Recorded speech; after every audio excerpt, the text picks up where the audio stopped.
RaceSpotTV will take over from here. Radio Show Limited back with hours 10 on the race. Over then to Will Vincent and Justin Prince.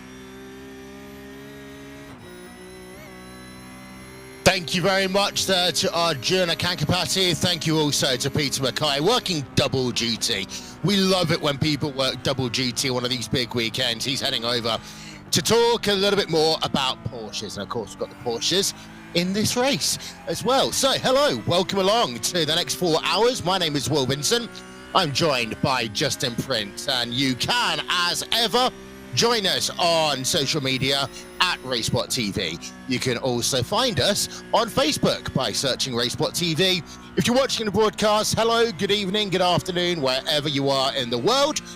You can also get in contact and chat with us on our social media feed on Discord. We open that up, a Nürburgring 24 fan chat. If there's something that you want to ask us, if there's something that you want to let us know that we may have missed in this broadcast, of course, you can do that.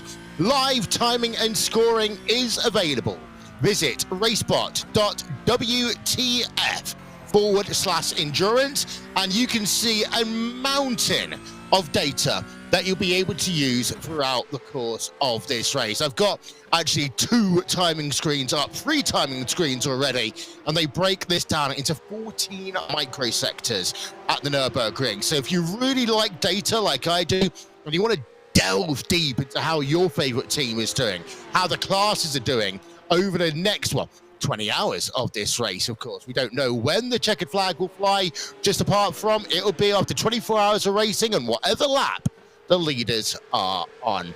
Arjuna's already done a run through all of your fields. If you're just joining us on YouTube, then hello, welcome to this part of the stream. And we'll do one every hour for the next few hours as we continue our coverage here.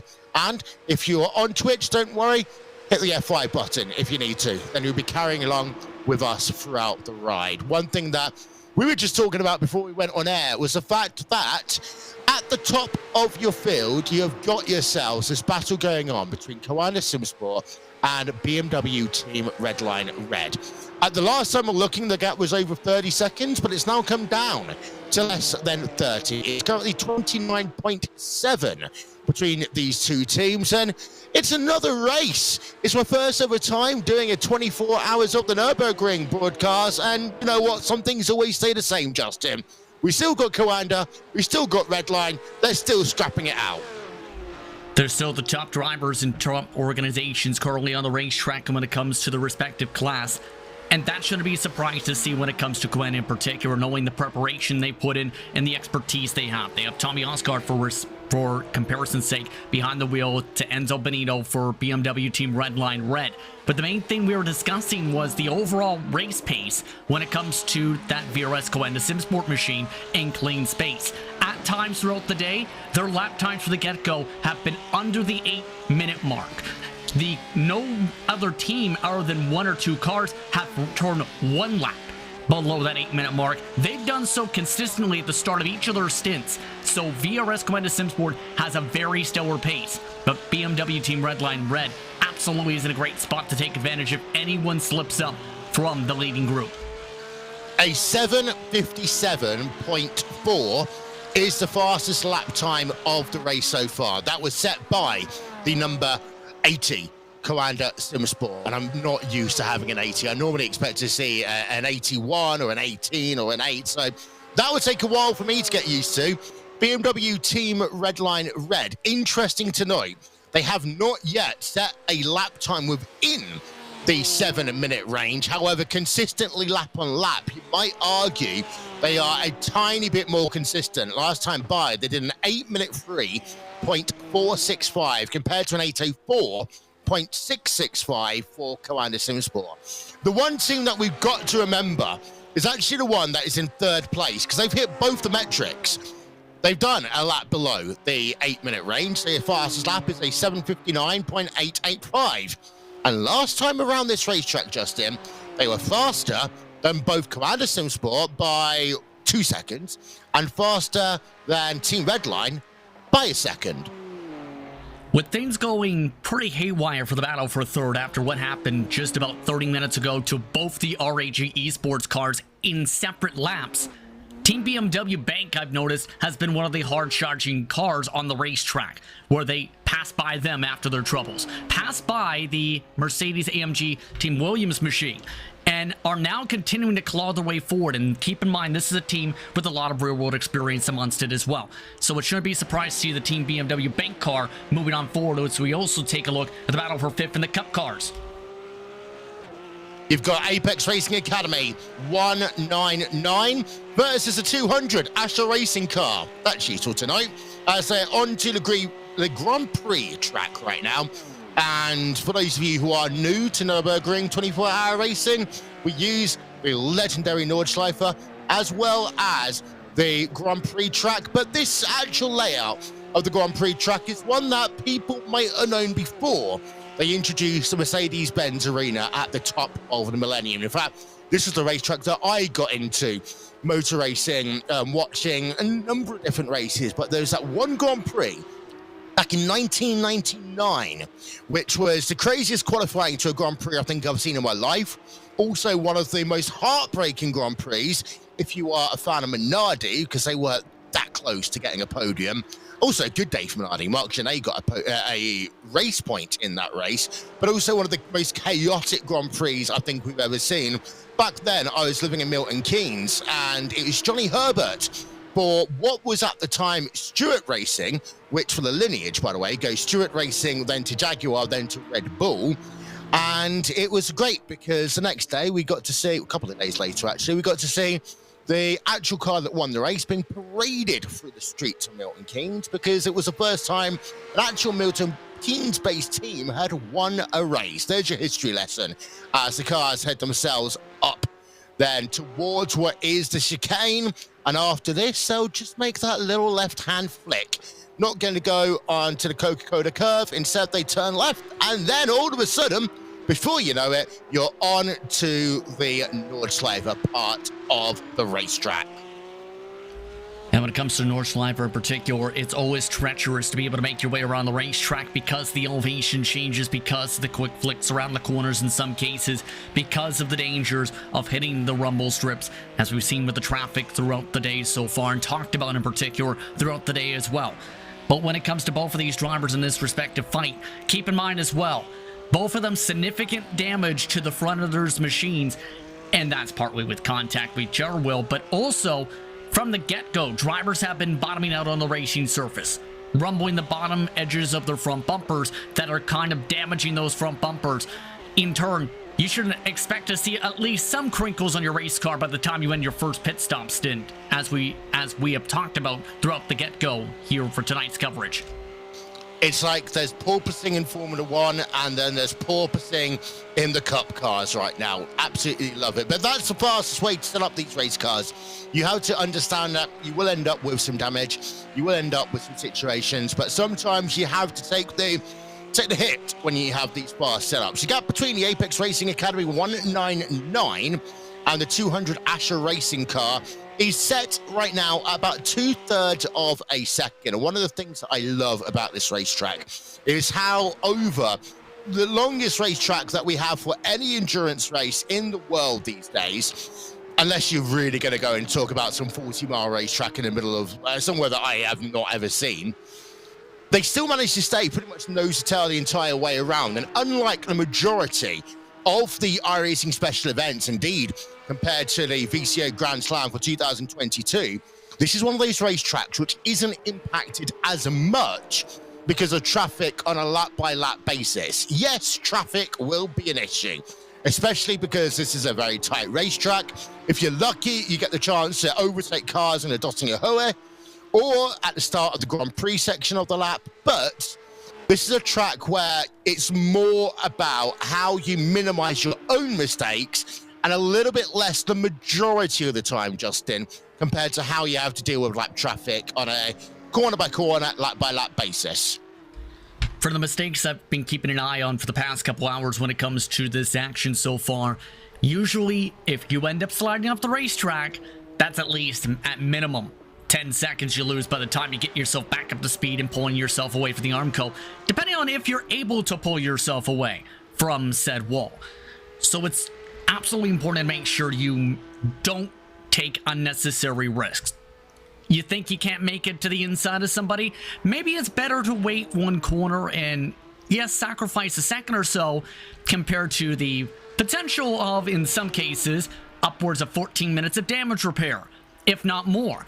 So you need to be smart when it comes to those game plans like that. And in our cases, especially if you come up towards the traffic, why not just wait towards saving a bit of fuel? Get yourself planning things out as you wait for your opportunity to be able to then get the run once you get the big speed into the send.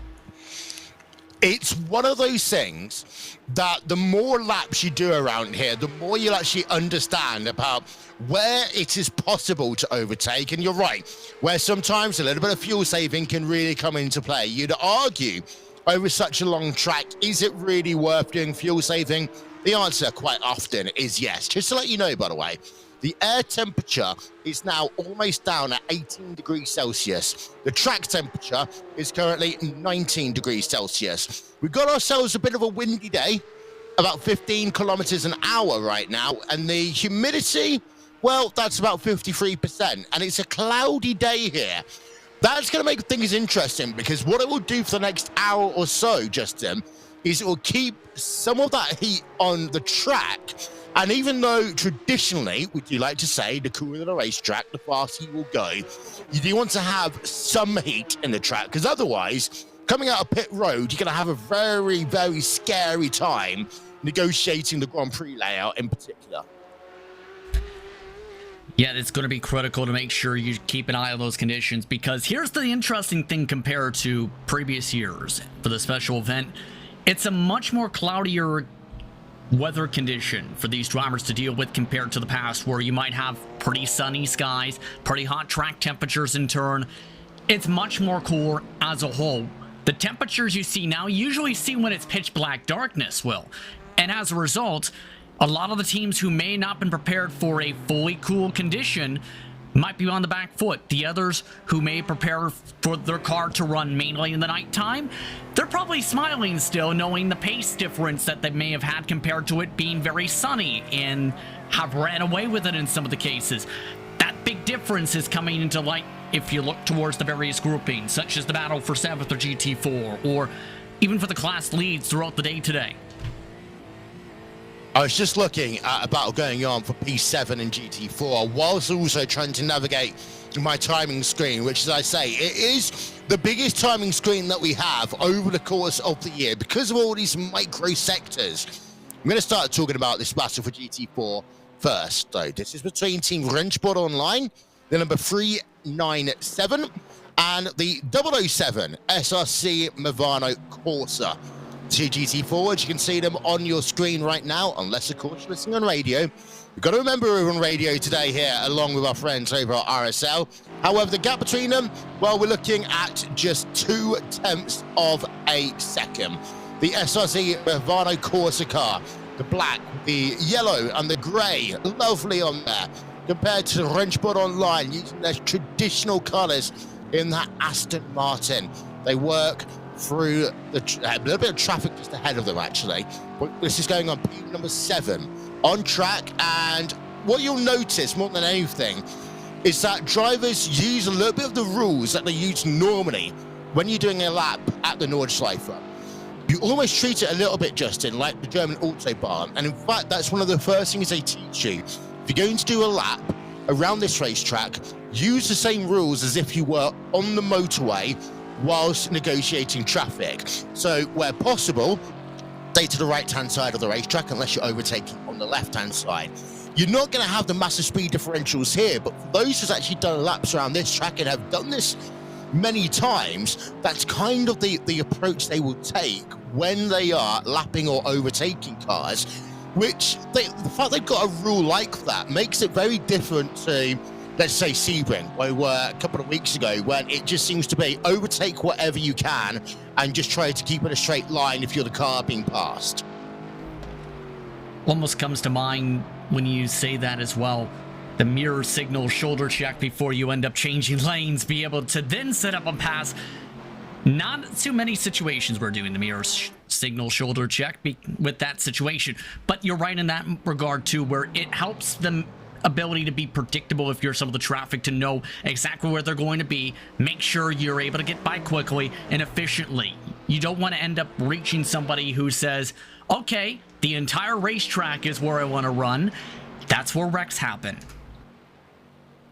As the gap between the two of them just increases a little bit, up to 0.5 of a second right now. By the way, if you are on our live timing and scoring, you can compare all the drivers that you see in this field. So you have exactly the same tools as what we have here today. And you can go and check that one out, as I say, on RaceSpot.wtf/endurance. Thank you so much to our friends over at Timing71 for live timing and scoring. We really do need it for a race like this. So we've been on air for about 15 minutes now. We've got so many little battles going on. I'm just having a look through. We've got some teams, of course, that's been on pit road for quite a while, in particular the R8G88 and the R8G888. And the reason why they've been on pit road for so long, Justin, is because of the fact that just before we came on air, we were getting ourselves ready, and R8G Esports ended up having a miserable day. Here's a replay up on our screens, by the way. Just, single car spin. Just a little bit too quick in the corner, just trying to make their way around. Looked like the ovation as an air car's in the guardrail for the split second too. And that's one of the NSH machines. That is Max Humbert, who had a bit of trouble.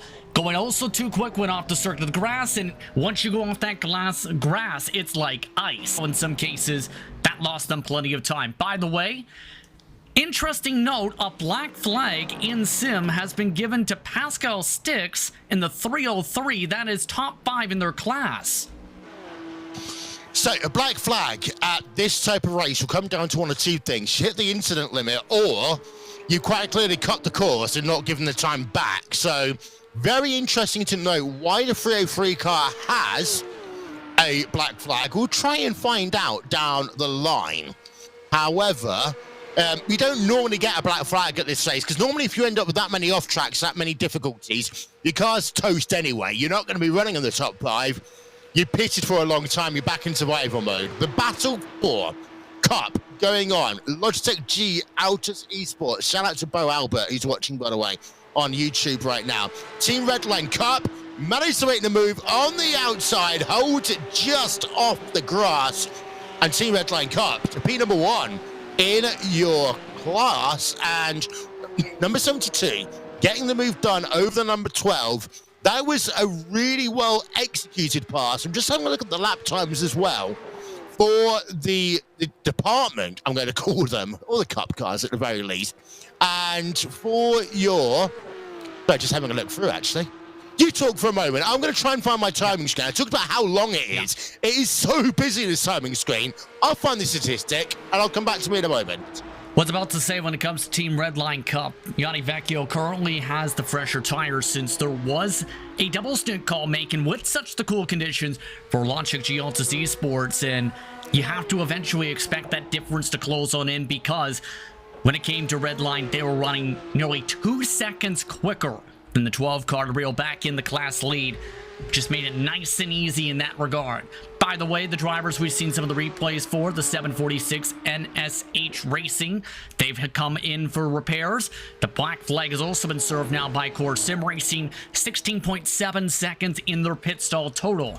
So those drivers have made their way down to the pit lane in their sequence, all while Vecchio tries to run off and away in that blue and red machine. Having a look at the gaps, I found them eventually. The previous time they got past the start-finish line, Gianni Vecchio did a 8-minute 16.2 compared to an 8-minute 17.995 for Simone Maria Marcheno in the Logitech G Autos Esports car. So that was about a 1.7 second advantage, and we've seen already the black and red Team Redline Cup car, number 72 car, has pulled out a 7/10 of a second advantage already. It'll be interesting to know whether they can hold that one, as they are getting themselves closer to the end of the lap, just getting past the 18-kilometer board here at the legendary Nordschleife. Just a handful of corners. I'm going to say handful politely, because there's many handfuls you need in terms of corner numbers at this track, but you go through what they call the demi carousel right now, heading towards the final part there on the Dossinger Hoa. They're on looking at them live.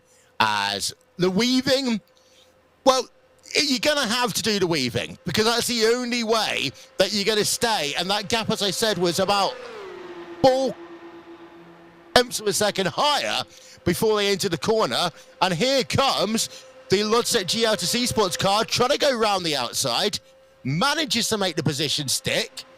But will Team Redline Red try to make the move back? The answer to that question is they might have a chance as they get onto the Grand Prix pit straight, but for the time being, it is once again the Logitech G Autos Esports car that gets to the top of the class. Past the start finish line they come. Gap is 1/4 of a second. If this was the current Grand Prix layout, I would have argued that that Team Redline Red car would have been able to go alongside Justin. But they're not. They're not doing a massive hairpin turn. It's a simple right then left. That one meant that Marcello was able to keep at the front of that class. Yeah, that slipstream is so very powerful when it comes to Nordschleifer, especially down in Dongerho. And when it came to launching G Autos Esports, they made it look easy. The thing is, though, now you have Yanni, who is in that chance to be able to get it back or try and go for the dive bomb. Tries to go to the right side, a huge block into the hairpin. Vecchio trying to ride the inside. Vecchio trying to run side by side. Can't get there. They're heading themselves now to the Michael Schumacher S. You go single file through here.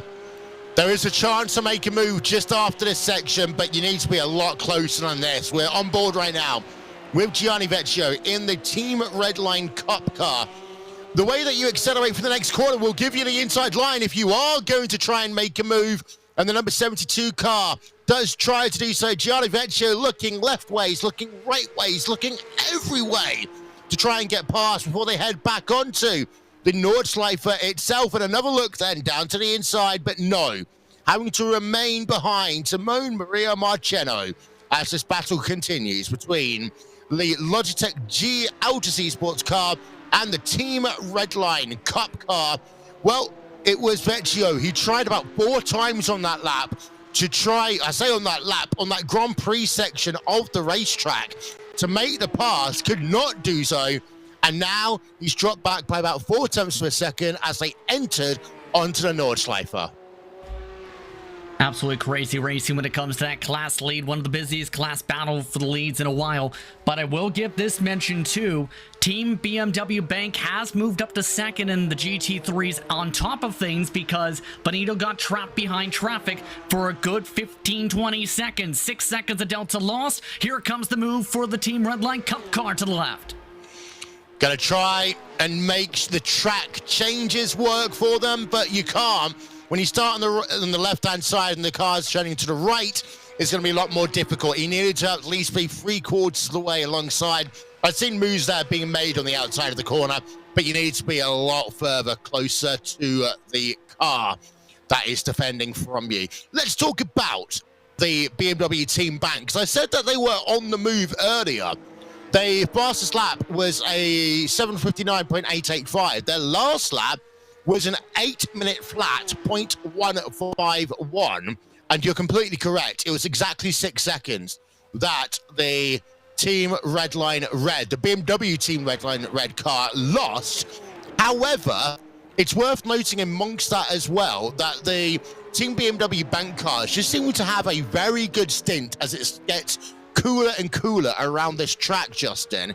Most importantly, though, they have lost a further 10 seconds in total, these two, to Tommy Erskard in the Commander Simsport number 8 car.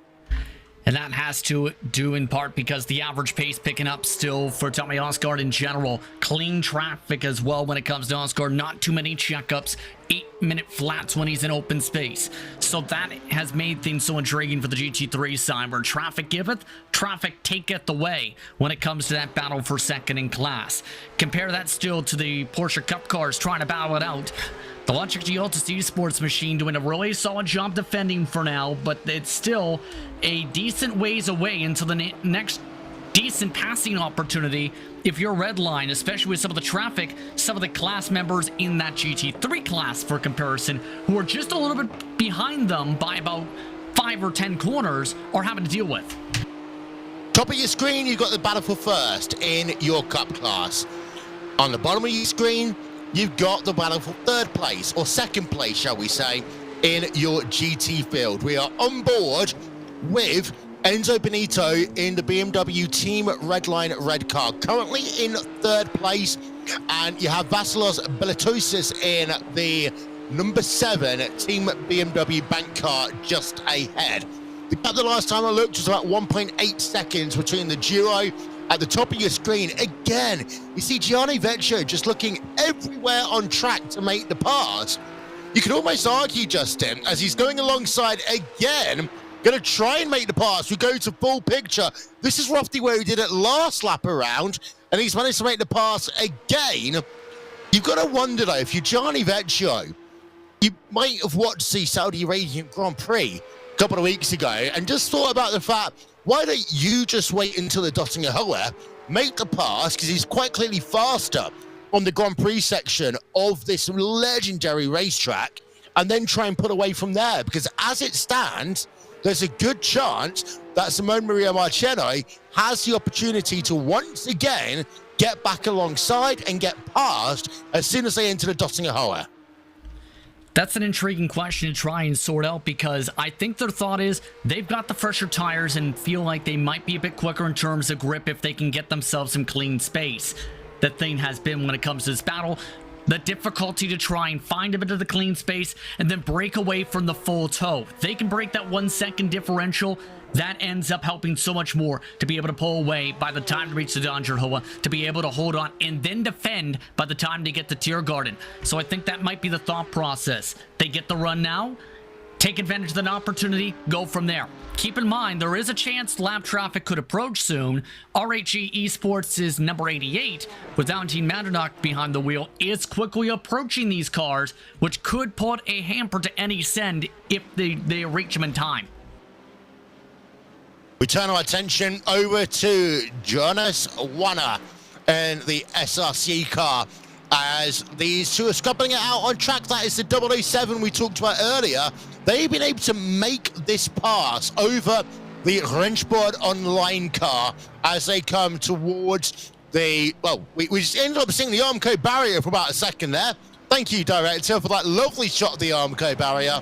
But now coming past the start-finish line, down towards the first couple of turns on the Grand Prix section of track. Team Rennsport Online have lost that position to the 007 car. A lot of good battling when it comes to this side, absolutely. And I think when it comes to the SRC Corsa, or Movado Corsa machine, I should say, they've been looking pretty solid in regard to this pace, looking very smooth on the steering wheel. No, they've been trying to also improve themselves in the endurance side with some of the big names, a part of that respective grouping. Very impressive, I think, the performance for them so far when it comes to this Aston Martin and the hype involving said car. Just having a look as they continue around.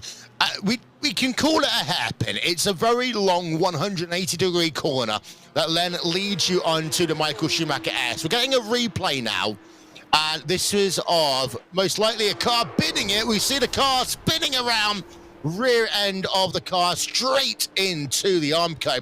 That was Martin Asher from Asher Racing. We saw them about 10 minutes ago, actually, live, but that is a hard hit into the Armco barrier from them. I was just about to say, we've only got one car on pit road out of the 44 still running in this race. That is the number 746 of NSH Racing Team, but now we've got two more on pit road. Team Redline and Logitech G Altus are on pit road at the same time here. So this is going to be great. The pit jobs are going to be done in pit lane, and we're going to see who gets the advantage out of this one. You talked about the little bit of fuel saving. You can't save a full lap easily around here, Justin, but the little bits of fuel you might be able to save can give you that second and a half advantage. But with Team Redline Redfoot behind for so long, I expect to see them out of pit road first. As you're right, we've got Christian Dambeat behind the wheel of the Team Redline car, and Alex Ardisana in behind the wheel of the number 12 Logitech G Autos Esports machine. And that's the thing you have to consider. Do you risk putting someone onto older tires if you try the double stint? And it looks like Team Redline saying, no, we can't afford to do that up on the jacks right now. That means essentially the Logitech G Autos Esports gamble there to take that double stint in the last pit stop sequence really closed up that gap to give them a chance to battle for the race lead on equalized tires, and that's got to be the major fear if your Redline now is, can you hold on to it? It's going to be a very aggressive fight from this point forward amongst them likely as a result of that strategy call made by the number 12 machine. In fact, Team Redline Cup nearly spun the tires off the pit jacks. They came onto the jacks exactly the same time. They came off of the jacks exactly the same time. However, Team Redline lost, I'd say, about a third of a second with a little bit of rear wheel spin as the cameras will go around. There is a little bit of traffic right there. Oh, that's going to be fun. That was separating the two cars out, actually. I thought for a moment that was a teammate for Logitech G. It's not. But what we can see is Team Redline got themselves a little bit of a lucky moment there, getting out ahead of some of that traffic. That is the Apex Racing Academy 199 car, who is not lapped down traffic. This is actually for position right now. And if you are the Logitech G Autos Esports car, after all of that work, after the synchronized pit stop, after gaining a tiny bit on the exit of pit lane, you just lost yourself a second. And as you say, sometimes you just have to take it in your stride, allow it to go. As the Apex cars down to the inside, they're going to make a move. Yeah, that's the Mercedes-AMG Team Williams Esports car zipping on by. That is 4th overall on track, but the O went because the car behind, when it comes to Logitech G Autos Esports, went so wide off the corner they nearly snapped it around and lost another couple tenths. If you're Alex Ardisana, you have to be able to regroup, be able to focus, and that's going to be critical if they want to keep this draft and have a chance to battle for the class lead still on equal tires. Yeah, got my cars messed up. Apologies. It's going to be a long night once the lights go down here at the Nordschleife. Of course, there's not much in terms of track lighting at this track, so we are going to be relying quite heavily on onboards in terms of the little car number displays that we have, the position markers in particular as well. What a beautiful sunset that we're seeing here at the Nürburgring right now. As cars on pit road, they include Carbon Sim Sports, Zenith Esports, Impulse Racing, and NSH Racing Team as well, excuse me. As we keep it on the number 12 car just for the moment. The gap has eked out, though, between them. 1.4 seconds is the gap right now in terms of your class. You've got yourself Chrissy Danbeat in that number 72 Team Redline Cup car, having a massive push at the start of this run. This is when you might well see, not this lap, of course, because of the way they've got the pit lane, but you might see next time around Team Redline having their first lap inside the 8-minute mark. And keep in mind, when it comes to the G24 battle with Pascal Sticks in particular, when talking about some of the R battles going on top of things, well, when it comes to core, remember, this is the car who had a 15-second stop and hold. So this is to where they're trying to regroup and regather themselves at the moment to try and keep the tempo up with Simsa Esports right under their tailpipe right now. So it's a bit of an off-sequence situation in terms of the track position side, but I think if you're Julian Reinhardt, you have to try and pounce. Once you get a longer straightaway, get yourself alongside if you have the chance. They've been looking quicker on the overall pace when it comes to their speed today. We've seen a lot of course in racing recently in the Hyundai N E-Global Festival League for 2022. 2 UK drivers absolutely dominating that series, as well as Marius Gollenbeck and a driver from France as well, whose name has literally just fallen out of my brain, as many things tend to do. But this number 303 course in racing car. Arsana just been the car. The second place car in the Porsches has just been the car on the fresh tires. And you know what? One of our RaceSpot commentators, Stefan Schlacker, was just saying Ardisana is struggling right now on those fresh tires. And, well, it seems to be struggling is one thing, binning the car is another. Here's Logitech G Autos Esports then. Here's the replay of what happened to them. That looks more hardware for me than anything, because that car just did not turn fully round the corner. It just ended up going straight. That was a very weird one. It just looked like on the fresh tires, went a little bit deeper on the brakes. As soon as he went to turn, it just went straight where the tires weren't up to tempers in that regard. He just couldn't turn it. Once it went straight, he was just along for the ride. You saw on that onboard replay, that showed a lot more. Snap oversteers, he tried to enter the corner. That turned the cars to the right outside, put him into the tire barrier. Well, that's a shame. We were having a great little scrap going on in that Porsche 992 Cup class, and now Alex Adesanya is 43 car, is 8.6 seconds behind Team Redline Cup, and this is the worst time ever to have a crash, because now you've got to carry on with that damage until they come onto Broads Pit Road again. And we've got to ask ourselves just how much damage there is to that race car. Remember the fact that Porsches, of course, are rear-engined, but there is still stuff. There's still the steering, of course, that's in the cars. We'll have another look on board with that number 42 machine. Okay, the car's still going. The car's still going. It's still pointing. It still seems to be hitting apexes. That might well be a bit of a lucky escape even. Having a look on this onboard, this is normally the good killer, where you can see how much additional steering input a driver has to do. On the exit of the carousel there, I think they just gotten very lucky there, Justin. It still looks like a little bit of damage, maybe the right front, but outside of that, it looks okay for now. But the downside of the whole situation, they were in a great spot to battle for the class lead if they were able to keep that draft with Team Redline Cup. Now, that whole strategy, especially with the double stun on the tires, just went out the window, I think, because now they've lost all sorts of time as a result of having to back it up, get it away from the tire barrier, and they've gone from being right behind Christopher Dambates to at least 9 seconds back. That's a deflator for a team where you have to think, yes, it's still almost 5 hours into the race, but you have to take a lot of that time now to regain all the time that you spent the past 4 hours trying to strategize yourself to keep up with and try and find a way to get that time back again. There is a lot about human sporting psychology that we could talk about for hours here. You're new behind a car, you've got fresh tires on. Of course, one of the things that you talked earlier about is the fact that these Porsches do have those little bits of damage on the front because of the way they set up these cars. You've got to remember the adrenaline that's flowing through the body as you just start your run. You've had that little scrap, you were behind lap traffic. You're behind traffic as it was negotiating between yourselves and the Redline car. The stint didn't start off as perfectly as they would have wanted to in that machine. But then you've got to consider, how do you now calm down the driver when you've got yourselves this 8.3 second gap? It's actually just gone up to 8.7 seconds.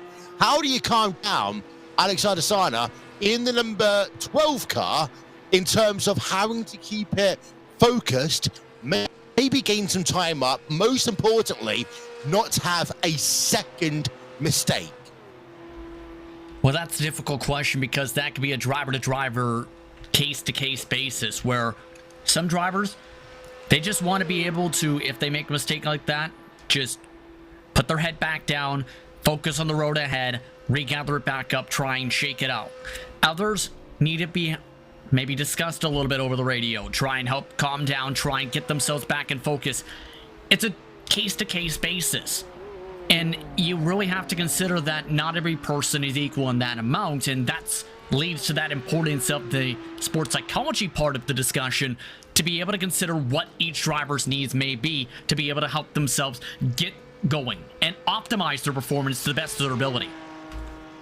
I decided that we need to give a name to that piece of Armco that we see every so often. By the way, before we go any further, thank you very much to our new camera producer, Dougie Beard, for 2022, adding even more exceptional scenes to our already extensive library of camera angles that we use, both in-car and out. They make our jobs far, far much easier. A shout out as well to producer for the next 5 hours and 40 minutes, Tyler Maxim.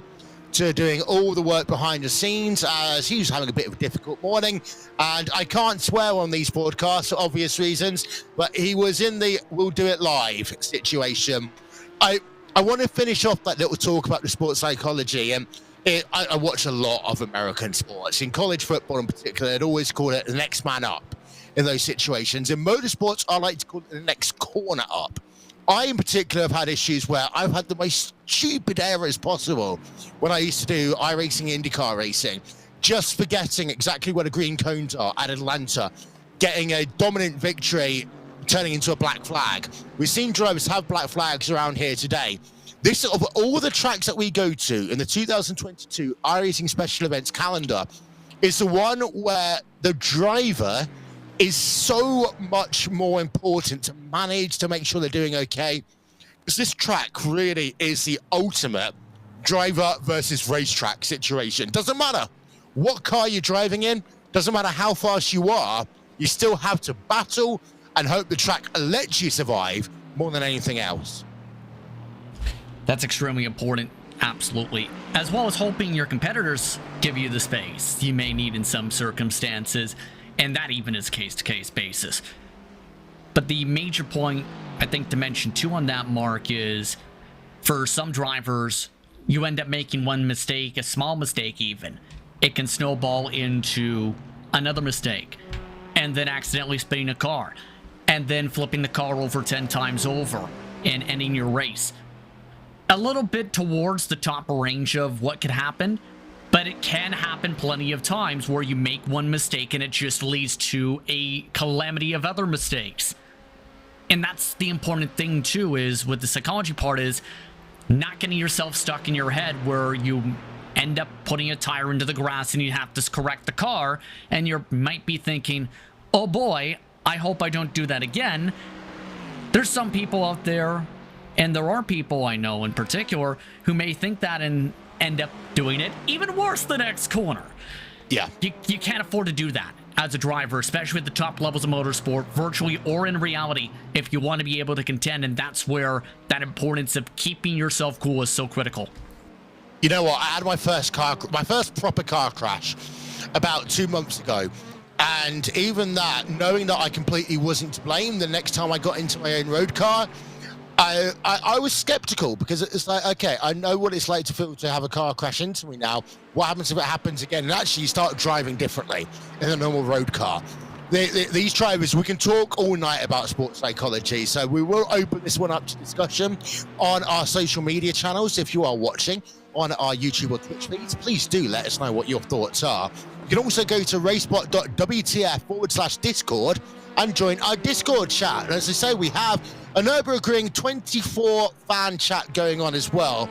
Before I go to the important questions, of course, the first comment we had in the Nürburgring 24 fan chat is, how much wood could a woodchuck chuck if a woodchuck could chuck wood? As much wood as a woodchuck could chuck if a woodchuck could chuck wood. I hate doing these, but the more important, interesting things are going on right now in terms of the social media on YouTube, and Porsche Sports saying, you know, all the good stuff's on the back of the car. Yeah, they are right on that one. But the comments as well about how hard that number 12 is driving is the key thing that's going on. It does look actually like Alex Adesanya is a faster driver when he can hook up the sectors on track. However, it is more like the fact that overall the Team Red Line Cup car is the one which is more stable.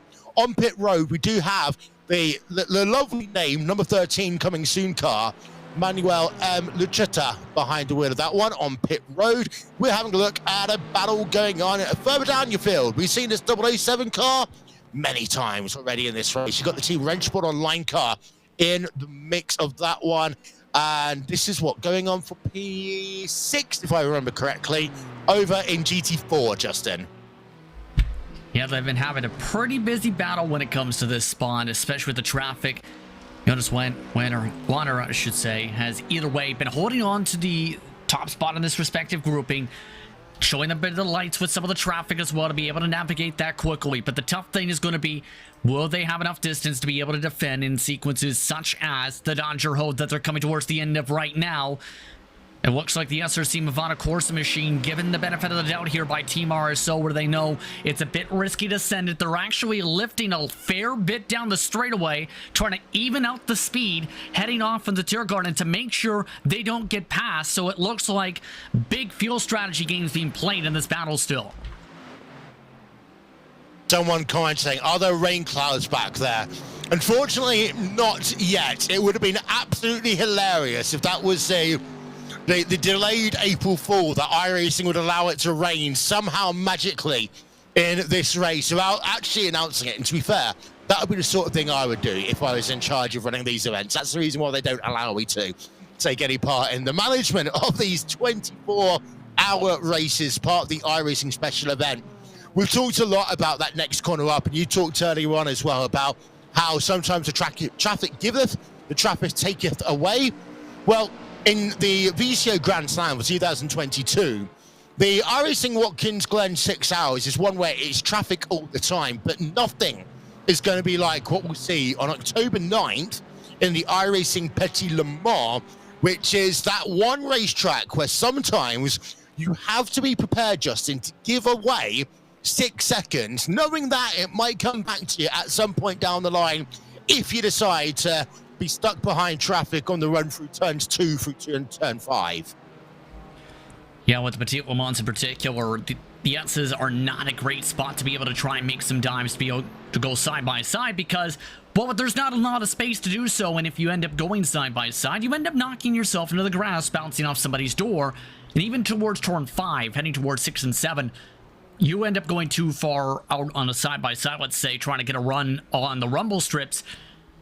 There has been several cases I've seen in the past where drivers are trying to hold on, slip a little bit of a tire along the rumble strips too much or the grass, spin around, hit the Armco on the left side, come across the track to the right side, and collect 7 error cars with them. So the balance of finding those right spots are going to be critical, I think, for that. The VCO Grand Slam with the iRacing Suzuka 10 hours. Now, I'm really looking forward to that race. We were that close, by the way, to doing a 24-hour race at the Suzuka a couple of years ago.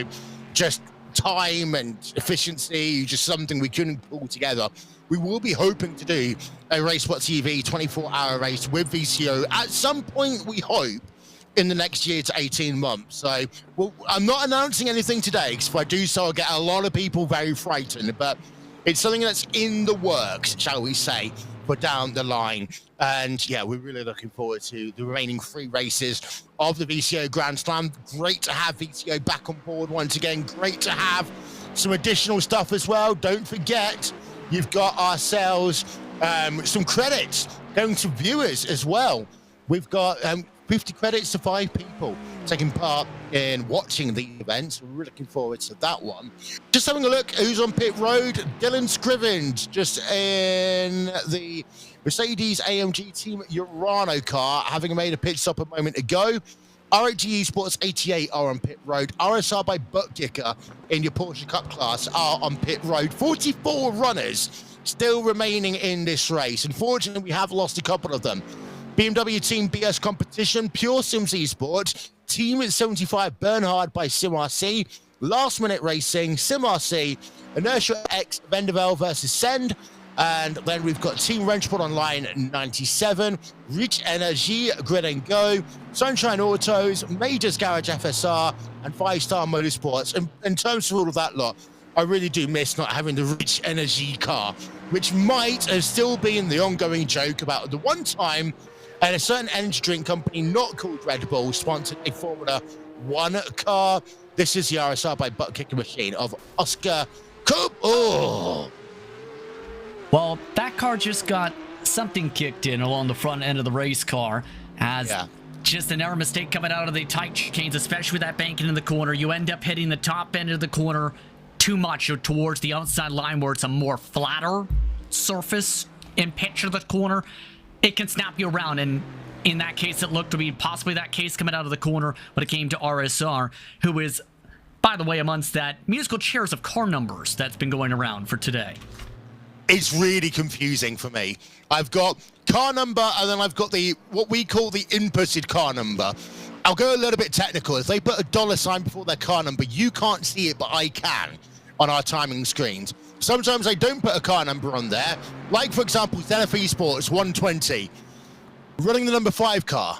And then you've got yourself some teams when it is working, like Impulse Racing behind Zenith Esports by 13 seconds. They have been given the 215 car. It's useful. You've got 1,000 car, like 900, no, actually 1,000 plus car numbers you can have. It's always funny that so many of the teams want to have exactly the same car rating. Who will get that number first? And it's an interesting layer upon layer of that when you consider it, because if you remember the VRS Grand Slam Sport number yes backstory, that happened again this year with the Nürburgring this time. Second special event of the year it's happened to. Third, the number 8 I've mentioned in Sim now. As a result of the number 8 going in Sim 2, 5 Motorsport. 5-star Motorsport, they couldn't take the 55 because that was the RSR car. And you on top of that add the layer of the Logic GLTC Sports number 43 usually. That number surprisingly was not taken in this split, but they still ended up with the different number in Sim. The other part to think about when it comes to that side as well, you have the number 116 on the impression, but 14 in Sim. Meanwhile, the car that I guess was supposed to be the 14 took said number for the same technical lines. So in other words, don't you love musical chairs when it comes to picking your numbers before you hit the racetrack?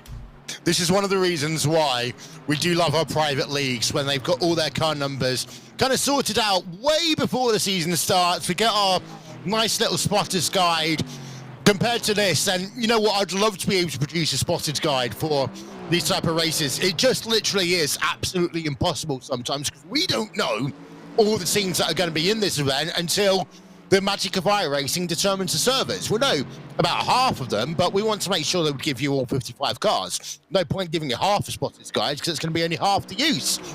But I do want to talk a little bit about your overall leaders in a moment, as we do have the number 80 VRS Commander Sim Sports car, who is leading the way. And they have got themselves a 40-second advantage now over Team BMW Bank. That sounds like a lot, Justin, but realistically, over the last 20 minutes or so, that gap's only gone up by about a second. Yeah, big difference in terms of the split differential. I think this is partly due to towards the back half of the stint. Notice some of the times, depending on the driver, have slipped towards this range when it comes to VRS Grand Sim Sport in their number 8/number yes/number 80 machine. The only driver who's consistently stayed around that 8-second mark has been Joshua Rogers, who started off the stint on a fire. So Osgard is doing a very good job of maintaining, if not little, growing gains on that gap. And that's, I think, all you need to do right now is make sure the car keeps on the racetrack, keep on maintaining the growing gap, stay out of trouble, keep it on the strategy cycle. And that was the big thing seen at Sebring a few weeks ago, was if you stuck to the strategy and you knew it worked, you ended up winning the race. And when it comes to Cohen in particular, they tried to stay on sync every single pit stop to the letter for all their cars. Very different to what we saw at the 12 Hours of Sebring a couple of weeks ago, Justin, where I was juggling about 17 different strategies at one point, trying to work out which one would be correct. And of course, Coanda were the ones that were confusing us a little bit, whereas here, a track like the Nordschleife, if you can just take away one aspect to make it easier for the drivers, and that is this whole strategy and fuel economy, that's the easiest thing you can get to just a driver to do. I hate it at a track like this when you're having to fuel save whilst maintaining a delta, because it's not the easiest track to fuel save at unless you've got a car ahead of you, which, by the way, Tommy Erskar does just have one as they work onto the Dottinger Hoa, and he should be able to easily clear this car. We'll go on board from the front panel. You can just see how quickly Tommy Erskard is closing. Move it to the right-hand side. Everyone's staying in their lane. That's where you'd pull off if you were doing a tourist lap. Nice and quickly, nice and predictable, nice and steady. Trying to pass by Oliver Ackerman in the T3 Motorsport by Maniti blue car.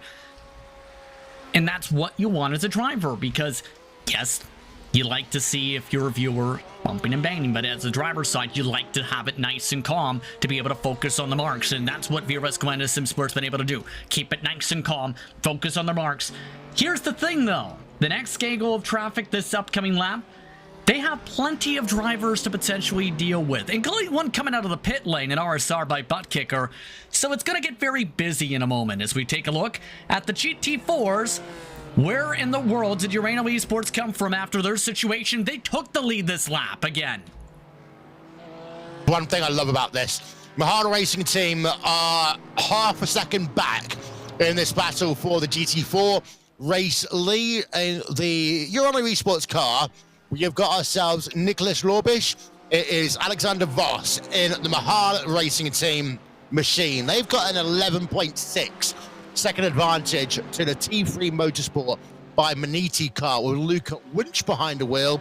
And it's only actually then a 4-second back to the Sim 3D Sport Predator car of Calvin Dent. So actually, your GT4 field is rather close right now as we're getting almost to the end of hour number 5 here in the 2022 Nürburgring 24 hours powered by VCO.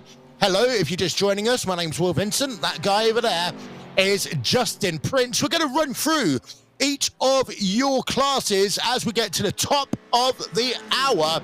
Thank you very much to everyone who's watching on social media. Let's give a shout out to Rachel Williams, who's watching. Shout out to Money Tired Panda and to James Armstrong, who's just saying, Urano just going to pull my heart away from the rest of the field. Well, yeah, that sometimes happens. If you're in GT4, you got one fast car, someone can pull them around. I have no idea, Justin, how they're 3 seconds quicker this lap. We're going to go into the detail, though. We're going to find it out. Yeah, to say the very least, to remind folks what happened just prior to the switchover at about the 4-hour mark. Urano Esports, remember, was the car who made contact with RAG Esports in the 88, lost 10 seconds, a massive recovery in the span of 1 hour for that Urano Esports car to be able to get back up here and close up the pace. They're setting some of their fastest lap times of the race right now with Lobich behind the wheel, who, mind you, originally focused on a stock car path before starting the road course path a few years ago to be able to be in this position to try and battle for this position for the race lead. Sometimes you have drivers that can just handle the pressure better than others. So this is one of those racetracks where the driver can make so much difference compared to, for example, when we were back at Daytona. No offense to the drivers, the lap times were very close together. You don't get that as often here at the Nordschleife. You will actually end up with teams that will have drivers that are just going to be good turning laps in the night. I always have the list of drivers that I'll talk about. We'll talk about that one as the track gets darker and darker. However, you've then also got people that can just nail one stint. They might not be good for 3-4 hours in the car, but for an hour, you can just put them behind the wheel, say go quickly, and they'll go and do that. Don't forget, live timing and scoring is available. RaceSpot.wtf/endurance. And I wanted to just have a look at this ongoing scrap between Kawanda and what is now the second place car overall, the Team BMW Bank in number 7 car. And having a look, actually, the kind of gains and losses that we're getting between Kawanda and the Team BMW Bank car, much smaller than when Team Redline were in second place. Of course, Enzo Benito behind the wheel of that Team Redline red car right now. But in terms of P1, P2 battle, it's gone up recently by a massive 4 seconds, but that one's a little bit more because of the fact that Tommy Erskard doing a little bit of a flex as we get towards the end of the hour.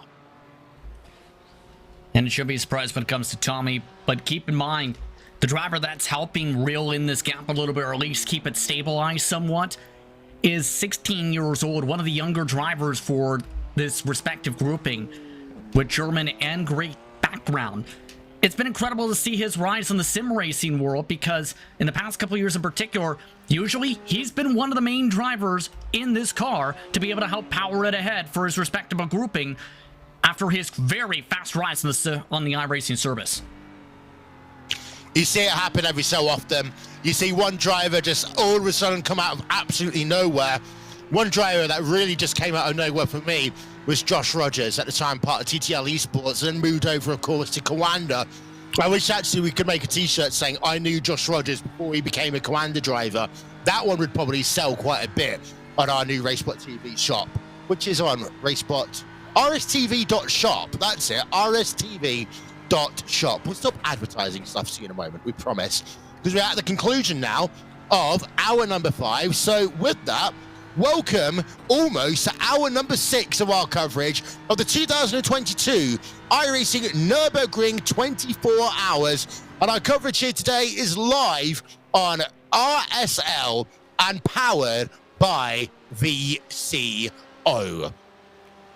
And with that, let's start hour number 6. It is Tommy Erskard who leads the way right now overall for VRS Koala Sim Sports in their number 80 car.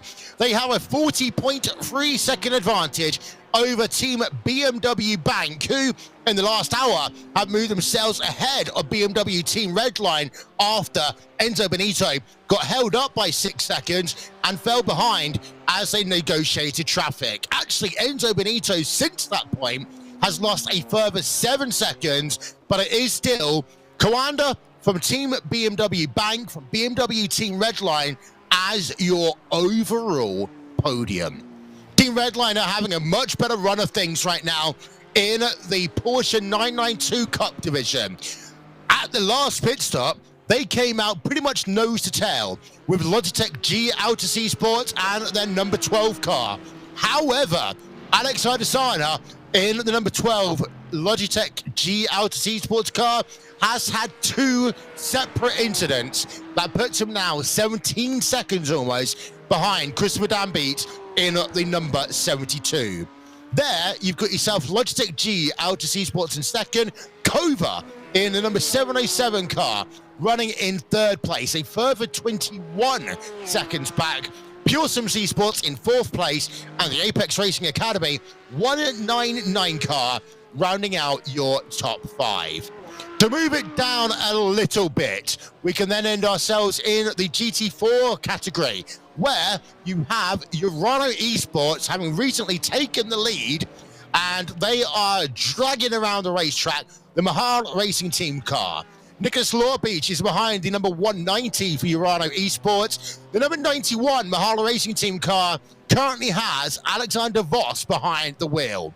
In 3rd place, you have T3 Motorsports by Maniti with Luca Wunsch behind the wheel. Sim 3D Sport Predator in 4th place, and then T3 Motorsports by Maniti Red rounding out your top 5. In terms of the gaps between your top 5, they are all within a minute of each other, and it's interesting to note your top 4 separated by less than 20 seconds. To the 4th of our classes then, let's go and have a look at TCR.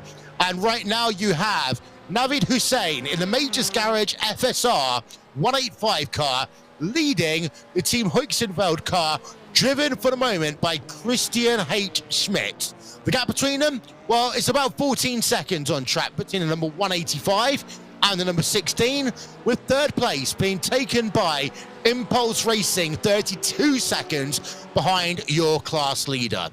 T3 Motorsports by Maniti Blue, the first of the T3 cars we can talk about in TCR, in fact the only TCR T3 Motorsport by Maniti car. They're in 4th place, and they are just over a minute behind your class leader. And then rounding out your top 5, you got the ProDrive Esport Team TCR car running the number 20 here today.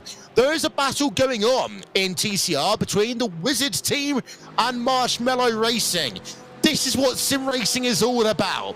Let's talk about Wizards versus Marshmallows as they scrap it out for P6 in your TCR class as we continue our coverage here on RaceSpotTV, on VCO social media, and on RSL as well. So go on board with the Wizards team and Vasily Zaitev.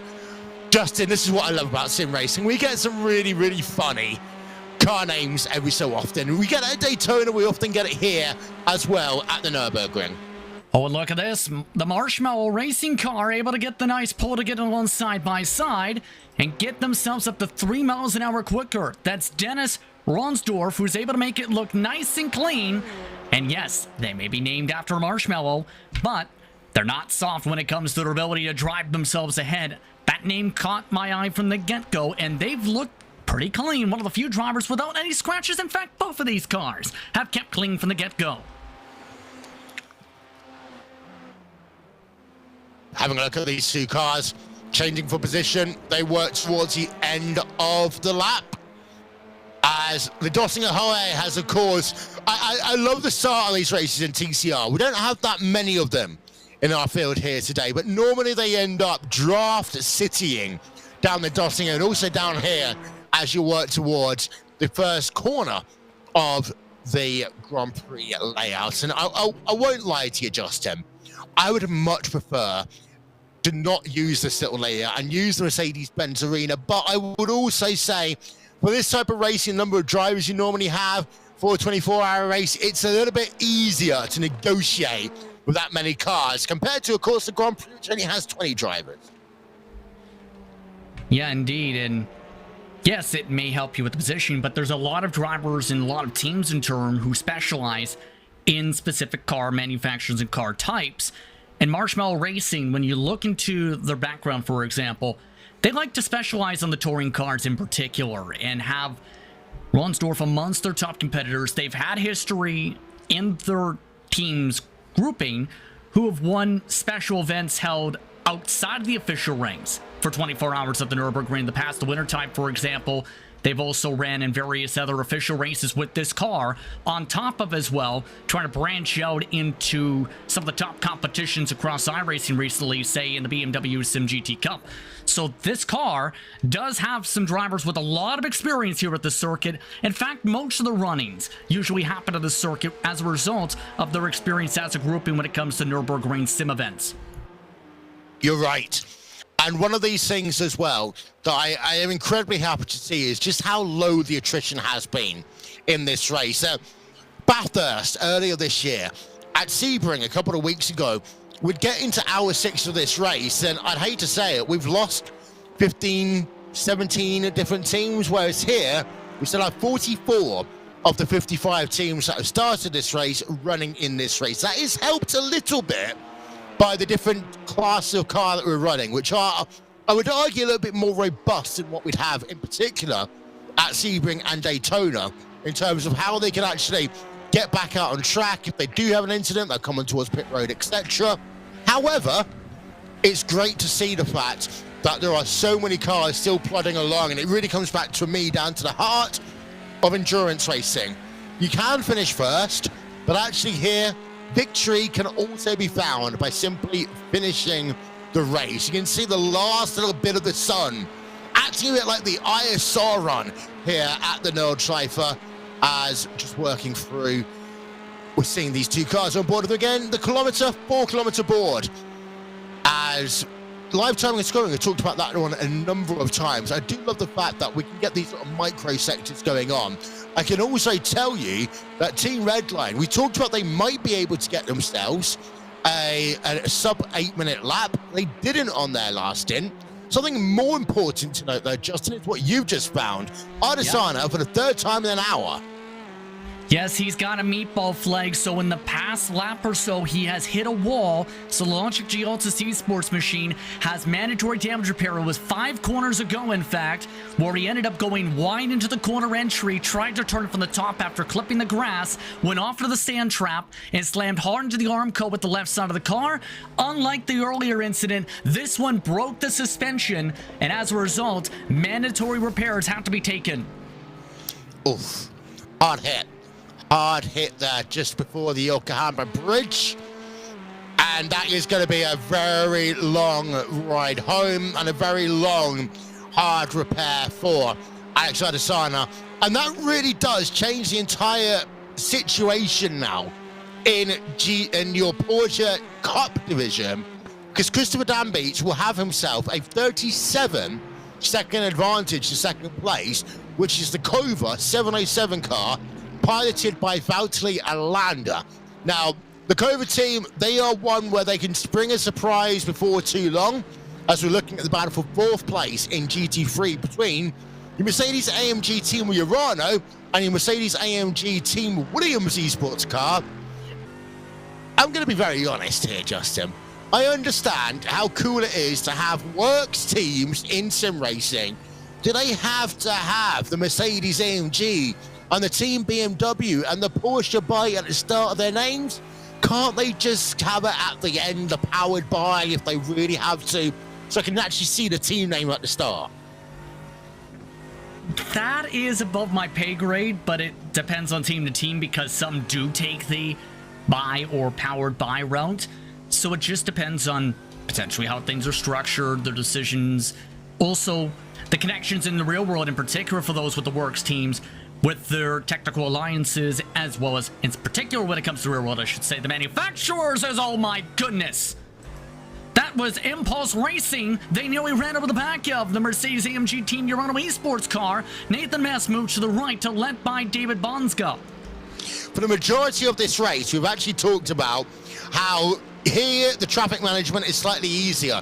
But when you're batting it out that close together and you come up towards the GT4 car, Urano Esports, we'll get ourselves a replay of that one in a moment, because that one was rather close and very sticky as well. We often talk about the LMP2 cars, for example, making crazy moves over GT cars. Well, here today, it's a GT3 car, sometimes making some crazy moves over GT4. Yeah, that was very tricky. I don't think the touring car was expecting to reach them at that point. It was actually moving towards the right side to open up the left, like you were saying earlier, Will. The thing was, the exit line was to the left, tries to move to the right, and boom, right there, you have Dylan Scrubbins having to hit the brakes just in time to avoid contact. That was very tight, especially with two cars already beaten and battered like they've been driving to the paperclip at Martinsville short track racing instead. Yes. Oh, good old Martinsville. It's been a while since I've commentated a race at that one. Love doing so. Down the Dossier they go then. And we've got the little battle going on, as I say, 4th place in GT3, change for position. Williams Esports getting themselves past. We're looking at battles all over the place all of a sudden in GT3, but that is the battle going on for 4th place. And that is the Mercedes AMG Team Williams, with David Boxer getting ahead of Dylan Scrivens in the Mercedes AMG Team Urano, as they now come past the start-finish line and head themselves down turn number 1 of the Grand Prix layout. So, last hour, I would have called that happy hour.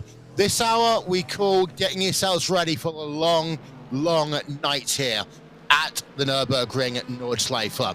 Our track conditions, we're looking at 18.3 degrees air temperature. That one has not changed over the last hour. The track temperature, it's come down to 18.9 degrees Celsius. The wind speed is currently about 4 meters per second, and that's coming from the southwest. The humidity still remains at about 53%. So it's actually some rather good conditions for sim racing in. It's nice and cool. You got a little bit of cloud cover going on, Justin, and most importantly, you've got yourselves some really nice track conditions if you want to try and go a little bit faster and get yourself a purple lap. Not that it means much, but every driver wants to be the fastest in their team, don't they? They indeed do. They want to make sure they get a fast lap. They want to have the honor of saying, I set the fastest lap for one of the biggest events in all of iRacing for the year.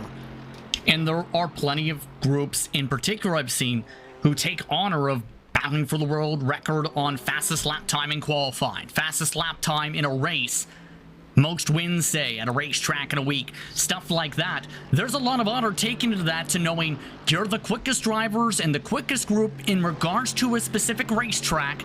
And then in turn, if you can add multiple tracks to your portfolio, it gets even better. By the way, Alex Asana, he's left his car. There is nobody in the wings to be able to jump into his car, unless you have Lorenzo, who elects to jump back into the machine, but it looks like the 12 may be done. Or if not, done for a very long time. Anyway, I did proudly proclaim there was 44 drivers on track. Actually, I lied. There was 42 drivers on teams on track. There's now 41, because we forgot about the RHG Esports car, who have been sliding down the timing and scoring screens for the last hour after the incident they had about 90 minutes ago, within a lap of each other. I see this sometimes happen with racing teams, where one team has an incident and then you think, okay, we've still got our second, third, fourth irons in the fire, but to have that happen to two of their cars within the space of 10 minutes, Justin, if you're RHG, that just leaves a very bitter taste in your mouth. Absolutely. In both cases, with traffic to try and get around, first with the 88 machine, that really broke up that battle when it came to the touring car lead in particular for about an hour before Urano Esports recovered that lead back recently. And then you have the Triple at the next lap, who ends up picking a spot up because the mistake from the 88, having two mistakes in the next lap that sends him in the Armco's both times. As a group, that absolutely is infuriating, you have to think, because you're thinking, what's going on? Why is everything going wrong around us? And that leads back into the discussion before, where if you let things snowball, you end up having a giant snowball pile down the hillside, and this is not the track you want that to happen at. Oh, yeah. Oh, yeah. By the way, talking about world records earlier on, I know how important everyone takes world records. I do technically have a solo world record on iRacing. It is for Charlotte Motor Speedway for qualifying in the old, I say old IndyCar, I mean pre-DW12 IndyCar, the IR05. But that was only gotten because I was writing my university dissertation that time, and I work on this whole 45 minutes intensive reading and writing, 15 minutes of rest. My 15 minutes of rest would be load up a qualifying session, go and do a qualifying lap in that car, and then go and start working again. So I think I did something stupid like 90 qualifying attempts in 1 week, which I've never heard of me doing before. I know some people do it at the Indianapolis Motor Speedway, but I do know how hard some of these teams take it. I used to work with Glacier TV. This is over a decade ago. And they always used to try and set the fastest lap in any car with a 4GT, for example. Yeah, that's a throwback to when qualifying in the race had separate groupings, the session side, a long time ago. But in regards to the record discussion, I think the closest I've been is I think I've had the fastest laps a couple times in stock cars for an entire build sequence for like the season itself. But it's hard to maintain that for the overall or the all-time for a track, because as the years go by, the change to the model, the changes to everything else can happen a lot, to say the very least. So it's hard to become the all-time greatest unless you have the prime conditions to do so and say, I can hold on to X record for the test of time. It's a good job that the newer Indy cars are slower than the older ones in an oval. Thank you very much, IndyCar, for that one. Just a quick look, by the way, at battles that we might have on track. The closest one we've got is currently 4th place in your Porsche Cup division.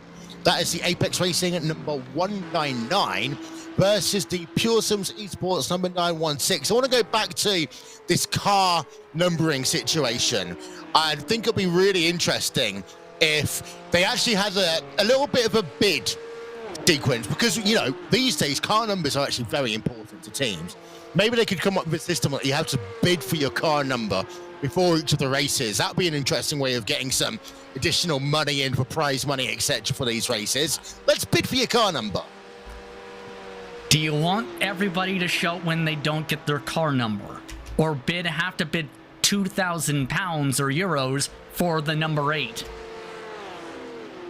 Some of these teams actually probably have the money to do that these days. I say that because a lot of these teams will advertise that they're racing. We don't really know always who is going to be racing, what cars in particular, but I love the fact that RHG and Coranda Sim Sports, two well-established teams, both basically want the same number. They don't mind about the 18. The 18 car is not an issue, but it's always that number 8.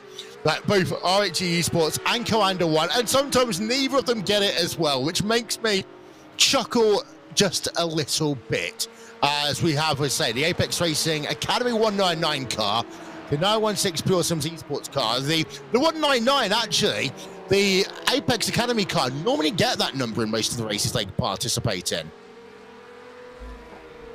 Yeah, usually it works out for them, and I will say when it comes to Apex Racing Academy, They've had a pretty impressive job when it comes to their run today. The major team not on the circuit, obviously, with various commitments across the iRacing service today. But their youngsters have been looking very solid, and you have to remember this is a group that, if you think back to the past, had the connections to originally in the mid-2010s, having their initial run of the academy, where they had stock car racing presence, they had presence in the early days of the dirt side for a little bit with Alex Bergeron's roots in NASCAR coming from that side. You also put in the consideration they, of course, had the major road side. Then, of course, that took a sabbatical for a few years. Then they bring back the current iteration. A lot changes over the years, and for this next iteration that's taken the road focus, they built a fair bit of talent who's able to compete at the highest levels in terms of racing on the iRacing service for special events. Right now, pretty good performance, top 3 in their class. Meanwhile, keeping an eye still in that battle for first for GT4. They're still staying very tight as well because Nicholas Lobush, the youngster himself, has not been able to run away from the Maui racing team. Do love having these picture-in-pictures. That GT4 battle is one that I think will go all the way through the night. So really looking forward to that one. Urano Esports, Nicholas Lorbich, and the Mahara Racing team, Alexander Voss. These two have had a lot of battling together over the years. The gap is less than half a second between Urano and Mahal Racing Team car. We're talking about bidding for car numbers. I was just thinking back. The first year that I really got into going behind the scenes of things like Formula One, etc., I used to buy a racing called F1 Racing, which at the time was great. It's called something else now. And they had a story. It just came into my head, I think in the year 2000. About by the time we got to 2020, you'd have like a form of NFL draft for drivers, which we haven't yet had in Formula One, but we have already had a couple of times in the world of sim racing. They do it in the NASCAR P County series powered by iRacing. And some of these teams have already been drafted across VCO platforms as well, where they're having to run with people who are not only not often their teammates, but sometimes arch rivals. I've seen this happen at a number of events over the years, but yeah, interesting. I've gone back 4 years. I'm in the Coca-Cola iRacing series, Justin. You know what I mean? Yes, indeed. And the major thing when you think about that too is it's been intriguing how that's even changed the past couple of years, where initially you end up in the open years with a lot of the groups coming in, on the oval side in particular, for trying to learn how the drivers are and trying to learn the market. And now, as time has gone on, they've realized the importance of having the connections in front and behind the scenes, so to speak, to keep it simple. The road side, from the get-go, if anything, started the floodgates for that, because Williams Esports comes to mind when they first came in. You have Team Hoischenfeld, who comes to mind amongst that first wave, back around 2017, 2018-ish, when all the real-world road teams started realizing the need to be able to have an esports presence, and some of the drivers in turn who could come from the virtual world to the reality side. And some of the top talent, keep in mind, have become major prospects to make runs for real-world seats, whether it's with Skip Barber's sim racing series, where drivers are competing for a full season seat, and whether it's across the other top series across the platform. There's a lot of talent that is now getting opportunities to be able to run in front of the big stage. And I had this discussion as well a few days ago with somebody where if you start off, there are two pipelines where you can get yourself started on the sim side, and it can lead to the opening of some of the doors to get to the real world in the opening stages. Or you start in the real world in the opening stages, race in the big stage, and then you add that presence to be able to say, once you have people who can help you move up the ranks, see you at the real world tracks, make the connection, say, I seen this guy in the virtual world on a broadcast, I like what I seen in the real world, let's give him a shot. You're right. And I've seen it happen over the years. Of course, a decade worth of commentating on sim racing. We've seen it be from two teams back when I started. Ironically, the two teams that I started commentating on, Team Redline at the time, 3ID Gaming, are pretty much these days exactly the same. Just take 3ID Gaming, make them Coanda. Won't go into long history about that one, But a lot of the drivers that left Red Gaming became Commander SimSport. Then you've got Team Redline, who have been at the top of their game for the majority of the last decade. Yeah, they didn't have as much input in the iRacing World Championship Grand Prix Series at the start. They weren't necessarily the major players in the iRacing Endurance Series when that was going on, but we still see they have a really diverse roster across sim racing and often are really high up in these iRacing special events. And just skimming through the list, actually, we talk about car numbers. Here's a fun one, Justin. My car number, I would actually be able to use in here. I have the number 27, which as a Canadian, you might know why I like that car number. Yeah, pretty significant number to say the very least if you think back to the history, especially with some of the various World Championship drivers in the real world in Grand Prix racing, to say the very least. That comes to mind, for example, especially when it comes to a certain champion, to say the very least, to poke around. The number that comes to mind for my side, I will say, is usually number 34. And I don't know why. It just came to mind saying it fits. And that seems to be the case where it's a comfortable number. By the way, you mentioned 27. Delta Sports got 27 in Sim today. So I wouldn't be able to get it. Sorry about that. Just so happens that Florian Kruger's amongst the drivers a part of that roster currently, too. Yeah. Timo Redbimber currently behind the Delta Sport car, running in GT4. As the battle for fourth place in GT3 remains at about half a second, the battle that we're seeing between Urano and Bahar Racing Team cars, that one is half a second. There are one or two other battles which are within 2 seconds. The SRC Movana Corsa car versus Core Sim Racing. That one's going on and is about 1.7 seconds right now. Be actually interesting to show that one because our producer Tyler Maxim is going to be running against Core Sim Racing next week in the Hyundai NE Global League when he becomes a special guest driver invited directly by Hyundai, of course, to the work that he's done in things like touring cars and all that sort of stuff. He actually had a run this year at the Dubai 24 Hours as well, which, of course, was commentated by our friends over at RSL. Battle for P7 and GT4, SRC Movano Corsa, Corsa Racing, 1.5 seconds. Traffic in the middle of that one. This is where, as the track gets... Oh! That was over the curb a little bit aggressively.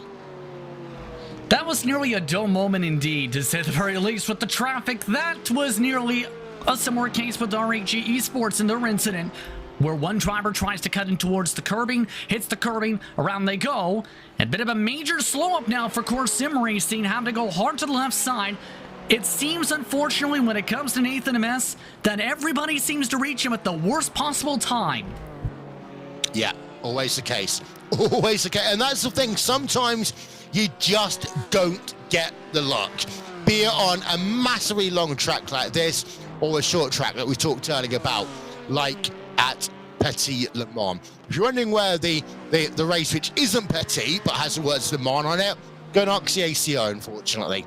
In regards to that one, I have actually got the contract somewhere on that one. I'll post it when I get the opportunity on my Twitter. 2.4 seconds now is the gap, so it's gone up by a second for Core Sim Racing, unfortunately. But they are going to try and reel it back. In these GT4 cars, you still get the draft, you still get the opportunities to close it down. However, for Core Sim Racing, the 303 car, they just got to keep it a little bit calmer. Pascal sticks behind the wheel of the Core Sim Racing car right now, and Jonas Wanner behind the wheel of the SRC Movana Corsa car. So this is your scrap going on in GT4 as we are now getting close to 5.5 hours complete in this race. Some drivers like to have the racing conditions shaken, not stirred. And for Wanner in particular, he's been able to keep it where he's been shaken a little bit, but he hasn't been stirred when it comes to his movements. The main thing I've kept on noticing, though, in this grouping is, remember, Core Sim Racing had that 15-second stop and hold. They've clawed back a majority of that time, mind you, after putting a couple laps ago on top of things, too.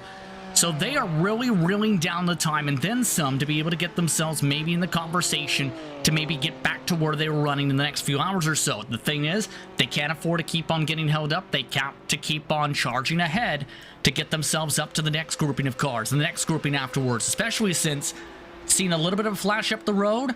Team RSO, the car they were with before, amongst one of those they were with before, is just a couple packs ahead down the Dodger Ho.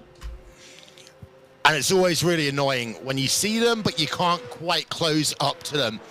Battle for third in Cup, Apex Racing Academy, 199, and the Pure Sims Esports car. We checked in on this one recently. We're going to check in on it again as they work towards the start-finish stripe here.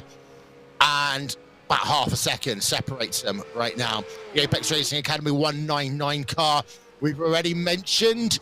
They're doing a great job in that Cup division, being piloted by Matthias Stockbeck Jensen. And then you've got in the Pure Sims Esports car, Bruno Carneo in the number 916. So our producer just let us know that you've got a little bit of a battle developing in your GT3 division. This is Mercedes-AMG Team Urano versus Mercedes-AMG Team Williams. But then behind, you've got the Sammy Matty Trogan and the Walkenhorst Williams Esports car slowly but surely coming into play, Justin. And that's, I believe, a new partnership, or at least a new look when it comes to Williams Esports and their grouping.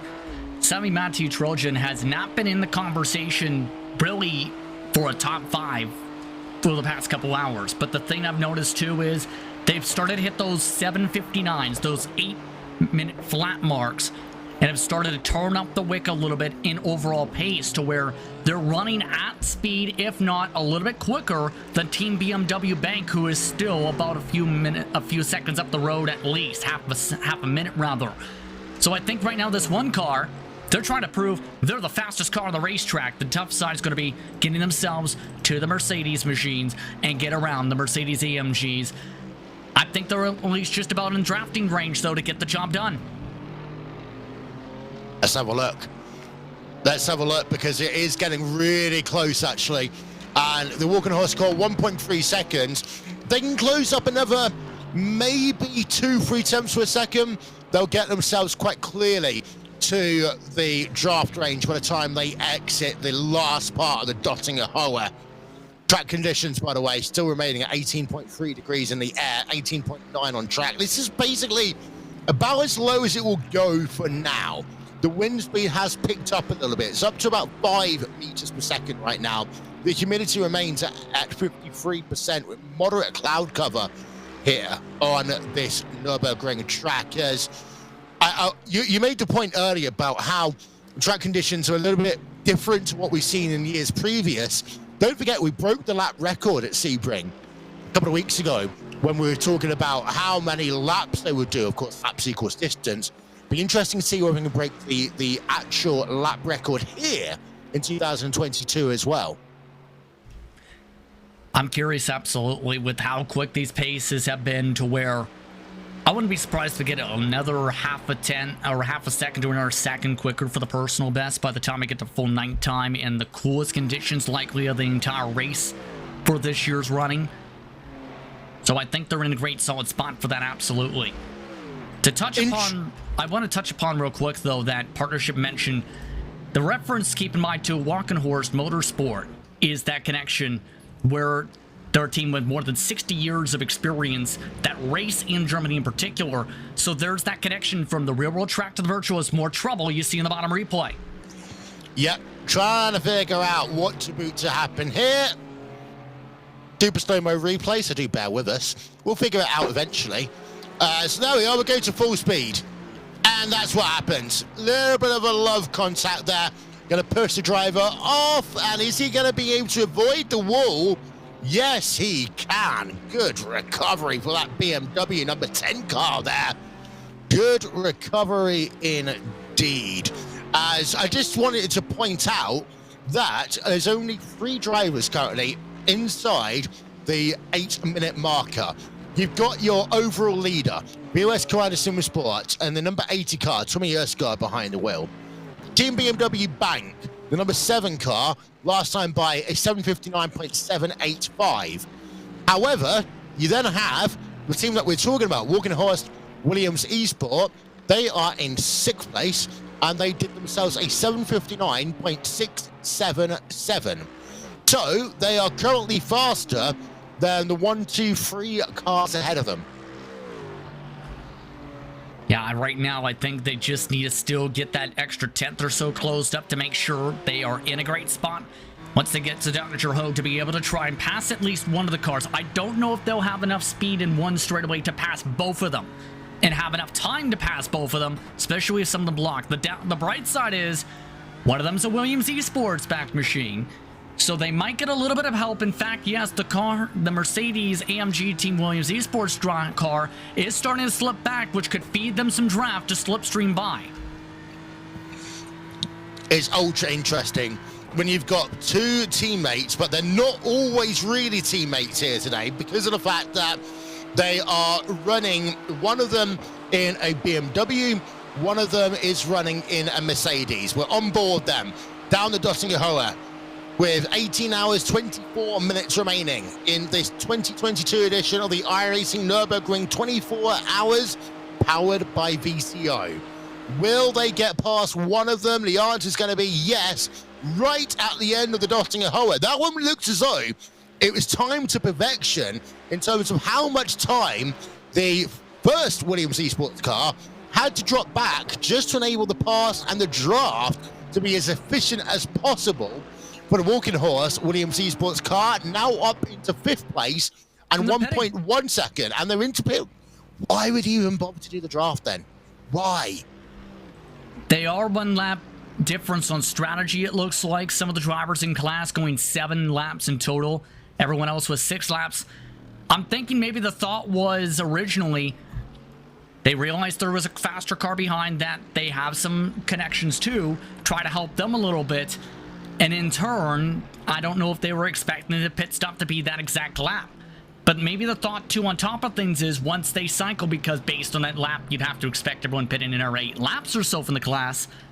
Maybe in turn, the Walkenhorst Williams Esports car might cycle in the middle of that battle again, and it might balance that way to help them in about 8 minutes' time. The other one could be that potentially there might have just been a conversation as to whether or not they could do that extra lap. Because sometimes you are very, very close. Sometimes you are very, very close in terms of that. So you are thinking about whether or not you take the risk and whether or not you don't. We are sometimes talking about literally an extra half a litre of fuel over the course of the stint. You talked already about the fact that some of these teams will do 7 hours, some of these teams say 7 laps, some of these teams will do 6 laps.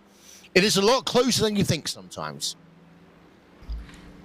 It can be, and it's a major thought that a lot of groups, I think, have is, okay, how does the undercut work? How valuable is the undercut? How does the overcut work? All those discussions you have to try and test out and balance out.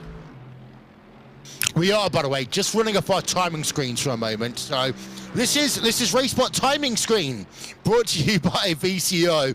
We have got Team Redline on pit road and Cova on pit road for the Porsche Cup car, the number 992 machine. So, by the way, if you have lost some audio here on RSL, we do apologize. We're going to get that one working as soon as we possibly can. And I would normally make some car noises, but I really don't want to offend the people over at RSL, who, of course, have let us onto their airwaves here this afternoon, this evening. It's 7:27 UK time. Team Redline, Christopher Downbeat out of pit road. Valtteri Alander and the 707 car about to come out of pit road. Apex Racing at 199. Matthias Storback Jensen on pit road. Pure Sims Esports, Bruno De Carnio.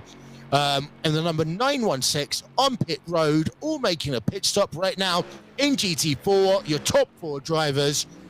You've also got 1 driver in your TCR class. That is the Sim 3D Sport Ghostbusters. Can't believe I'm saying the word Ghostbusters on a broadcast, but here I am.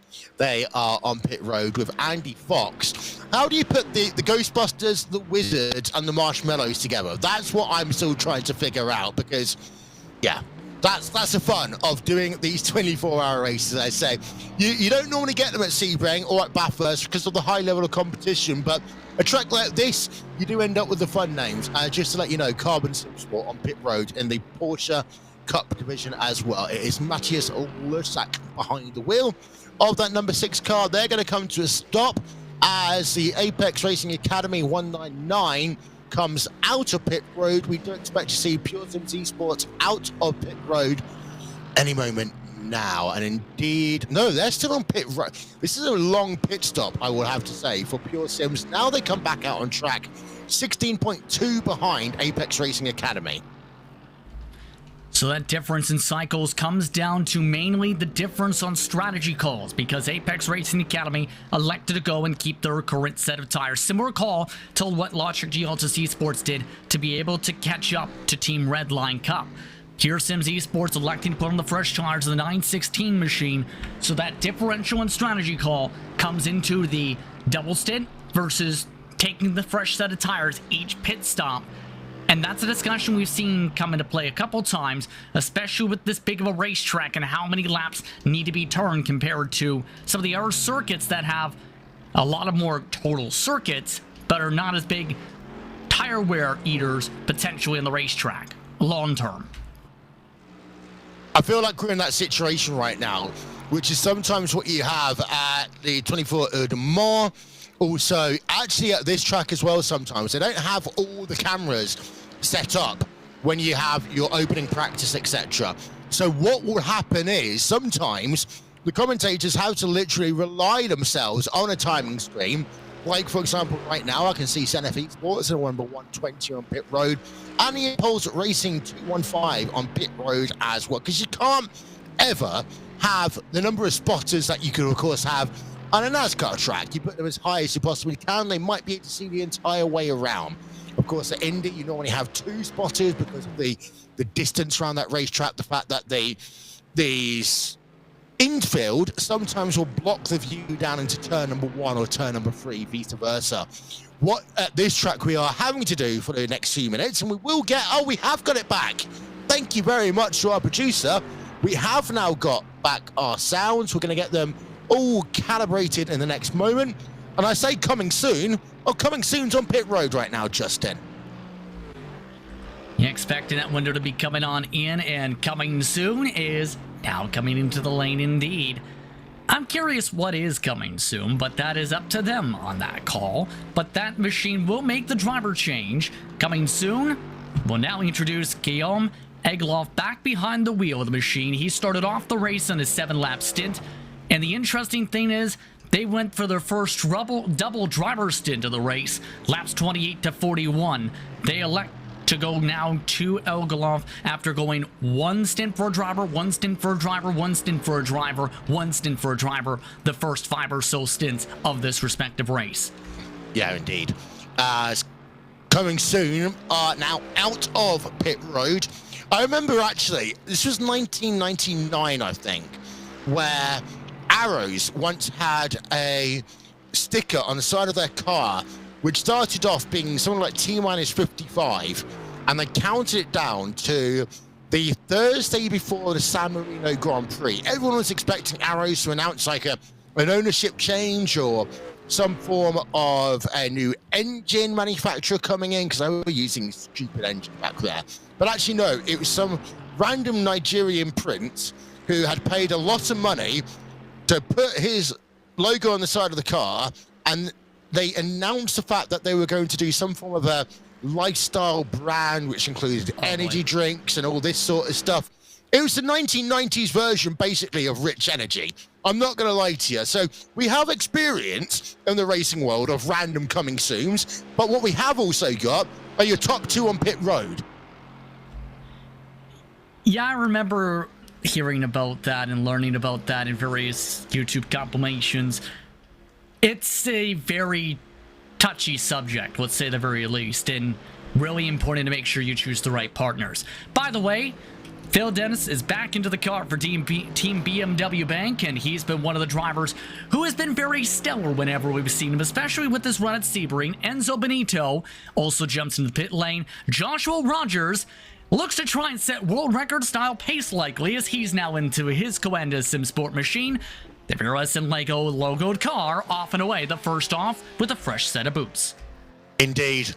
Josh Rogers, let's not forget, Australian by birth, living right now in Germany. And I can tell you, he actually lives about 2.25 hours away from the Nordschleife, depending on how quickly you can go up on the Autobahn. I'm not going to tell you which direction to go, but it's about 2.5 hours away from the Nordschleife at the Coanda SimSport Esports Hub, as we now have to call it, which started off as the Coanda Esports House, which they've now extended. I've been there once. It's a magnificent facility they have. So for Josh Rogers, he's currently running at about 8:30 local time right now. I expect to see him in the car for the next 2 hours. It'll be great to see the lap time comparison between Josh Rogers and Phil Dennis, the Coanda SimSport 80 machine, and the Team BMW Bank number 7 car. Just to wrap up that story about Arrows, it did actually mean they end up close to bankruptcy. They took on the Orange sponsorship for 2000, 2001, 2002. Most people only remember the Orange sponsorship from when Enrique Benoldi was holding up David Coulthard at the Monaco Grand Prix. However, that team basically folded because of what happened in 1999. They tried getting the funding together. That shows you sometimes how a bad sponsorship decision can haunt you for absolutely years. And we talk about what's gone on with Haas over the last few years. You've got to be very lucky that Gina Haas has got massive pockets to help continue to fund that team after now 2 issues they've had with sponsorship in the last 36 months. You have to remember, too, that it's come a long time when it comes to Haas in general, because remember, they started off in stock car racing with the racing connections as Haas CNC. And they were close to shutting down at one point to close financial troubles. Then they picked up the co-ownership on the NASCAR side with Tony Stewart. And since then, the entire group has blossomed into a organization who has won championships. They're one of the winningest teams in stock car racing a few years ago, around 2018. At the point where they ended up having a 4-car breakaway with how quick they were at Talladega one year in that respective stretch, before making that, while also starting to make that jump into Grand Prix racing at the international stage. It's a quick rise back in trajectory with how quick things can change if you can get the right partners together for groupings, whether it's sponsors, whether it's ownership backing, whether it's anything along those lines. You have the right core, you can have yourself on the right track for success. We gave 26 reasons, one of them being wrong, why they should have RaceSpot sponsor their car in 2022. We're looking right now at the battle for second place in TCR. Team Huxenveld, the 404, number 16 car, another one of those issues. Well, I would really love to see a 404 car entry. That'd be hilarious. Versus Impulse Racing, and Impulse Racing going up to second place in TCR down the Dossinger Hoa. Worth noting that we are now pretty much as dark as it's going to get. So you start seeing just how much those front lights on these cars are going to play an impact. And this is where we come into some of the other interesting parts of racing. The flashing lights. There are certain drivers who love to flash their lights. But the thing is, you do that on the Nordschleife at a certain point, you can really mess up a driver's flow and rhythm. I remember a couple years ago when it comes to some of the endurance races, in particular tracks like the Nürburgring, drivers would have their button for their lights set to permanently and always blink every single straightaway and every single time they're around the racetrack, no matter what situation. That's kind of leading away from, you know, the sense of that drives people crazy and the focus side, obviously. So now it shows as well a bit of the change to where you used to blink, blink, blink, blink, blink, blink, blink, blink, blink, blink every single straightaway and every single corner, to now it's, okay, only use it for when you want to actually use it, because if you have it always on, you eventually get to the point where you're wondering, okay, when are they actually wanting to showcase something with their lights? We always used to joke about Mac Backham having his light button attached to his gas pedal. We're going to give you an update, by the way, in a few moments about what the lap times are for Josh Rogers in the number 80 Quanta Sim Sports car and Phil Dennis in the number 7 Team BMW Bank Machine. That's the main battle we've got going on for your overall race lead, 47 seconds. What I'm more interested in as we get to the middle stage of this race, though, is what's going on in terms of a four-way battle for the moment between Team BMW Bank, Phil Denez, Morgan Horse Williams Esports, who, let's not forget, overtook their teammate earlier on before the sequence of pit stops, have been able to leapfrog the Mercedes-AMG Team Urano car, BMW Team Redline Red, who have currently fallen down into 5th place with Chris Lullum. And then in P number 6 behind that, you've got the Mercedes-AMG Team Williams car. It's all changed all of a sudden in your GT field. I'm assuming that's because of what we saw with the last set of pit stops between these drivers. I'm looking at it now, and the interesting thing is, when it comes to Dylan Scrivens with Mercedes-AMG Team Urano Esports, they elected to have a 41-second stop total around in that box. So likely the fuel and the double stint on the tires. Then you have the tires taken by just about everybody else in the sequence. But Chris Loam did Chris Loam things and closed up the gap before the pit stop sequence, it appears. There may have been potentially trouble before the pit stop as well for the 2 car. But the interesting thing is Trojan and his car, 29 seconds in the box, Will, much shorter than everybody else. I'm wondering what the call is in the situation maybe there in terms of their cycling and strategy call there. If they can do 6.5 laps, for example, in terms of a fuel number, then you can actually gain yourself 4 or 5 seconds by just running a mode, running your strategy in such a way that you're not going to try and save the entire additional lap, but you've got enough in the bank that will give you a faster pit stop every single time. That's it, the nature and the beauty of this racetrack. Trying to save an entire lap of fuel can really hurt your strategy, but still hitting a delta might then give you those little bits of time back every time you come on towards pit road. And if you can save fuel whilst maintaining your lap time, that's when you get a really good driver around this track. But to have an 11 seconds difference compared to some of the other drivers who are on the same sequence is intriguing, to say the very least. I'm very intrigued on how this works out, and keep in mind some of the drivers haven't tried to be as quick as they can in the pit stalls, about 40 seconds on the average for a majority of the stints. The majority of the teams think going with the 4 tires at the minimum. I'm wondering, too, if there's the thought process of 2-tire calls maybe coming into play as well. Possibly, I'm not quite sure. It comes down to that preparation, though, to know what's the right call, what's going to be the right play to do this, to be able to strategize this, to maximize the amount of time you need on the racetrack to make sure you don't end up making the wrong call. And, for example, in some series, you may have a driver who makes a pit stop call, picks up 30 seconds on the racetrack. They lose that 30 seconds on the racetrack within 20 minutes. You don't want to be that driver who loses that amount of time in 20 minutes. You want to make the right call to where you can take advantage of those who make the mistake, or you don't make the mistake at all. Indeed. As the one thing I really miss about sim racing, which is, in my opinion, the only thing that they need to one day add in, is the smell. Because right now, I can just imagine being at the Nordschleife with all the barbecues going on, all of the noise, all the excitement going on around this racetrack with all the camper vans. And I've got to start off by saying the UK can learn a lot from Germany in terms of A, how to do an endurance race, but B, as to what they actually allow fans to bring out onto track. Because anyone who's from the UK watching this broadcast or listening on RSL will know right now, when it comes to barbecues at motor racing events, normally it is the very small disposable barbecue that you spend far too much money for, or you buy the £1 ones from Poundland, which will grill exactly 2 pieces of bacon. And that is your way of being able to get yourself a nice sausage, bacon sarnie at at the end of the day. And we have to say, sausage and bacon signing, there's no way you can actually grill a steak on one of these decent barbecues.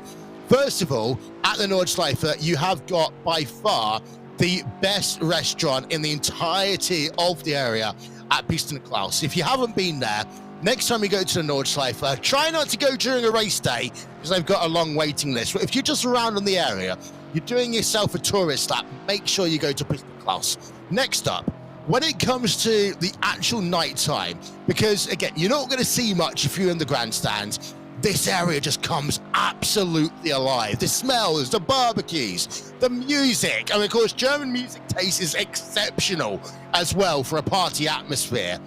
That is what makes this race one of the best in the world to go to. So yeah, it's a long track, but you know what? Really easy to get to the Nordschleife and very easy to have a lot of fun. I just wish in the UK that allow you to have better barbecues and actually plug in your RVs and have a bit of fun along the way as well. You make me very hungry, to say the very least, and I know you have a lot of experience when it comes to going to the racetracks and being able to have that sense of taste and smell. The interesting thing is, I know it was an April Fool's joke initially.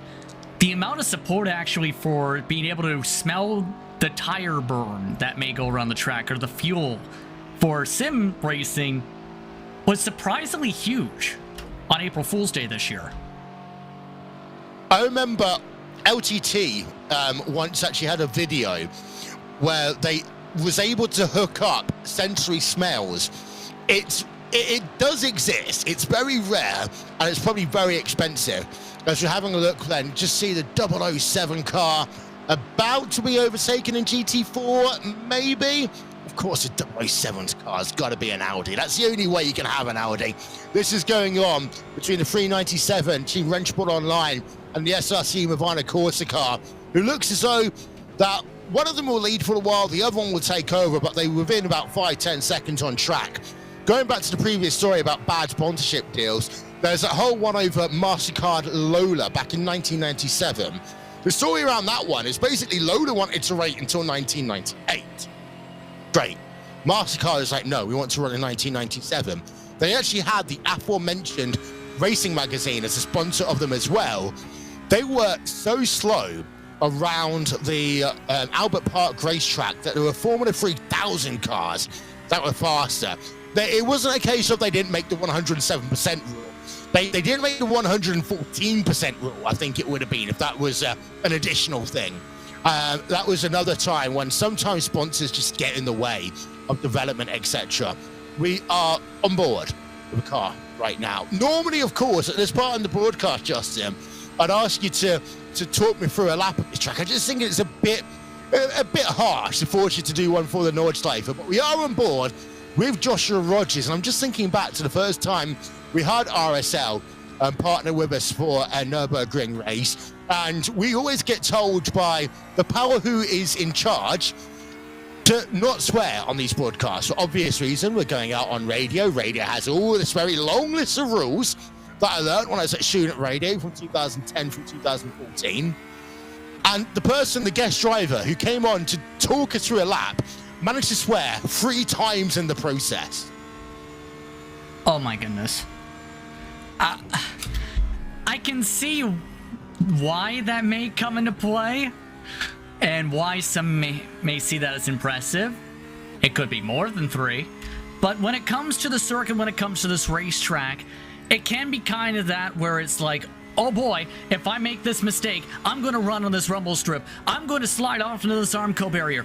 If I lose any little bit of focus on terms of the exact movement, the exact time I have to hit the throttle, you're going into the Armco, like right here, slipping them and sliding the back tires. This is not the greatest of corner exits, nearly off to the grass, for example. Compare that to Trojan, we now jump on board with as well. You don't hit this part of the bank corners nice and precisely. Wrap it around, even a little bit too much to the right. Bye-bye race car, you're off to the Armco barrier. So that balance can really make people swear inside their heads. And we were just talking it in Germany, swearing on radio and TV is, just not necessarily encouraged, but it's allowed, as we're on board with Samuel Massey Trogan in the Walking Horse Williams esports car. Not the case in the United Kingdom. Trust me, I've had to have training on those radio rules every single year.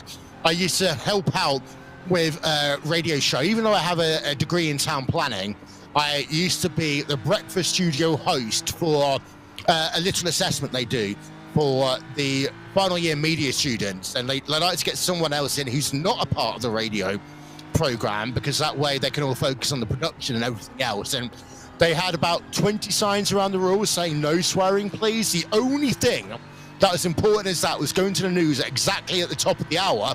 Talking of going to the top of the hour, that's a segue that will make Linus proud. We are almost at the end of 6 hours here, 1/4 race distance in the 2022 iRacing Nürburgring 24 hours powered by VCO. You're watching us live on YouTube, on VCO's Twitch page, and of course on RSL as well.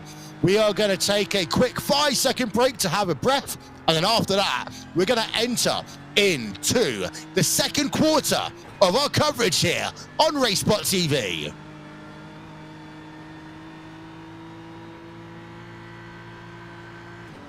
Six hours down. 18 hours to go in the 2022 iRacing Nürburgring 24 hours, powered by VCO. That is the Nürburgring, not the Nürburg Twin. The Nürburgring 24 hours, powered by VCO.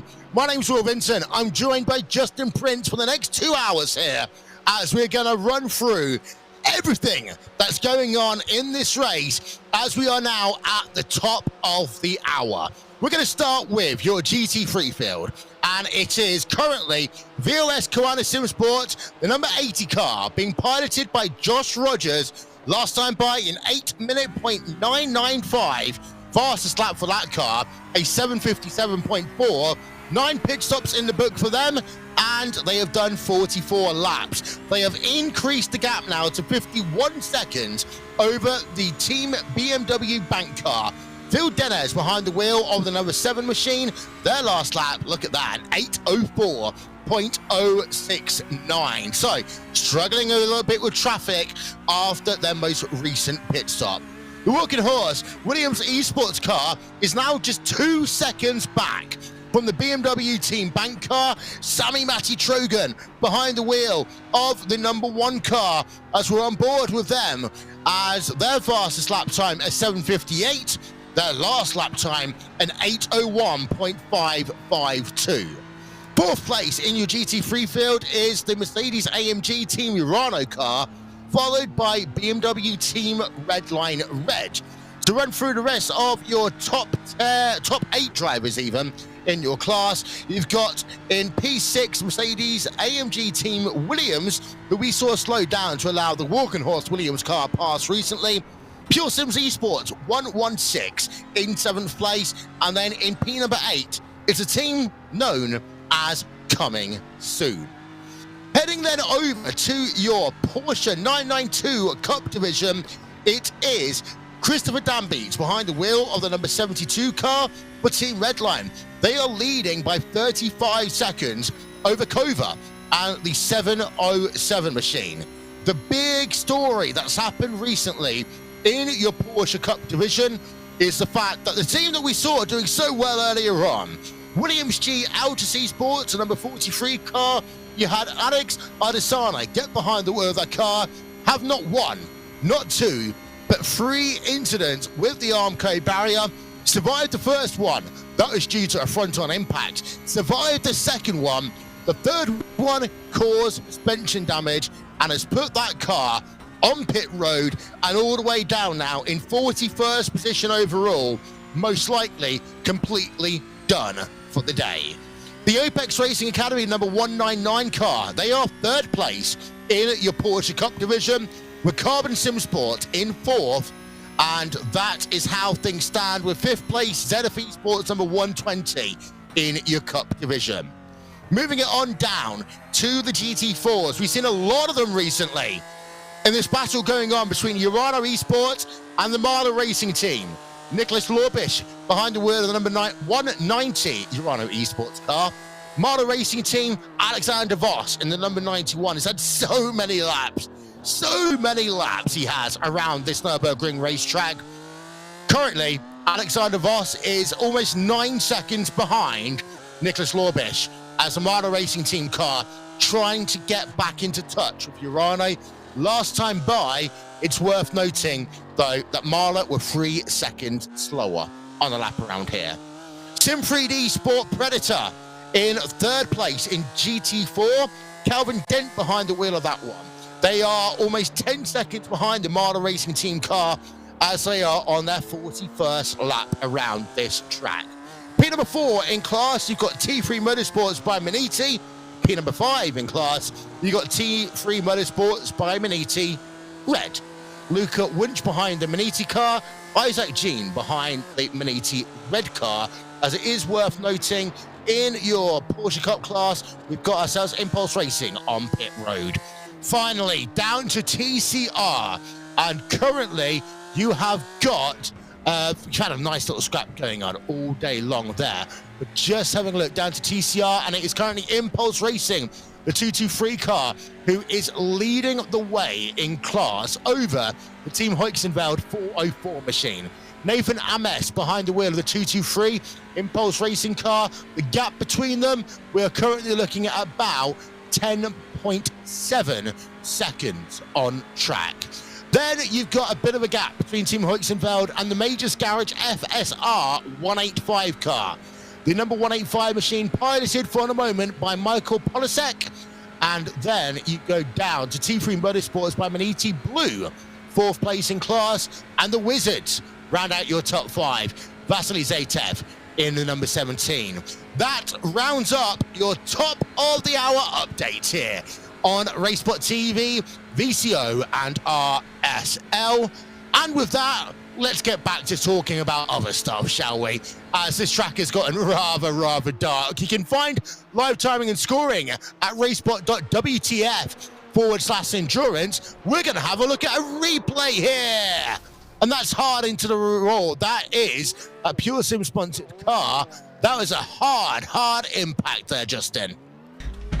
This gave them about 5 minutes of damage repair. It took them a little bit to get it fixed. They're since rolling back on the racetrack, 17th overall, 2 laps down currently, a lap behind everybody else though in the respective class, which is the more important thing. They're lucky to still keep on going, and unfortunately that seems to be the luck when it comes to Bruno Carnero this season and this year in particular, where he showed great pace, but he ends up somehow finding a way to get involved in some of the attrition at some points, whether it's in battles or whether it's early troubles when it comes to the biggest stages. Not to give him a knock as a driver, it just seems to be how the nature of things have gone for him. The number 7 car is on, 7th place in class, a 215 Impulse Racing car on pit road right now. As I said, live timing and scoring, racebot.wtf/endurance. You can join our chat on Discord by going to racebot.wtf/Discord. Get involved in the conversation in our Nürburgring 24 fan chat. Thank you to everyone, by the way, who's been getting in contact with us across social media. We had a nice little conversation earlier on about the joys of this track when it goes dark and the fun that you can have around this Nordschleife at night. Germany OP, says Daniel Alves 74. Simple as that. You know what? In terms of the racing, and also the kind of like nighttime activities, I would say this track is one of the best in the world. Spa is, of course, interesting.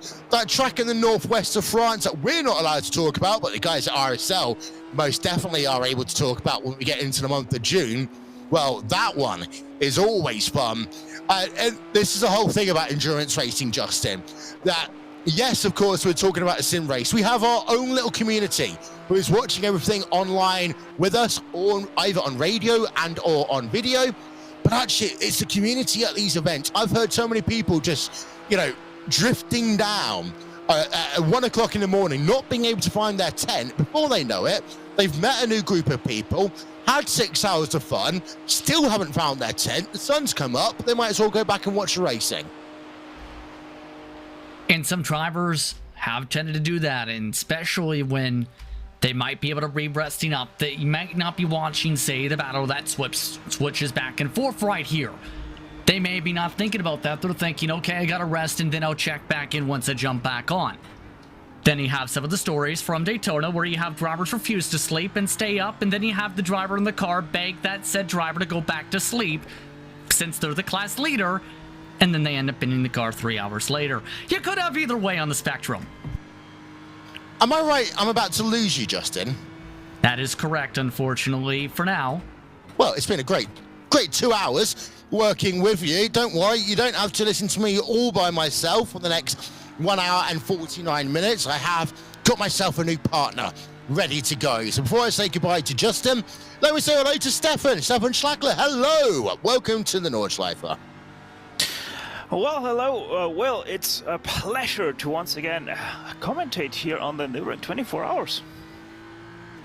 And actually, we have someone who's from the country as well, which is going to be fun. Justin, before we let you go, what should we be looking forward to in the next 2-3 hours of this event? What is the thing that you would be keeping your eye out on? Now that it's the pitch black darkness just about, now that drivers are having to rely mainly on their headlights for just about all the corners, if you're some of these competitors, the main focus is simple. Try and make sure you keep yourself on the racetrack. This is the most challenging part of things when it comes to being able to flow around the circuit, to be able to successfully get yourself to the second half of the race and in turn the final couple hours of the race. That's going to be critical. And you mentioned the fun that can be had in the nighttime. The main thing that also comes to mind is, remember, the first major races here were a few years ago, about 3-4 or so years ago in the service, in the nighttime, with the day to night transitions being a big part of the storylines back then. The amount of people who were terrified the first day to nighttime event covered on RaceSpotTV back then, drivers said they were absolutely terrified. They were not used to racing in full darkness. Things have changed a lot since then. But for some, there are still things that go bump in the night. And sometimes, in some parts of this racetrack, those things may jump at you like a jump scare if you aren't careful enough. Indeed so. And you know what? Egos can often be a big thing as well that end up disappearing in a heartbeat here. Thank you so much to Justin for his time with us here on our coverage of the 2022 iRacing Nürburgring 24, powered by VCO. We just saw a moment ago Walk & Horse Williams Esports getting past Team BMW Bank. So Sami Trogan, you will have to say, has been the driver of the last couple of hours here. He's currently 54 seconds back from Joshua Rogers in the Kawana SimSport number 80 machine, but it's worth noting that these two are separated only by a second on their last lap. Joshua Rogers did an 8-minute flat 0.017. Sami Trogan did an 8-minute 1.019. They were both at least 2 seconds faster than anyone else on track. So that's your situation over there, as your lead is currently working on lap number 46 with 6 hours 15 minutes of the race scored complete. We're on board still with Sami Trogan as he's working himself on track. And Stefan, start of this lap for Sami Trogan, he's just been driver of my stint here on commentary. Oh yeah, most definitely. Sami Trogan. I don't know what they did to him on his first pit stop, but they gave him some pill or some energy drink that most definitely has pulled some magic trick pace-wise on that car. You know what it might actually be? It might have just been, go on, go out, have some fun, do it how you want to do. Don't worry about your deltas. Don't worry about fuel saving. Just go out and get yourself the track position, because a track like this, you can do your fuel saving at any time if you really want to do so. You don't have to worry as much about tyre management. Now we're into the heat of the night. By the way, we're on board with Chris Ludham, 5th place in a BMW Team Redline Red car. But you get to this stage of the race, and it can be so easy to say, you know what? Don't worry about everything else. You seem to know what you're doing. Go out and have some fun.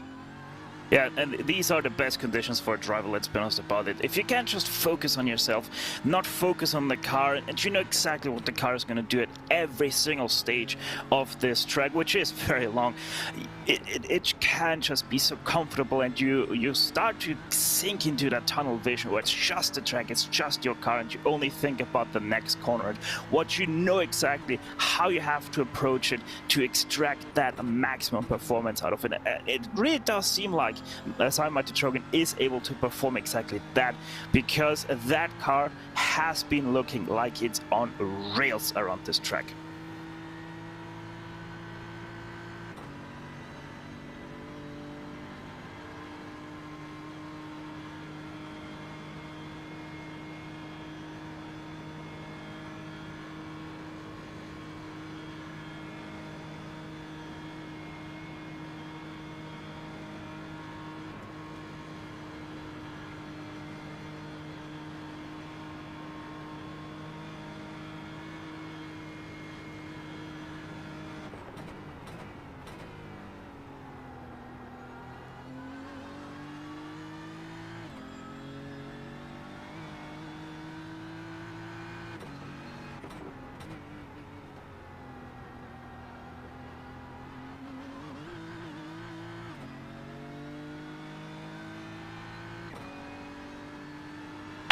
Apologies there. We just lost ourselves some audio. We're back. Got a lot of people on pit road in your GT4 cars. We've had pretty much actually your top 10 in GT4 come on towards pit road. Sebastian Schradenbach now behind the wheel of the Urano Esports car. Marder Racing Team has got Felix Kronbach behind the wheel of the number 91 car. Sim 3D Sport Predator Dorian Takabik in behind the wheel of the number 9. Then you go down. T3 Motorsports Bamaniti, Tim Matzkbach getting behind the wheel of the car. Team Rennsport Online, Manuel Wibel getting behind the wheel of the 397 car. SIC Mavana Corsa, Dominic Gademeyer behind the wheel of the 007 car. Corsin Racing, Ascari Rin behind the 303 machine. T3 Motorsports Bamaniti Red, Kevin Tarves behind the wheel of the number 10 car. Simsa Esports, Tony Runanen getting behind the 347, and Delta Sports, Florian Kruger. As we have the 6 hour, everyone get out the car, let's get someone else in, but who knows, something's going to happen very soon. They're all on track, they're all doing their first laps after a pit stop. And we have seen what the first lap can do to someone. It was, I think it was Logitech G Altus that had that horrible first lap out just a few hours ago, where the car had some major oversteer issues and then found itself even in the barrier just after Adenauer Forst. At the top of your field, we had a 758.729 last time by for Joshua Rogers. So the Aussie Flex has tried to do another flex around here. That was just 1.3 seconds slower than the fastest lap of the day. And get this, no one else in the field last time around was within a sub 8-minute lap. You had Sonny Matty Trogan do an 8:01.0. You had Phil Dennis do an 8-minute 3.5. Chris Lunham an 8:04.2. Sonny Matty Trogan actually is on pit road for the Walking Horse Williams Esports car.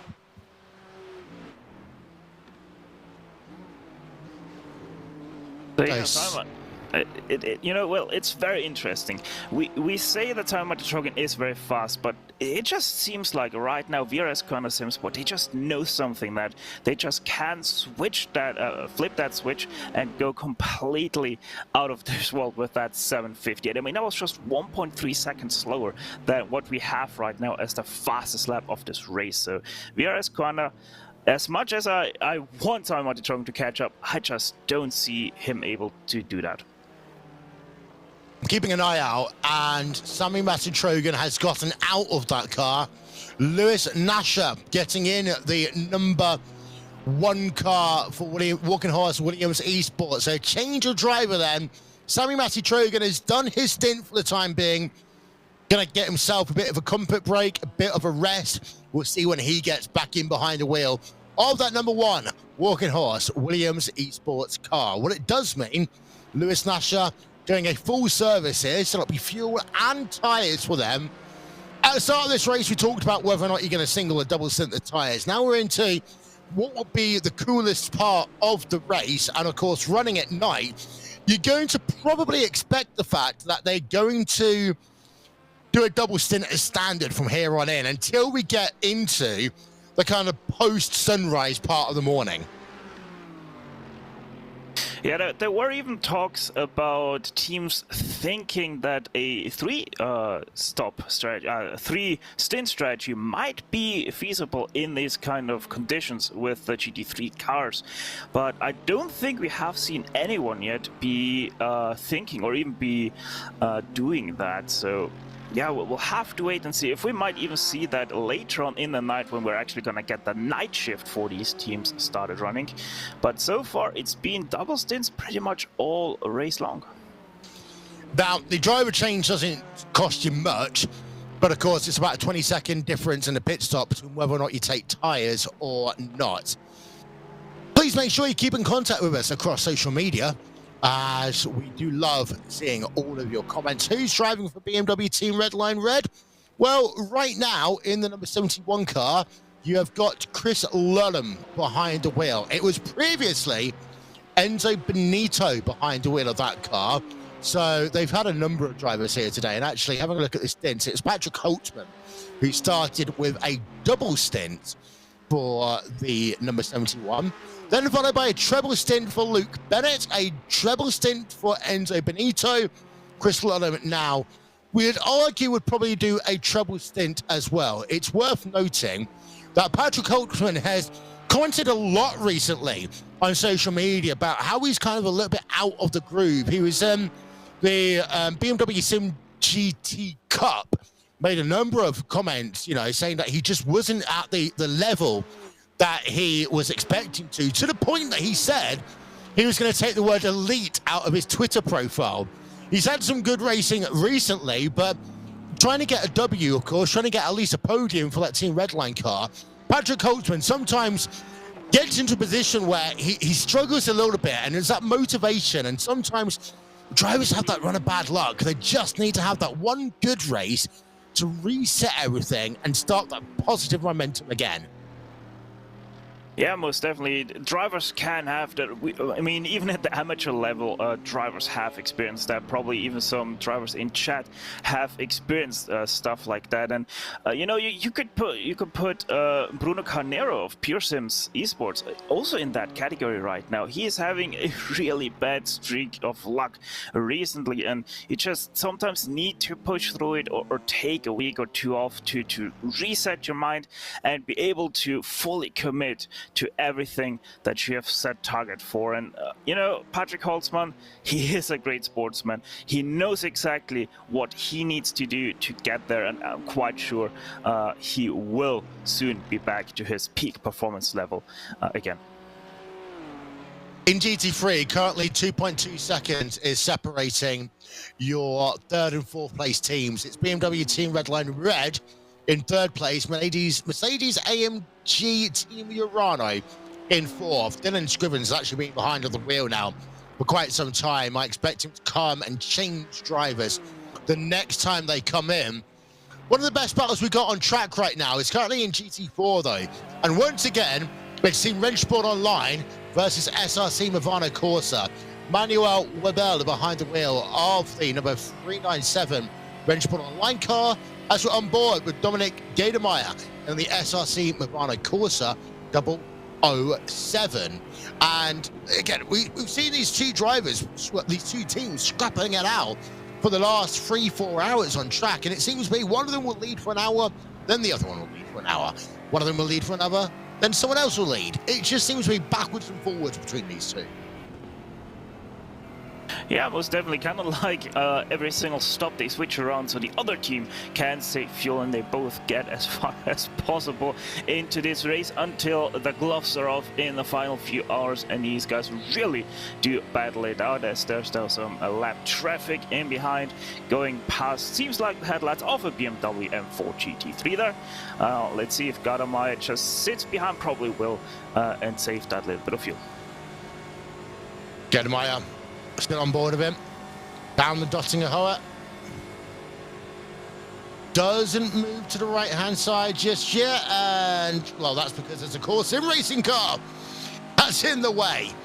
That's the reason why he's not going to move to the right-hand side, because of course in racing number 313 car, one is to get past. So 303 car, I do apologise, which is currently being piloted by Oskari Rin in the GT4 category.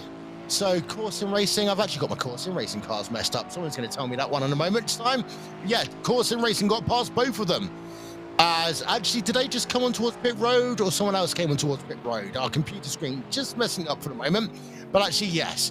Team Racesport Online down a position. SRC without a course down a position. And that's because of the fact that course in racing took 2 cars for the race and 1 down the Dottinger Hoa. These GT4 cars still have a lot of draft. Compared to the TCR machines, yes, they can draft. But the GT4 cars, I would say, have the best opportunity of really being able to suck up down the Dottinger Hoa compared to, for example, your Cup class car and especially your TCR.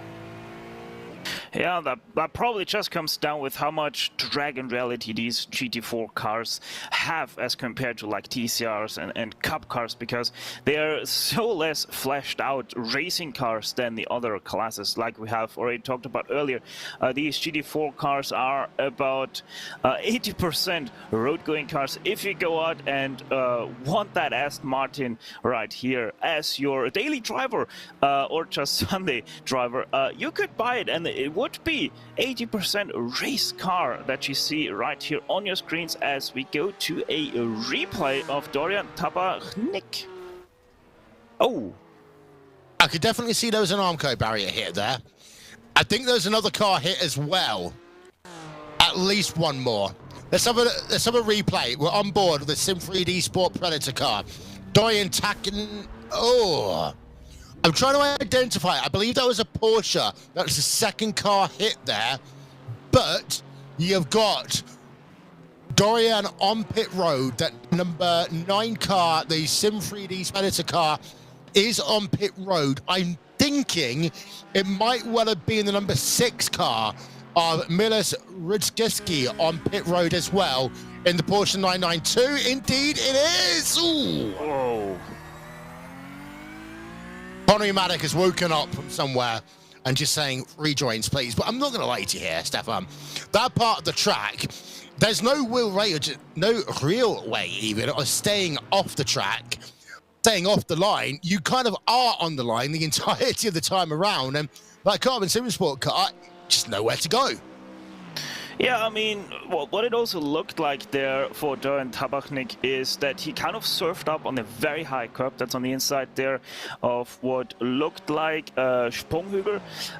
So he was turning very far to the left, over 90 degrees to the left, and it just kept tracking out to the right side until it snapped back to the left side. So really unlucky situation for both the 4 and the 6, and for the 9 and the 6, and it most definitely seems like both of them have taken quite some hefty damage from that.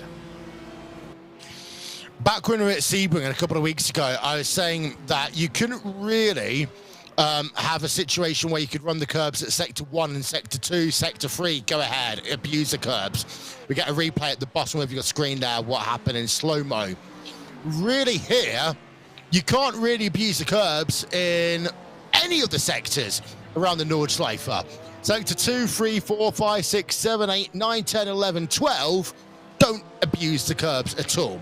Maybe once or twice. There are the odd low curbs around here, but the majority of them you do not want to be putting 2, or definitely not 4 wheels over the curbs. Just to bring it back into perspective, Carbon Sim Sports are having a long stop, and Sim3D Sport Predator having a long stop. So that will bring our list of runners down a further 2. We're now below 40 runners currently on track, and we've also got Pro Drive Esports team TCR on pit road.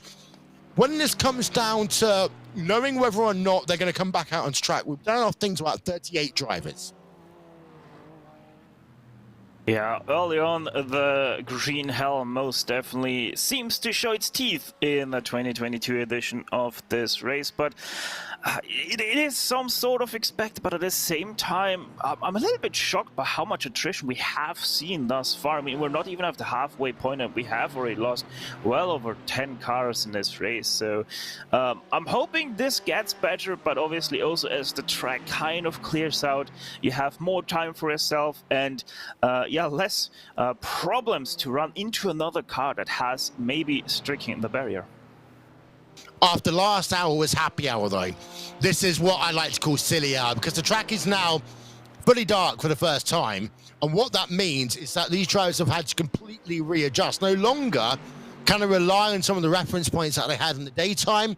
And now, of course, you've got to deal with the situation that if you're in a two-car pack, like what we can see on screen, you've got to be a little bit more careful when you get alongside because of that field of vision that you have. And that was one of the Aston Martins overtaking. That was the SRC car overtaking and getting to the front of that battle by the looks of it. We've been talking about for so long in GT4, the one that's been going on between the SRC Movano Corsa and Team Rennsport Online cars. So Dominic Gardemeyer has gotten past Manuel Weber, and that is up one position for the SRC Movano Corsa car. Loving the fact that immediately Weibel starts to flash his lights at Gardemeyer there, as to say, you take the lead now, and try to chase after that sim racing car. But Oskari Rene, honestly, after he overtook those two cars, he hasn't looked back. The gap has grown to about 2 seconds, 1.8 to be precise right now, to that SRC car. So yeah, Oskari Rene, really great drive right now in this time of day. Do you want to earn some money? Well, you can't, unfortunately, Stefan, because you're part of the broadcast. But if you're a viewer, all you need to do is go to twitch.tv/VCO Esports. Go on there, go to the chat, and type in hashtag VCO Grand Slam. You'll be then put into a competition to win $50 worth of iRacing credits. There are 5 prizes available for each of the rounds of the VCO Grand Slam in 2022. Say, hey, if you're not racing, you can still be victorious. Use hashtag VCO Grand Slam, and you can win one of 5 $50 iRacing credit tokens. At the front of your field, Josh Rogers, last time by 7:59.616. 5 seconds and 0.02 of a second faster than Team BMW Bank. All of a sudden, this gap has gone up to 1 minute and 5 seconds. It is just mind-blowing right now what they are able to do in that VRS corner car. Let's be honest about it. Nobody is even close to matching the pace that they have been able to put out. They're comfortably the only car right now for a couple of laps now consecutively to run under that 8-minute mark. Everybody else, 8-minute 1, 8-minute 2, 8-minute 4 even. But even when Joshua Rogers right now hits traffic, he hits it so perfectly that it just doesn't influence his lap time whatsoever. And you just sometimes have those lucky streaks of traffic, and I mean, it is Joshua Rogers, so he exactly knows how to use that to his advantage, and it shows because that gap just continues to grow at an increased rate. Yeah, I'm having a look at the gap comparisons to the Team BMW Bank car.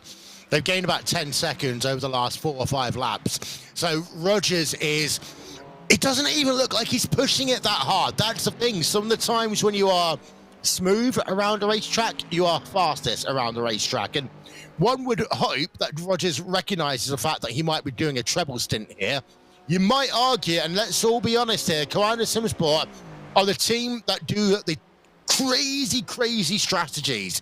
We often talk about the fact that they were the team that famously once changed a single tire in a World Championship endurance race at Silverstone.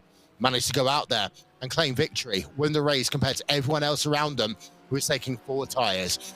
right now, I am impressed by the gap. 7:58.298, as I said, was their last lap, and 8:04.6 for the Team BMW bank car, and 8:02.7 for Chris Lullum in the BMW Team Redline red car, and an 8:05 for the Mercedes AMG Team Urano car, and 8:02 for the Mercedes AMG Team Williams car. So, got Lullum getting ready to get himself into a fight, but he is currently 6.5 ahead of the Mercedes AMG Team Urano car.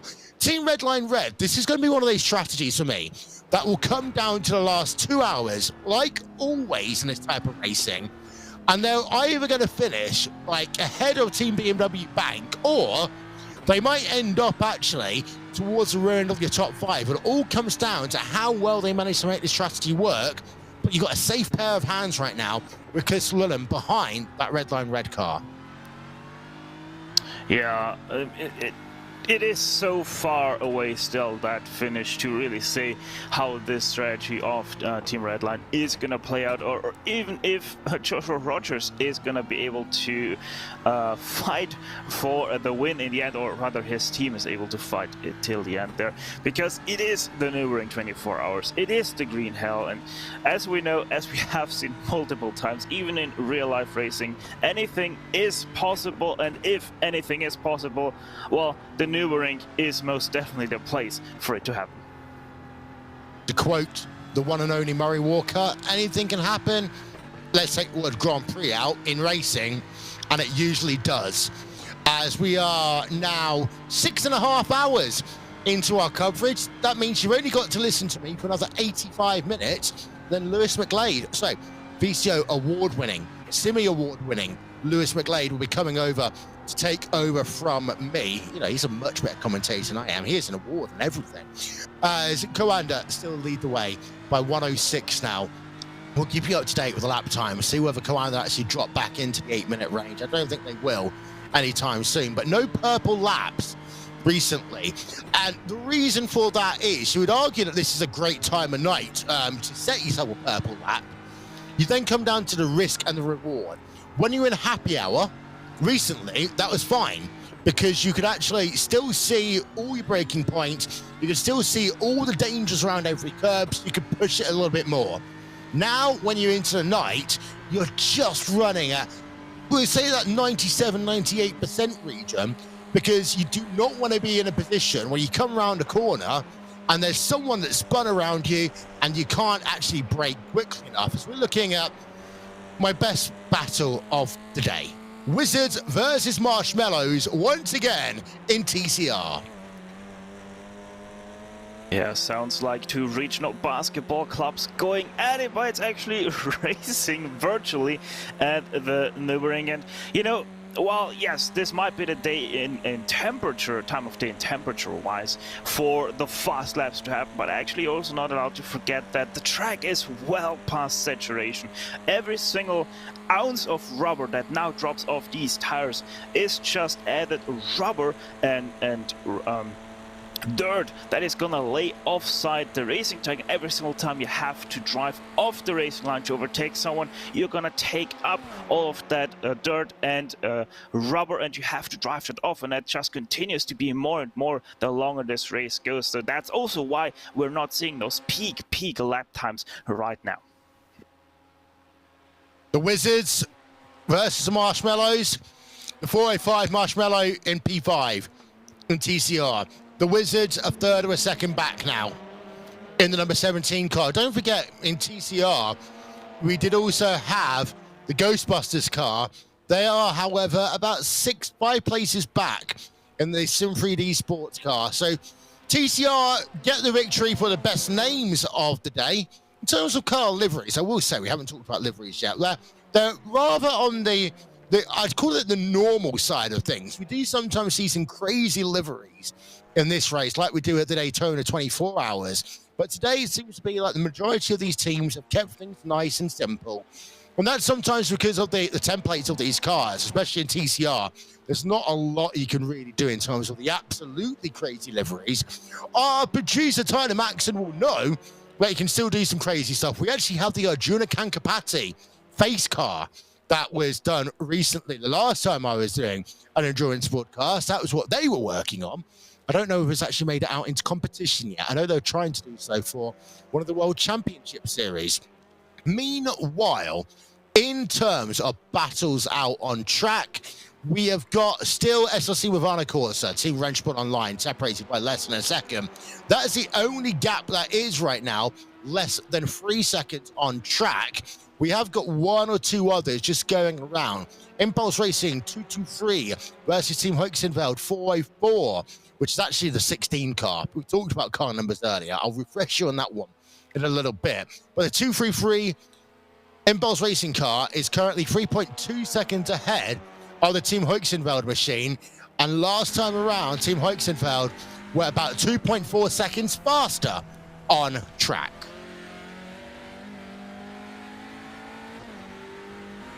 Yeah, this is pretty much the only battle that is somewhat close and is closing as well. We have seen the long battle in the GT4s, but even they are starting to stretch out. Colt being faster than SRC, being faster than Mivano right now, or yeah. So even that is stretching out, but Stefan Scheller of Team Hoexenveld 404 in the 16 rather, I've done it now as well. They are most definitely on the hunt here for second place. Don't forget, this is just one of many iRacing special events in 2022, and is the first part of the VCO Grand Slam for 2022. We've got the next 3 races of the Grand Slam. Will be 6 hours of Watkins Glen. Great. Then we've got ourselves the iRacing Petit Le Mans. Fantastic. And then you've got yourself 10 hours of Suzuka, which is literally red circled about 100 times on my calendar, because I really love endurance racing at Suzuka. It's one of the most underrated things that you'll see in all of iRacing. I was just thinking though, in terms of the car classes that we have, if memory serves me right, this is the only time this year that we're actually going to see these TCR cars in special event competition. So it's one of the few times we actually get to see these Hyundais, etc. on track. But here's a segue. Don't forget, next week we've got ourselves the penultimate racing weekend of the Hyundai NE Festival Global League. That will be on RaceSpotTV next Saturday night.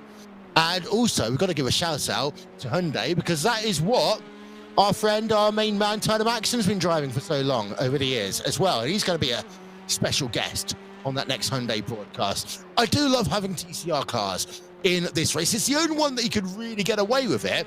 If you go back far enough, before TCR cars, Stefan, you used to have the iRacing Daytona 24 that was run with a Daytona prototype car and then a Ford Mustang. That's the biggest gap we've ever had between car classes, and it was insane. But here, the TCR cars, in my opinion, they're just good enough in terms of acceleration, throttle management, all that sort of stuff, that they can race around this track without being a roadblock compared to what you'd have if you used to have, for example, a Ford Mustang, or dare I say it, a VW Jetta. Well, see, that's what we love about the real-life Nürburgring 24, where we even have ladders driving in it. And, and that compared to the speed of a GT3, where that ladder can't even get up to 160 kph down the Döttinger Höhe straight, is quite an impressive number. But yeah, it is such a great class. There's so much talent that also is in the TCR class, and it's just great that we have at least one special event where we can see those TCR talents race out for 2 times around the clock. And you know, I honestly wish there would be more 24-hour events or even 12-hour events where we have TCRs racing. I can agree with you on that one. Phil Denez, by the way, just coming out of pit road, and he's made himself another stop. That is his 10th pit stop of the day for him, and his last lap before he came on, an 8:04. Chris Lullum coming out of pit road as well for Team Redline Red. So Lullum stays in behind the wheel of the Team Redline Red car, as we expected. We expect him to do one more stint after this one. then hand it over, as Phil Dennis has been in that BMW Team Bank car for a while now. Just going to actually have a look to see how long he has been behind the wheel of that Team BMW Bank car, and just actually no, this is his second stint. So I was imagining someone else in the car for a while. And we just were having a chat internally as well. There was a time when he used to run Mazda MX-5s here, and the first hour there was just absolutely hilarious, because you'd end up with them 5 abreast on the Dossinger Hoa with a GT3 car, thinking, come on guys, I want to get myself past, but you're taking up 92.6% of the racetrack right now. Yeah, most definitely. It made most definitely for quite interesting sights on the TV cameras, but I can tell you from own experiences running against those MX-5 classes as a GT3 car, it is one of the most infuriating experiences you can have while driving a GT3 twice around the clock here at the Nürburgring. Myself getting, crashed out every single occasion, and MX-5 was part of the Nürburgring 24. I won't comment on the MX-5 driving styles compared to your driving style. I've got to be politically neutral in all of this, of course. I've got to love all the cars and all the drivers within it. As you are watching us here on RaceSpotTV, simulcast on VCO's Twitch page and also across RSL as well. So hello to everyone watching us on radio. Don't worry, you're not missing much at that time of the day when we have to pretty much do onboards, because this track doesn't have much in terms of floodlighting. Although it's interesting to note that this track has now got itself its FIA Grade 1 license again, which in theory means you can have a Grand Prix at the Nordschleife again. It would never happen. I mean, I know Liberty Media are doing some crazy stuff at the moment. Yeah, let's have a race at Miami, then let's announce another race in America at Las Vegas, whilst the entire F1 TV rights in America got given to ESPN for a paltry sum of $5 million for 3 years. But Americans love Formula One racing, apparently, at the moment. They've done some crazy stuff with Liberty. They're not going to do a race at the Nordschleife, but surely not. I mean, it might fix the porpoising issues, but nothing else. Yeah, they most definitely have much different problems there. I'm actually sure that also the Nordschleife has the Grade 1 license. I thought Nordschleife still has only Grade 2. It was in the news. It was, I mean, let's always say, don't trust the news. But I'm sure it was in the news recently that I got Grade 1 license, because I saw the chat. Thank you to my friends at WTF1 for breaking that one. I remember I actually saw it on their page, and it wasn't on April Fool's, unless I really have made a monumental, silly moment, is what I'm allowed to call it on a broadcast, by the way. Whereas we're having a look at one of our many onboards that we see. I'm just going to let you know that the number 707 car for Cove is on pit road, as is Team Redline Cup, the number 72 car. Alexander Tiber getting behind the wheel of that machine. And Tiber, that's going to be great to see him in this Team Redline Cup car. He's done 1 million plus laps around here, I guarantee. We've also got the Apex Racing 199 car on pit road. Matthias Tobeck Jensen behind the wheel of that car. We'll see if they do a driver change this time around. There are many people asking who are in the Team Redline cars for today.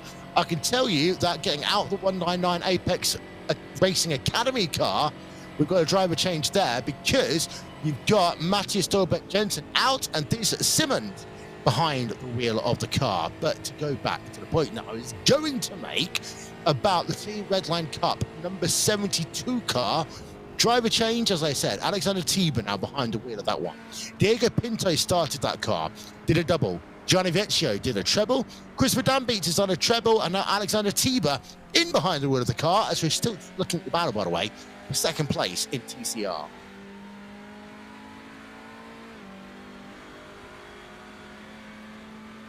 And yeah, it looks as though I might have made a mistake, Stefan.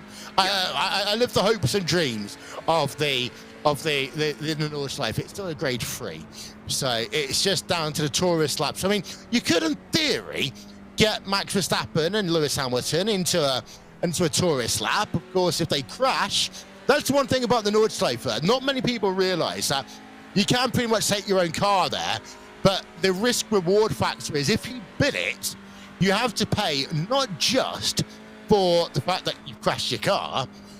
And there's a funny story, I'll tell you about that one in a moment, but you've got to pay for all the time that the track is closed. That's a lot of money. and for every inch of Armco barrier or tyre barrier that needs to be replaced. And you're looking at a bill quite often of 20,000 plus euros. Yeah, exactly. It is one of the reason because of that is because legally it's a national highway. That's why technically there are also speed limits around the track, like right here after Mühlenbach down the Exmühle, right here. And the Ausfahrt Breitscheid, there is, as you can see on the left side, there is a speed limit that is just 70 kilometers an hour down to only 50 right here because of this exit on the right hand side. And it only is lifted again after Exmühle right here. That's where the speed limit ends. And technically you would have to adhere to it, but thankfully, nobody actually tries to enforce it as long as the Ausfahrt isn't actually open. Yeah, and of course, the queen of the Nürburgring, may her rest in peace, Sabine Schmidt. Still my favorite lap ever of this racetrack was her trying to get a sub-minute, 10-minute lap in that Ford Transit van. One of, I think, the most viewed laps in history of this Nürburgring Nordschleife racetrack. But this battle going on with second place in TCR, about 2 tenths of a second, Team Huisenfeld in the number 16 car. Behind Impulse Racing. I've got a feeling that by the time they get down to the Dossinger this time around, Team Huisenfeld are going to try and go for this race. They've been closing up this gap for a while to Impulse Racing. I think they want that clear track position for the moment. But the other funny story around here is that sometimes you have someone crash the car but not damage any of the Armco or damage any of the tyre barriers. But that car's just a little bit ruined. And you always hear the stories of them trying to make it to not quite the nearest village, because all the insurance companies know that, but trying to make it 20 or 30 kilometers away and then say, oh, yeah, my car has accidentally crashed. I don't know why. It wasn't because I was running a lap at the Nordschleife. Absolutely promise. Yeah, those stories are most definitely a thing, and the reason is because only worldwide there's only one more insurance company that actually does cover the Nürburgring Nordschleife in their insurance package. True facts here, by the way. And to come back to the lap of Sabine Schmitz, there's only one lap around the Nürburgring Nordschleife that somehow gets a little bit close to that, and that is Walter Röhrl on the Porsche tractor, and him actually trying to duck on the straights. Yes, I remember that one. I remember that one now, actually, as well. Well, yes, many great histories around the racetrack. Can I just, I was thinking about the weather as well, and I was remembering someone joking about, you know, have iRacing secretly modeled rain into this race because of how dark the clouds were a little bit earlier on. Is it, remember a few years ago, they actually had that snowstorm in the middle, I say snowstorm, it's a snow hailstorm, wasn't it? Was that during the 24-hour race, or am I just being stupid again?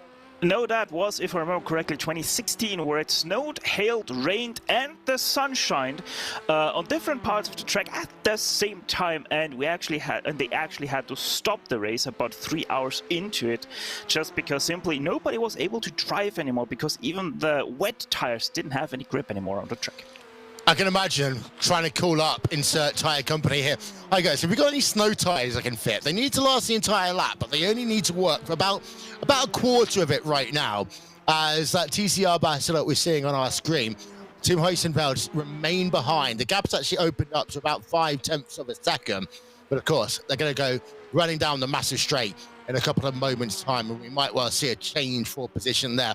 The good thing about the TCRs are that the color that you see on the side for the illuminated position marker is different to what you have on your GT3s and on the rest of the cars, actually. First of all, it's blue, and then secondly, it's on the side of the car, which means that when we do one of these not onboard shots, it makes it very easy for us to see it. But now they are on the Dossinger Hohe. Let's have a look at the times, and this is what we talked earlier. The TCRs don't have as much draft compared to your GT4s, your Porsche Cup cars, and your GT3s, but they still have enough to mean that you can try and go round the outside here, too wide. You can easily get 2 TCR cars down here. It's going to be the case of who's going to be bolder, and the answer is Team Huisenfeld are bolder in the 404 car. So They got a lot of sponsorship reads out. The last time we had a race, this time it's VCO sponsoring the event. Last time it was Hoixenveld. Well, Hoixenveld get the airtime as they move themselves up into, what's that, second place in class for the time being, getting themselves past Impulse Racing and the 233 car. Just a quick one.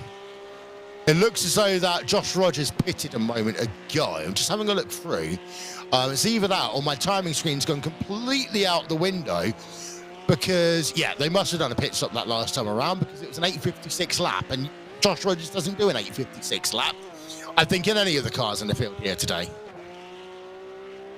Yeah, I don't think so either. I think even in the TCRs he'd be able to somehow get a faster lap time than that, even though that would be probably about 7 seconds faster than what the TCRs are actually doing right now around here. So very, very interesting that we didn't see it pop up for us here on the live timing. But either way, yeah, most definitely Joshua Rogers has made that pit. And, you know, going back to Sabine Schmitz, there's one fun fact that I'm going to tell you right after this replay.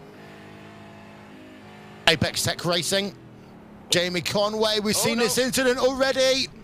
And it's another driver. Talk us through why that happens, because this is the second driver we've seen do that. Slow down for the left-hander, then it looks from up above that they've had a hardware issue, but all it actually is, they lock up, the steering goes tight, and they actually end up then turning to the right, rather than staying where the track's telling you to go, which is to the left. Yeah, well, what actually happened there, it actually happened already through Metzgersfeld, which is that left-hander just before that tight left-hander where he actually had that crash. Out of Metzgersfeld, he very slightly touched the grass on the right side, and that was just enough to lose enough grip for him to lose the rear, have to come off the brake a little bit again, and yeah, just completely run out of room there on the outside. Thankfully, not too fast of an impact, but completely pancaked that Aston Martin GT4, if I saw that correctly. So might see actually quite some damage for that GT4 outfit and having to come into pit lane. We're looking at the battle between Zenith Esports and Asher Racing. Gap between them is half a second as they work through probably the most famous corner on the Nordschleife. That is the carousel, and Asher Racing closing up to literally a car length behind in this battle for fourth place in your Porsche 992 Cup class. Come on, I want to hear the Sabine story. All right, we all know turn one of the Nürburgring Nordschleife is named after Sabine Schmitz. Now, I don't know if this is an actual true fact, but coincidentally, T13, as it was formerly named, now Sabine Schmitz corner, is also the highest point of the racetrack. I never knew that. I feel like I should, because I actually have got access from my university life to worldwide maps and all the kind of like height references, etc. So I say height references. I'm a teacher that teaches in urban planning, and I'm using height references because I can't remember the word that I actually mean for things. It's a long Saturday night for me. I'll come up with the correct word at the moment. But in the meanwhile, we can continue looking at the number 200 car that we're on board with Asher Racing. Because Asher Racing right now have got Martin Asher behind the wheel of that 200 car. And driving in that car today, we've had Martin Asher now doing 5 stints. And Dennis Aris February, he's done 3.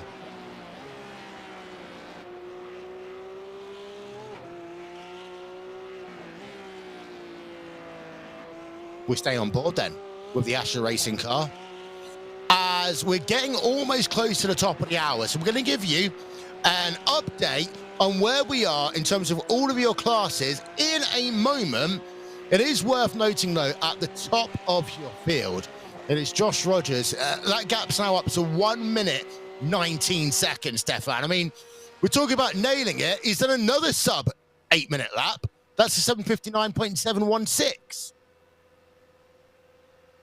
Yeah, quite honestly, I'm 100% speechless about the pace that Joshua Rogers just puts on. He's miles isn't even the right term anymore for how far he is ahead of the rest of the field, not only on real time but also in pace.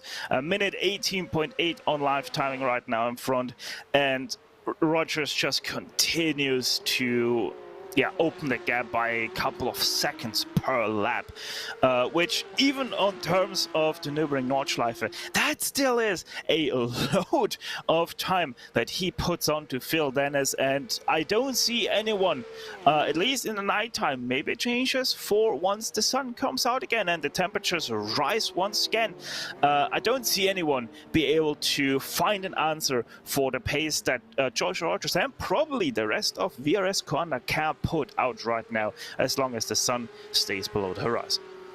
Just to let you know, my timing screen says that the Cova 707 car, Lasse Druinen, had a moment a couple of moments ago in his Porsche 992, currently running in second place in your Porsche Cup class car, 31 seconds behind Alexander Tiber in the Team Redline machine.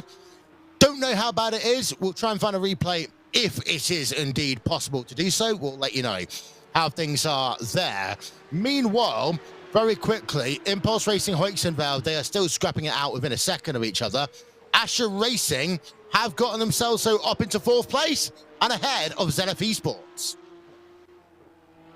That is good news for Asher. They can continue with the run. So, yeah, I don't know. Maybe Lassie was just in pit lane because I see him not have a time for lap 49, and Valtteri Landa was in the car for lap 48. So maybe your lap timing got a little confused with that. It happened.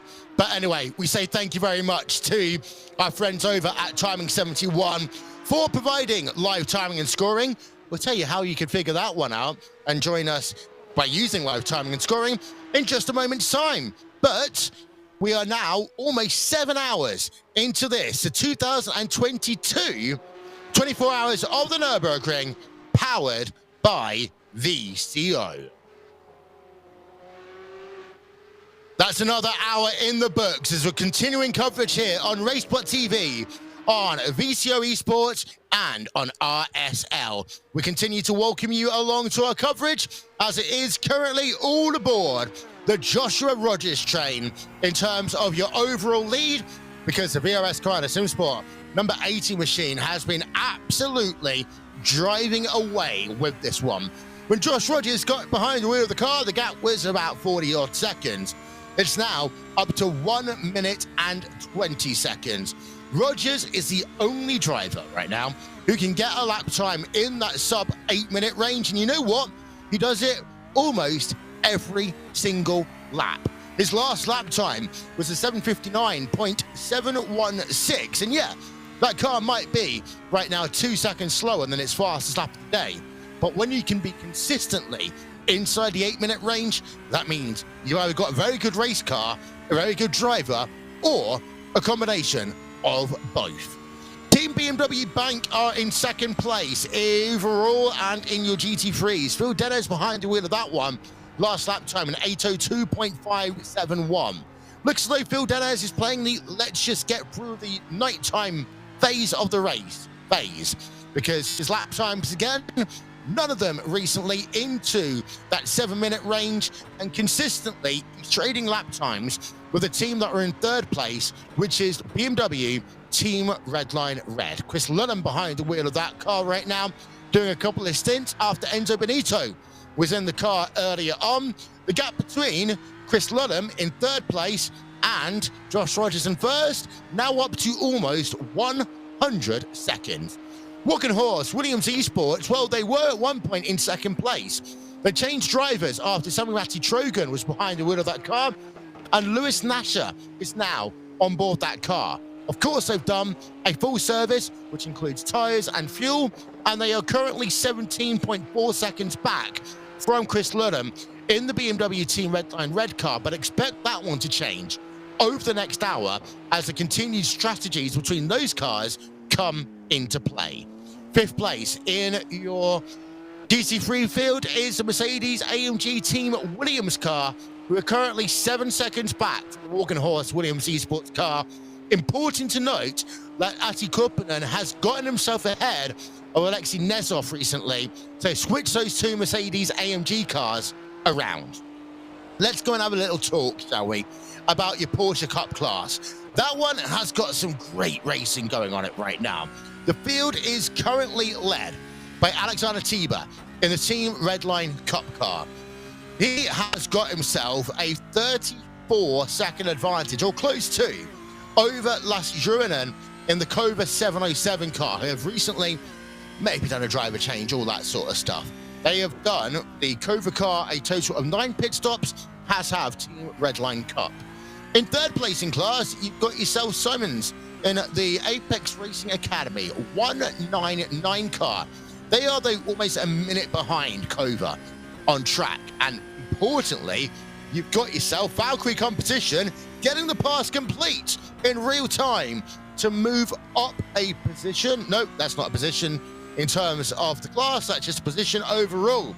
Valkyrie Competition up into 9th place in the GT3 field and up into 11th place overall, but the Apex Racing Academy car still 3rd place in class in your Porsche Cup division. Asher Racing. We've seen Asher Racing battle it out with Zenith Esports. Asher Racing got past Zenith Esports recently, and they've got themselves now a 1.1 second advantage. That is your 4th and 5th places in your Cup class. Let's move down, shall we, to GT4, where right now we have ourselves leading in class Sebastian Schollenbach in the Urano Esports car, putting out an 8-second advantage over the Marla Racing Team car. That one was really close at one point, but actually it's gone itself up now to an 8-second advantage. In third place in class, you got T3 Motorsport by Maniti. Tim Matzke behind the wheel of that T3 Motorsports by Maniti car. And then you got Oskari Rin for Core Sim Racing running in 4th place.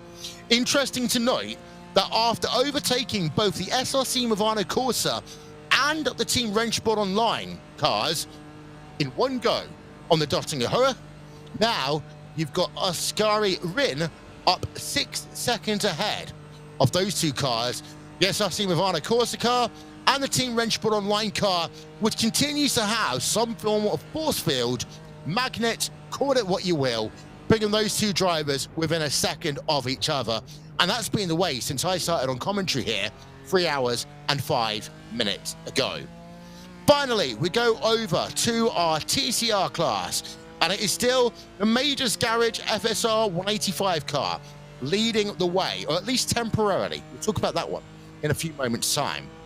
Then you've got yourself Team Hoixenveld 404 car getting a 404. We mean the 16, but they got 404 on their name.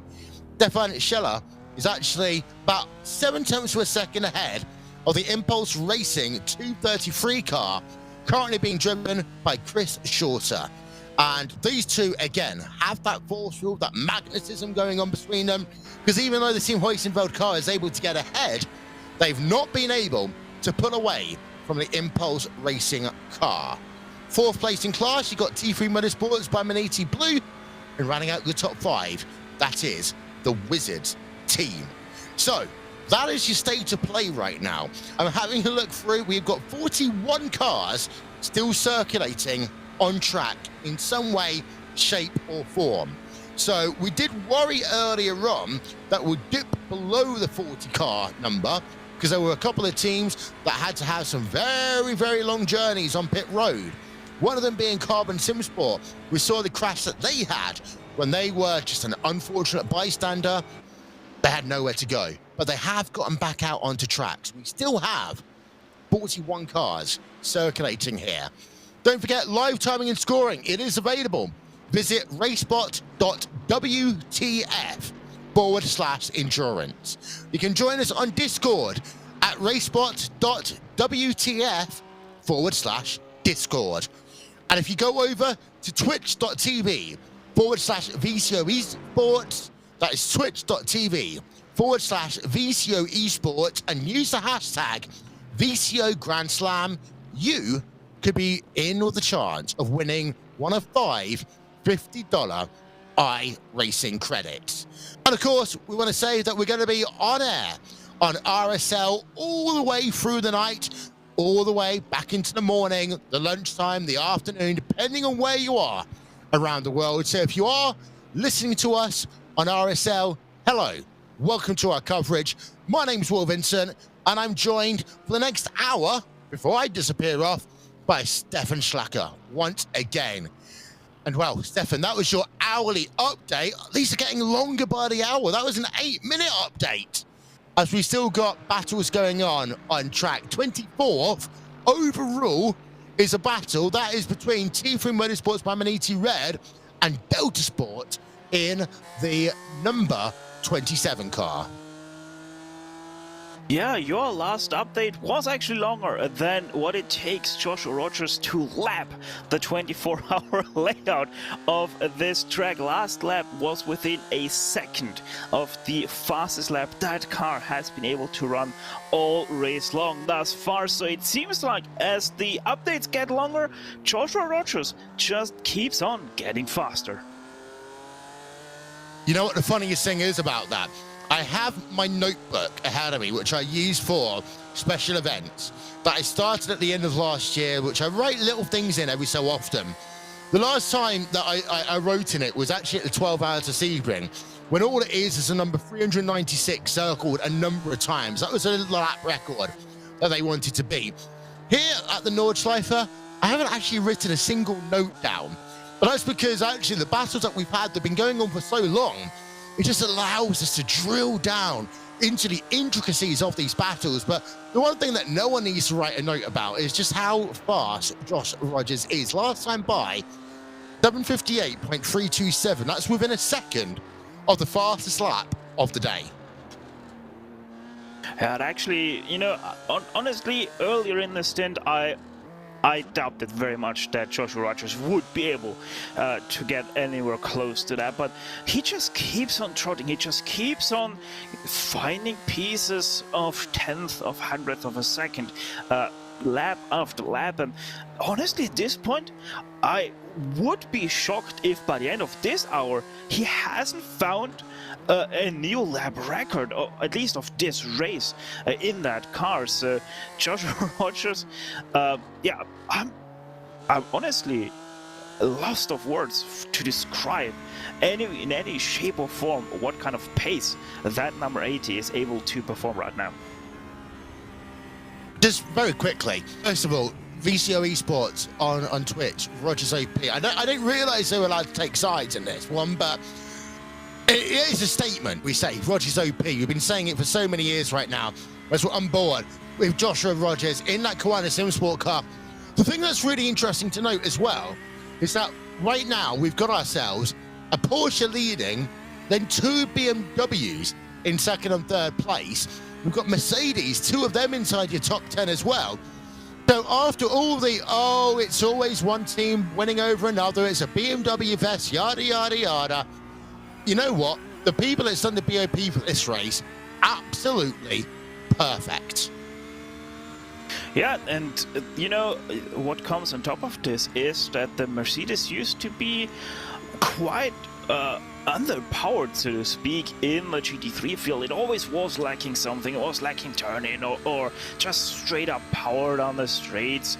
It really has found form in the recent 2 seasons, Season 1 and Season 2 of 2022. It really has found pace, and honestly, it's very nice to see that the Mercedes is once again able to, at least right now, challenge once again for a top 5, and maybe by the end, who knows, even see it on the podium or the top step of it.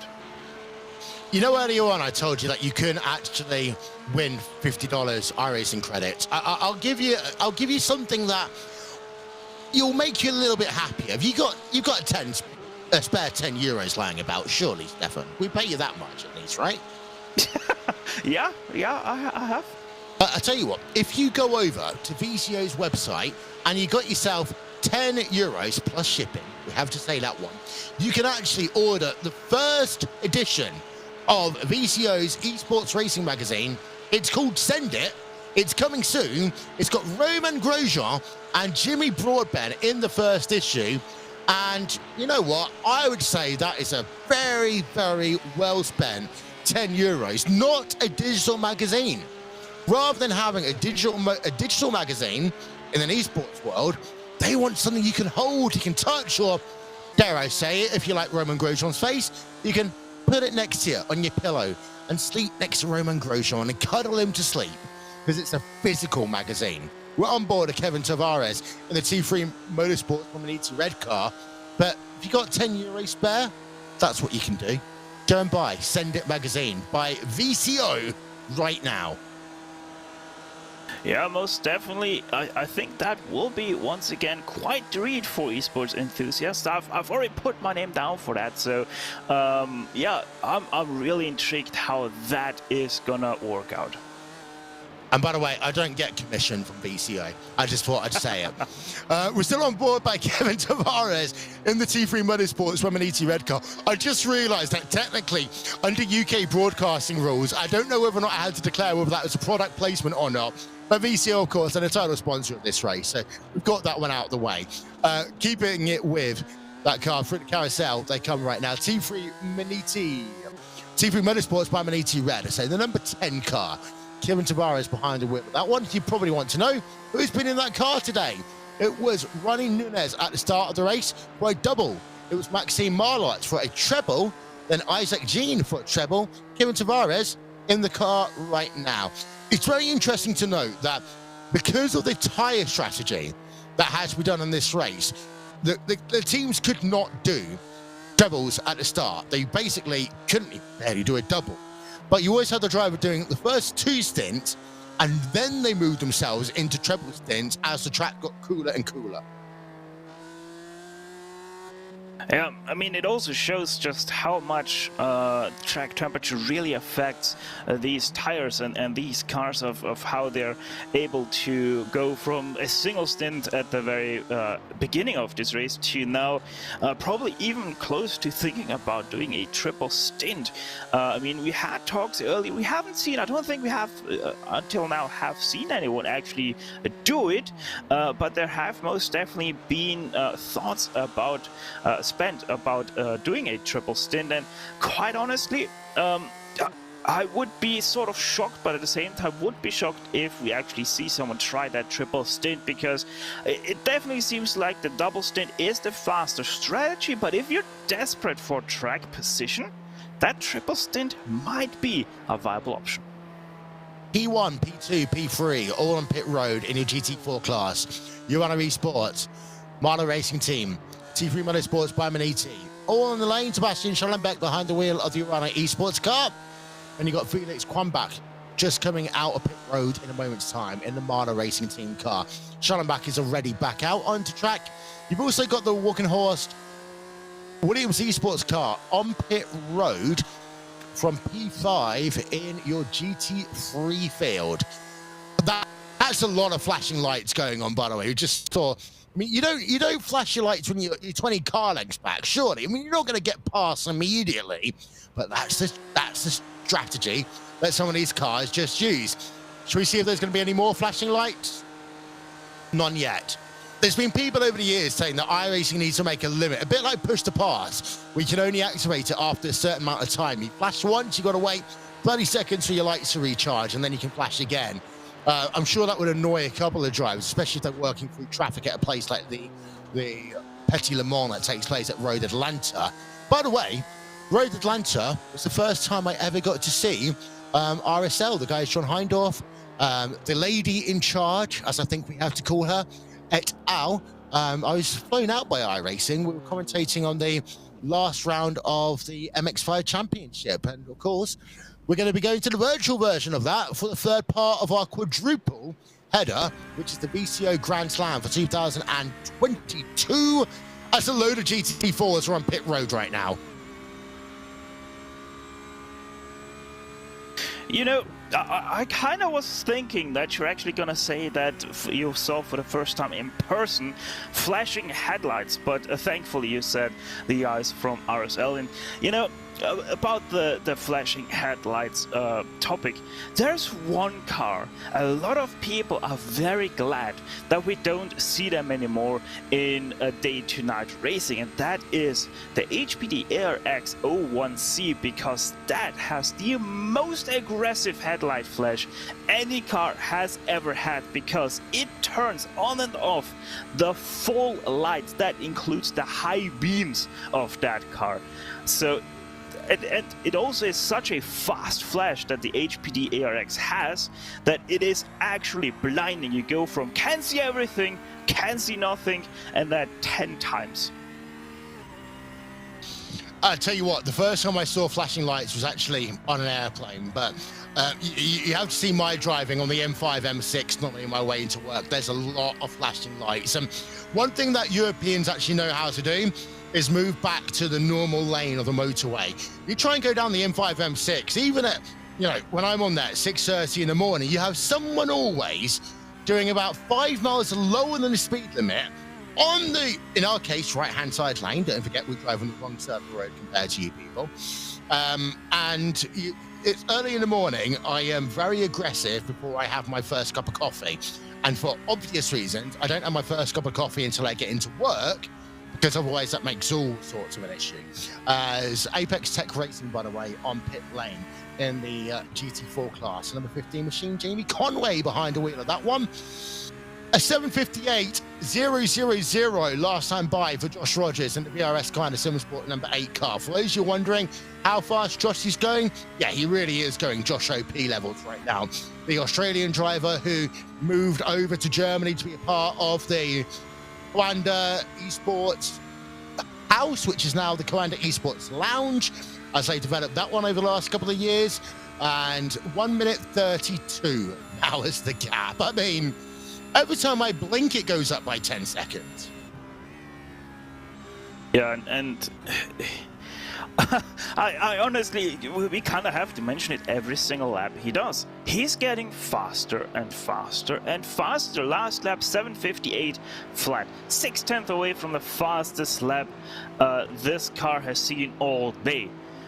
He is just on not only another level, not even a different solar system. At this point in time, he's in a different universe to everybody else on this track right now. Sorry, I was just getting ready to put my order in for dinner. 39 minutes left of commentary, and there's going to be a lovely cottage pie waiting for me at the end that was made yesterday, going into the oven. The sort of comfort food you need normally if you've been out. I don't think I've ever seen anyone try and serve a cottage pie at a 24-hour race, but you never know. I might make that the new thing I do when I finally get the chance again to go to a long endurance race. There'll be a cottage pie somewhere that will be able to end up on a barbecue and will end up being able to be served to myself and my friends. I can't believe it's been so long. I used to love the fact that we've got all of these great communities that come together. I always used to have it when I used to go to the 6 Hours of Spa. A number of friends from the 24H esports series and I would go down together. You just meet so many different people, friends that you know from motorsports, friends that you know from sim racing. Just haven't been able to do that the last couple of years. That and the likes of Sim Racing Expo as well. Not been able to do that for the next couple of years. However, in the UK, I can talk about this one because it's VCO related. May the 14th, we are having a community event. That one, details coming your way very, very, very soon. I'm missing people at racetracks, Stefan. That's the honest answer.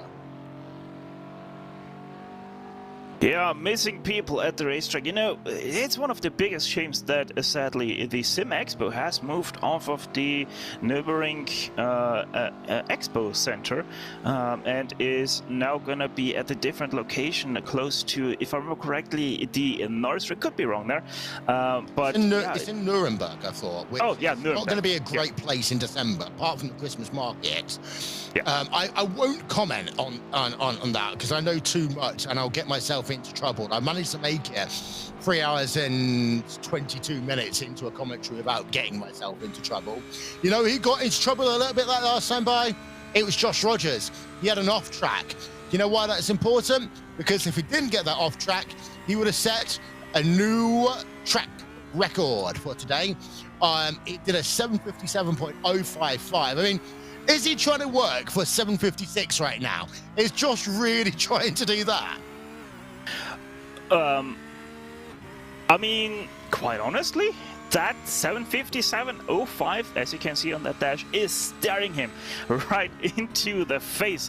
And, you know, Josh Rogers, if we just look at that wheel input on the left side of our screens here, there is no sudden movement having to correct. It's one turn in, and he doesn't have to correct it once again right here. Perfect turn in, smooth, little bit of counter steer out of it because the track shifts camber and then falls away from you down below with quite a steep drop. Apart from that, there is nothing that car doesn't do exactly like Josh Rogers wants to do. Through Fluke Blood's perfect second right-hander, he is on rails with that car, and I wouldn't be surprised if next time around it doesn't say 7:57 but 7:56. I just realized I could probably get you to do a track right here, but they take so long. It takes longer than my random... Oh, look at this. We've got a little bit of a battle. This number 10 car is one that we saw involved in an incident early on. The T3 Motorsport Permanente red car is trying to identify who it was that was involved in a little argy-bargy situation. Two drivers going at it. Delta Sport then, in this battle for P8 in GT4, currently half a second behind the T3 Motorsport Permanente cars. They work themselves through the carousel. That's the thing, that a lot of people who might just be checking us out online, because you cannot tune into a web broadcast, those people checking us out online right now, be it on YouTube, be it on Twitch, be it on RSL, they might be thinking, so why is one team all of a sudden slower than another? Why is the lap times dropped off so much for some of these cars? Quite simply, the reason is a little bit of damage. Now, a track like this, it's a bit like running Darlington in NASCAR. You're gonna get some damage to your race car unless you are incredibly lucky. The situation is, though, you've got to think about how you repair that damage over the course of a 24-hour race. If it's worth repairing in the first place, you take that 20, 30-second hit, but then also adjusting your driving style so that you know how to handle the car, even if it isn't like it's come out of the factory showroom. Yeah, and this track is one of the hardest to take that risk versus reward. Obviously, it is that little bit faster if you go over the curbs, just like Delta Sport right there through the ice curve. But at the same time, you run the risk of just taking that curb a little bit too wrong, hit it with your splitter, and then have that broken splitter for that lap or for that stint. And then you once again run into trouble. Do I want to repair it right now? It's going to cost me time, but at the same time it doesn't really, because you're gonna maybe gain that back if you have lost speed. So it is always so tricky, and obviously you need to then set up also your car differently if you want to avoid any sort of damage from any sort of thing. So that's an Armco barrier for Delta Sport. Just like what you were saying, gotta keep your car going, gotta adjust, and that time, let's get ourselves a replay of that one in a moment, hopefully, from our producer Tyler Maxim. Be very interested to see what happened there, but sometimes, especially when you're dark, it just means you go a little bit too far to the right-hand side. You don't quite know what was going on, but onto the Dottinger Hohe then does come those two cars, and the gap has eked itself out quite a bit as a consequence of that. Here's a replay. Let's have a look then, with Delta Sport Timo Ruppin. Just runs over the curb a little bit too much. That pushes him towards the Armco barrier, just down at the Demi Carousel there, and that cost him, I'd say, about 5 seconds. The Timo Ruppin, actually, yeah, it's about that much, I'd say, overall, possibly a little bit less. But those little moments is when your heart really does get completely stuck in your mouth, because you want to overcorrect, but if you do that, you risk making an even worse incident. It's sometimes like when you have a slide, the worst thing you can do is sometimes power through it, but sometimes you just got to make sure you keep it pointing in the right direction. Here's Jamie Conway, Apex Tech Racing. Oh, that was a very slow spin. Very lazy spin indeed. Does look a little bit weird as we're now on board with Luchak here. Milos, actually Vic Reiki. Oh my goodness, X-Müller. Holy moly of oversteers. How did that happen? Is this crash moment here? another time. You know, that second incident there of the number 6 right out of Mootkurve, that most definitely looked like he had a little bit of damage from that first crash, and through Klosterdal, where you have that left-right kink over that small but steep, you kind of don't want to call it a rise, but a bump in the road. It has unsettled that car enough so that damaged side of that first incident at Hoheneichen was enough that car just completely snapped on in, hooked itself on the barrier, and caused a lot of damage once again for that number 6. Second time that car has been on pit road for an extended period of time. They had it happen a couple of hours ago. They've had it happen to them again. 2 incidents caused by themselves, and Carbon Sim Sport dropping down the overall order again, currently 26th place overall. GermanSimRacing.de are on pit road as well, with the number 9 car, Lucas Uppert, as keeping an eye out on OP Watch, seeing when that lap time is going to come through. I'll let you know as soon as it does. Bill Dennett's last time by, without us realizing, actually got himself into the sub 8-minute range. It was a 7:59.885. So we can say there are 2 drivers currently inside of that 8-minute range. And Chris Ludderman, the Team BMW Redline car, an 8:789. So actually, interestingly, amongst the top 4 or 5 drivers, these gaps are stabilizing just a little bit. Yeah, and you know what, Will? One thing I just realized, number 6, we have talked about it. It's once again an incident for them, and the first time around they were sort of an innocent bystander, being completely out of the dark, having a car spun in front of them at the kleine Sprunghügel. But this time, Vegrecki just completely on himself with that injury, and that was only the 5th lap out of pit lane from that first repair of damage. Just to let you know, 7:57.939, so actually half a second slower than the fastest lap day for Josh Rogers. It's 7:59.885. We talked about that one for Phil Dennis. It's going to be a while still until he comes past the start-finish line. We'll keep you up to date on those battles. Having a look to see what other battles we got on track. We're looking at 1 right now, where the gap is about 1.5 seconds. And yeah, for those of you wondering why are there so many onboards at this time of the night, well, evidently you've not watched a 24-hour race at the Nordschleife before. Nürburgring Nordschleife. I've got to say that one, otherwise I'm going to get into trouble with Arjuna at the very least, and probably a couple of other people as well. But yeah, this track, you know, at night you've not got the best camera angles. You'd see a couple of headlights, maybe a position board, and that's about it. A lot of onboards you're going to have in the evening part of the race. And as I say that, just had my production feed freeze for a moment, but it's okay, we're back to going. As I say, closest battles we've got on track. We've got Team Rennsport Online, SRC Movano Corsa in GT4, separated by 1.5 seconds. That is, as far as I can tell, the closest battle we have. The second closest battle is T3 Motorsports by Maniti Red and Delta Sport, with Timo Rippon behind the wheel of the number 27 car. That's about 1.7 seconds. Then after that, you've got Team Fordzilla scrapping it out with Apex Tech Racing in your GT4 field, but that gap is 3.3 seconds right now. And then getting towards your 5-second range, you've got Impulse Racing and Team Hoytsenveld 404. They are battling out for first place in your TCR field. Impulse Racing last time by were about half a second slower than Team Hoytsenveld, as a T3 Motorsports by Maniti blue car is on pit road.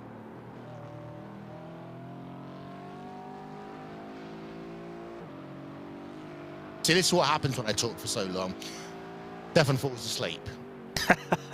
No, I was just fact-checking something right now, and you know, in 1927 this track obviously opened as the first mountain race and test track, as it was back then called, for the Nürburgring Nordschleife, and it basically maturely has been unchanged ever since, for the addition of Armco barriers where just hedgerows once were. So yeah, most definitely safety has improved. Although how much safety room there really is around the track like this is debatable. Yeah, you'd really struggle to get full Grand Prix safety, shall we say, around most of this track, because you've got arm cut barriers and you've got, well, trees. And downforce cars don't like having small barriers like that, I'll tell you. That one for nothing. I've seen some horrific crashes in open wheel cars over my time. I'm not gonna lie to you, I don't like seeing crashes. There are people that watch motorsports and say, oh my God, did you see that crash? You know what? Every time a driver crashes, there's always a chance that something horrible can happen to them. So I don't like crashes, but you do see some very scary ones, and I'm very glad that, you know, that Porsche LMP1 car, last time I remember, it was actually a closed cockpit car. So I'm trying to remember, there has been one or two open wheel cars that have done like ceremonious laps around here. But I remember they had to pretty much put them on stilts by Grand Prix F1 standards in order for them to actually deal with all the undulations around this track. Yeah, both, if I remember correctly, Toyota and BMW, back then BMW Sauber, if I remember correctly, both did laps around here in their somewhat recent F1 Cup, but as you said correctly, they had to pretty much max out not only suspension travel but also ride height to have some sort of drivability around the many bumps that the Nürburgring Nordschleife offers. As having a look onto the Dossier Hohe, then VC drivers will come. It's always nice when you can just about see the headlights of a car ahead of you. We go on board. We can't really see much, of course. The reason why we don't get to see all the MPH and all the deltas, etc., is that everyone else could see what the other guys were doing. So they keep a little bit of the data secret. That's the reason why it just says 6th gear. But you work yourself then underneath the Bilstein Bridge, track just starts moving to the left-hand side. That's when you know, okay, got to get ready again, because I've got normally a little bit of braking to do if you are on just a pure Nordschleife layout. You've still got a lot to do as well when you're running here. The track will flick itself to the left past the Nordschleife pit lane. Then I've been in that hotel, by the way, on the left-hand side. I went to the Sim Racing Expo one year, the first year that I was on site. Stayed in that hotel. Absolutely great. You get a great view of the racetrack. Do you know how much actual track viewing I got to see from my window over the course of 4 days of actual racing going on at the Nordschleife? Oh, sorry, in the Nürburgring, not the Nordschleife that day. Guess how much? Probably 0. 2 minutes.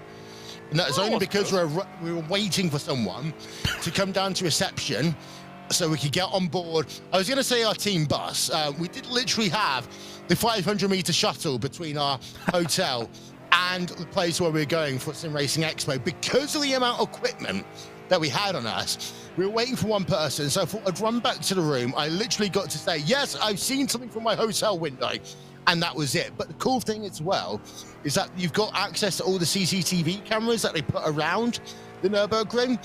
So when you wake up in the morning, if you know, in your pajamas, whatever, you don't want to go outside immediately, you can actually go and check out some of the CCTV cameras. And the marshals like to do some funny things in the morning, especially when they're cleaning up and they're getting themselves ready for a very hard day of marshalling. You've got to remember, marshalling is a very hard job.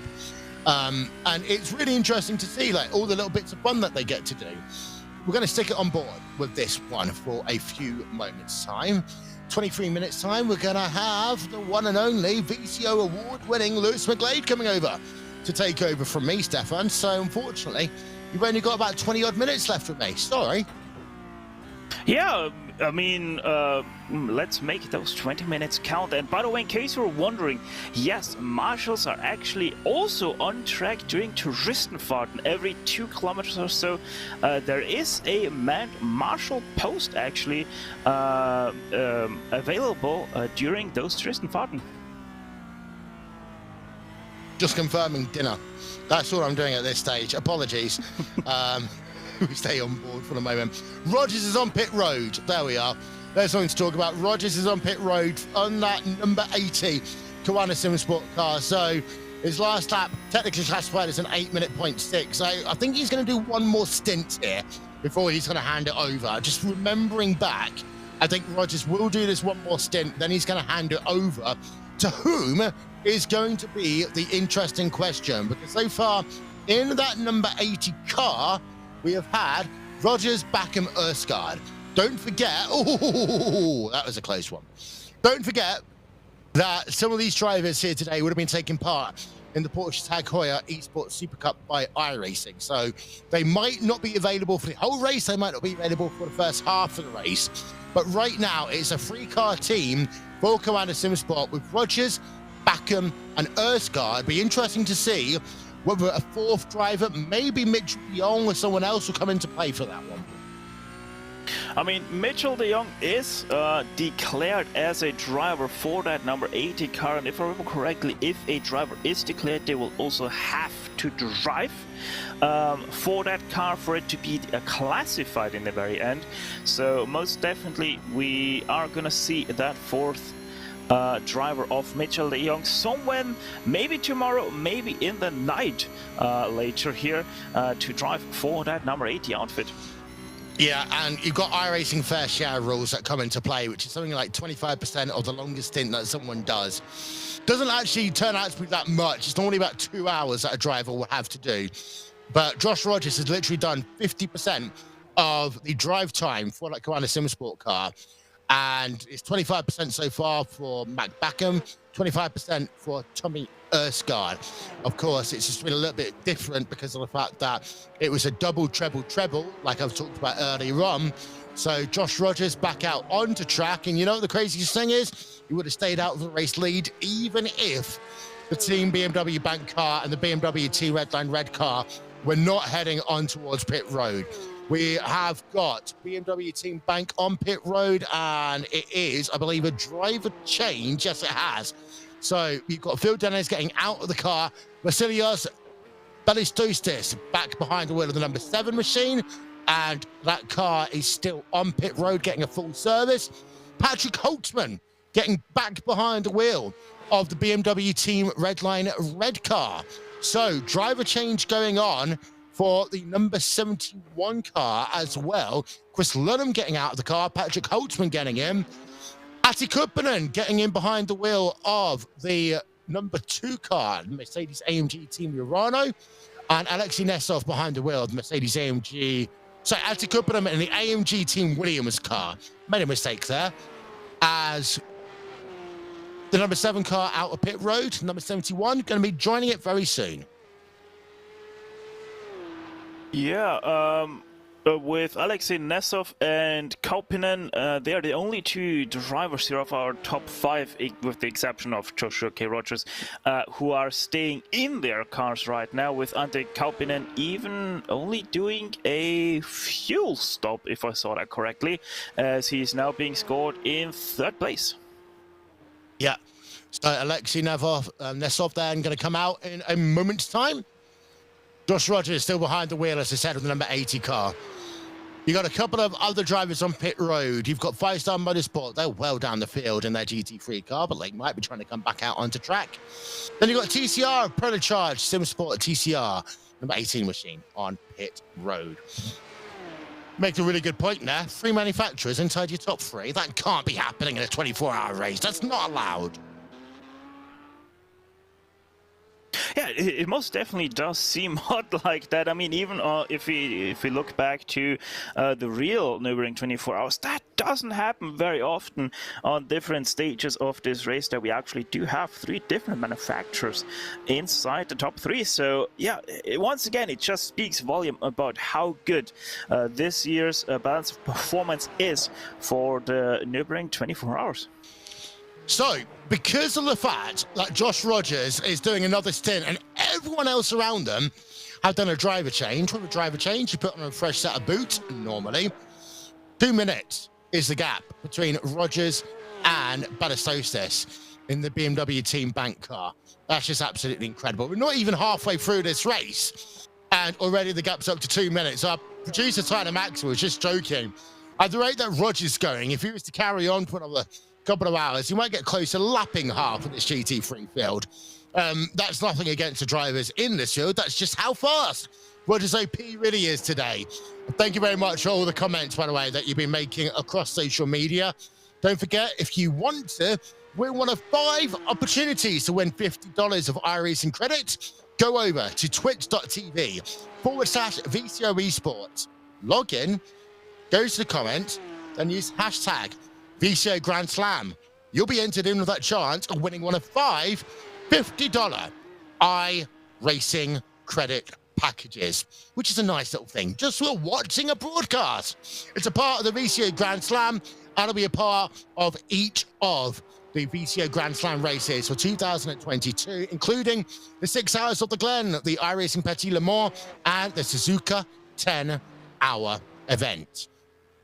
Live timing and scoring still available, by the way. RaceSpot.wtf/endurance. You can also come and join the fun with us on Discord by going to RaceSpot.wtf/Discord. And on there is a fan chat open to you to add any comments. There's not been much on there. We do like your comments, so do feel free to make them. If there's any questions that you'd like to ask ourselves, whether it's Lewis when he comes along a little bit later on, feel free to do so. We'll answer them as best as we possibly can. Closest battle on track. Hey, Sims Esports versus SRC Movano Corsa. They've just done the switcheroony, and Dominic Gedemeyer up into 5th place in class. As actually, no, I take that back. It's Dominic Gedemeyer losing the position to Tony Ruinen there. So Simson Esports up 1 place, SRC Movano Corsa down 1 spot. I'm a little bit intrigued how Dominic Gedemeyer and SRC lost so much time to Team RSO, the 397 and Core Sim Racing, because they all stayed in their respective cars except for Carstensen, who took over from Manuel Weibel on lap 50. But SRC Movano Corsa lost, what is that, 20 or so seconds to RSO and Core Sim Racing. So highly intriguing how that happened. Completely blew past me there on our timing screens. Yeah, it does. And of course, we do occasionally get someone's running slowly or stopped. We've actually had one of them recently. I'm trying to work this one out if it's an issue for the number 8 car. Number 8 car is showing as running slowly or stopped. That was a minute and a bit ago. That was coming soon car, but they are once again circulating on track. We've got Pure Sims Esports and number 14 car on pit road. Okay, here's a replay. Let's have a look. Well, they are running fast right now, so this doesn't bode well for the actually that is Gedemeyer. Oh, that's the reason how Gedemeyer lost all that time. And of course, then you're pointing in the wrong direction, and then you've got to find a way of turning that car back around. The worst thing is, if you're a car coming towards them at that point, it's literally Bambi deer headlight situation. And it can also really distract the driver that's coming towards you, because at that stage, you really don't want this massive beam of light heading towards you. Yeah, and the problem also is if you're an oncoming car to that incident of Gedemeyer, you don't really know where exactly that car is situated, as that car is situated right into the Amco barrier. Nico Carnemolla, they're having issues with traversing the Kleine Carousel correctly this time around. I do like how our producer just puts all of the crashes together so we can see them once every so often. Nico Carnemolla in the 5-star Motorsport number 55 car. And just trying to have a look, see where they are on track right now. But they've had 1 or 2 incidents in this race today that I've seen at the very least. And by the way, if you're bored of my commentary, don't worry. I'm heading out in about 13 minutes and a bit's time after I do a little bit of an update, and then we hand it over to our next commentary team. So far, we're actually... That's an interesting point tonight. We are now officially below 40 drivers actually circulating on track. We're down to 38 drivers because the Carbon Simsport car is stopped and they are on pit road, not coming back anytime soon by the look of it. We've got then behind them Protocharge Simport TCR and Sim3D Sport Ghostbusters. They're 38th, 39th on track right now, but we are now officially down to less than 40 cars circulating, and we are getting close to 8 hours into this race. Yeah, and little fun fact, we are about 1 minute 30 away virtual time from midnight in this race. So soon we are actually gonna get closer to the end of the night. Yeah, we are. So track conditions, just to keep you up to date with them. 18.3 degrees Celsius is the air temp. It's not moved at all in God knows how many hours. The same with the track temp. It stayed exactly the same, 18.9 degrees Celsius. Wind speed, we're looking anywhere between 3 and 5 meters per second. It fluctuates up and down. But of course, you've got to think about the fact, Stefan, that is one part of the racetrack where you have one weather balloon where you're going about 5 meters per second. There's many, many parts of the racetrack where normally that would be different. We talk about the snow, the hail, the rain, and the sun at 4 different parts of this racetrack. Spa sometimes has that.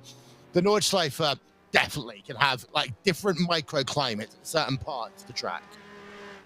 Yeah, most definitely. I mean, you can see the correlation between Spa and the Nürburgring Nordschleife, being both tracks are in the Eifel, although being part of different nations, but still is in the greater region of the Eifel. So you can most definitely see why we have that going between those two. I mean, they are also both quite big tracks, if I can get my words out. So it is unsurprising that a track like Spa also have those microclimates, and you always have to basically rely on a local for you to predict the weather, because it most definitely seems year in, year out that any weather prediction model that you can come up, no matter how expensive it was to produce, it's always wrong to some degree. We're less than 10 minutes away from the next iRacing credits draw, so I'll say it one more time. Go to twitch.tv/VCO Esports. Make sure you're logged in. Use the hashtag VCO Grand Slam. Put it in the chat, hit the enter button. You'll be in with the draw. You can be the next person to win 50 iRacing credits just for watching an online broadcast. Hey, that'll be fun for you to watch. And very soon, we're going to be handing ourselves over as well to our next commentary team. But I'll come back to that one in a few moments' time. We've got 16 hours, 10 minutes remaining in this race. Keeping an eye out on the lap times again. By the way, Team BMW Bank have actually closed down a couple of seconds. It's not much over Joshua Rogers, but they closed down a couple of seconds since the last time I looked at my timing and scoring system. Keeping an eye out, we still got Apex Tech Racing in the... Actually, no, they're running by themselves right now. It's just another class around them. So there's no battles going on there. There is the battle going on between Simsa Esports and SRC Movano Corsa. That is for 6th place in GT4. Interesting to note that after being pretty much nose to tail the entire time that I've been on there, the Team Rennsport Online 397 car must not have taken tyres or something, whereas SRC Movano Corsa did, because there's now basically a tyre stint, a tyre stop between them, shall we say, in terms of their track position. So it is still Josh Rogers leading the way for VOS Carana Simsport. You've got a Porsche leading. You've got a BMW in second with Team BMW Bank and Vasilios Alatosis in the number 7 car. You've got Mercedes running in 3rd place overall, with Ati Kuppanen in the number 2 car. 3 different manufacturers inside your podium positions right now, with a BMW in 4th place for Team Redline Red, and the Walking Horse Williams Esports car running out your top 5 in GT3. Let's run through then the rest of your field before we get ourselves to the top of the hour. You've got yourselves in P6 in your GT3 class, Mercedes AMG Team Urano. P7 is Pure Sims Esports 116, which is actually the 14 car. The team that is coming soon, well, they're racing now. They are running in 8th place in class, Emmanuel Petri behind the wheel. And those top 8 drivers are basically P1 through 8 overall and in class. 9th place overall is the first of your Cup cars, the Porsche 992 Cup cars. And it is Team Redline leading with Alexander Tiber behind the wheel of that number 72 car. I say that, of course, they have to come on towards pit road, just as I do. So Alexander Tiber is coming on towards pit road in the number 97 car, and they are going to do a pit stop. Kova, if they decide to stay out, they will take over the race lead, but most likely we're going to see them come on towards pit road. The same we're going to see Apex Racing Academy 199 on pit road and Valkyrie Competition on pit road as well. They are all actually Valkyrie competitions in GT3, but we are going to see your top 3 Porsche Cup cars on pit road. Zenith Esports 4th place in class, Asher Racing 5th place in class, Pure Sims Esports in P number 6 in class, and then that takes us down to P16 overall, and that is your first GT4 driver. Urana Esports and Sebastian Schrammbach are leading the way by, get that, 6.2 seconds over the Marder Racing Team car. After eking itself out, it's slowly coming back together in terms of that one. The Marder Racing Team car has got Felix Quernbach behind the wheel of the number 91 car. Then you've got yourself the number 3 running in 3 in class. Team Matska in the T3 Motorsports by Maniti car, 3rd place in class. Core Sim Racing, Ascari Rin is in P number 4 for Core Sim Racing in their 303 machine. Team Wrenchpot Online is 5th place for the number 397 car. And then SimCity Esports, P number 6 in GT4 with the 347. The 007 SRC Movano Corsa car running in 7th place. I think legally I have to call it the 007 car, but it's Dominic Gaidemeyer regardless. RSR by Butt Kicker is in the 7th spot in the number 55, and then T3 Motorsports by Maniti Red is in 8th place in class. Then, just having a look through, going down into your TCR category, it is Ollie Peacock in the Majors Garage SSFSR, number 185 car, who is leading the way. Tim Hoeksenveld and Tom Valentini, they are in 2nd place. Valentini recently getting behind the wheel of the number 16 car. In 3rd place, you've got Jan Boll in the Impulse Racing 233. Damien Owen Howes in the number 19 T3 Motorsport by Maniti car. And then you have got, in 5th place currently, it's the Wizards, Anton Petrudev. That is a run through the majority of your field. We're just having a quick internal conversation, Stefan. We've got to remember that normally you've got yourself Mitchell de Jong, who's running in the Coanda Esports Hub. However, because of the fact he can finally go back to America, that's exactly what he's done. He's back in sunny California, and that's where he's going to be running for a while before he heads himself back to Germany to become once again a part of the Coanda Esports Hub. Yeah, most definitely. And you know that gives them also a tactical advantage, so to speak, over if Mitchell de Jong would be in the Coanda hub with those guys, because, well, he can just sleep normally, sort of wake up and have a nice stint, being refreshed, not having driven any exhausting stints thus far in this car, relieve the Euro guys, they go to sleep, and he can drive for majority amount of stints until those guys are coming back to relieve him of his duty. So actually works out quite nicely for Coanda and Mitchell de Jong in that way, that they have that tactical advantage over a quote-unquote normal situation for these guys. A little bit of love on social media coming along for the T3 team.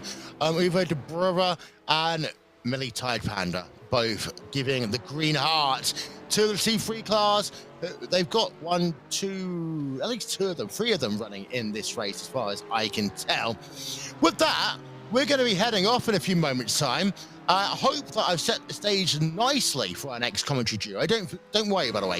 If you're watching on YouTube, you don't need to do the whole switcheroonie just yet. Just stay with us here on our YouTube, and we're going to be heading over to the dulcet tones of VCO Semi Award-winning Lewis McGlade and Zach Sweeney. So I'm going to say hello to you first, Lewis. It's been a while since we've talked to each other, and you've got, I'm going to be honest here, you've got the graveyard shift really tonight. Yeah, thankfully it's only for a couple of hours though, so it's not too bad. We should be all right. to be fair, you've got my old time slot, which used to be breakfast with Will. You've got that one tomorrow in the morning. If I remember correctly, you're bringing the race home at the end? No, I think that one's probably an Arjuna special, probably in the afternoon. I don't actually know in that sense, but no, just a nice morning thing. You didn't want to do 24 hours of this? I couldn't, unfortunately. It's going to be 24 hours at Spa later on in the year, and I'm sure that I'm going to get all 12 hours of the Suzuka race coming along. 10 hours of the Suzuka's race and the Petit Le Mans. The Suzuka race I'm really looking forward to later in the year, part of the VCO Grand Slam. Zach, hello, how's it going here? It's going all right. Yeah, no. You said we've got the graveyard shift, but you know, I've got the VCO Simi Best Commentator Award winner alongside me, so it shouldn't be too bad. It was 2 years ago. Oh. I have to ask you the serious question, though, Lewis. Are you actually wearing a tie, or is it hoodie and t-shirt tonight? It's just a t-shirt at the moment. No, not even a hoodie, mate. We're all right. Wow. I'll tell you what, in this office, it is currently 25 degrees, and I have the window open as much as I probably am allowed to at 9:47 in the evening in the UK. So these guys are going to be with us for the next few hours here. It means that, well, we're going to have to say goodbye in a moment, Stefan, which is going to be a shame. It's been great talking to you for the last 2 hours almost. Yeah, it has been most definitely very fun, and we have seen some intriguing stuff develop. So honestly, I think I'm gonna stay around for a little bit more in our broadcast chat, and watch on and just keep up with all the strategy calls these guys are gonna make in a couple next hours. Yeah, it's going to be incredibly fun to watch. My cottage pie will be ready for me as soon as I step away from the broadcast booth. It doesn't mean I'm going to step away from watching the action. This is a really interesting one. Lots of storylines still to go here in the 2022 iRacing Nürburgring 24, powered by VCO, across RaceSpotTV's YouTube pages, across VCO's Twitch, and of course on RSL Radio Show Limited as well. So with that, it's almost time for us to wrap up. Thank you very much to everyone who's been a part of the last 4 hours of coverage here. Don't forget, go over to twitch.tv/VCO Esports. If you want to be a part of the next draw, use hashtag VCO Grand Slam, and that way you might get yourself 50 iRacing credits. You can also Google as well. Make sure you find out about the first episode of VCO's physical print magazine, which is known as Send It. You can order your copy now for just €10.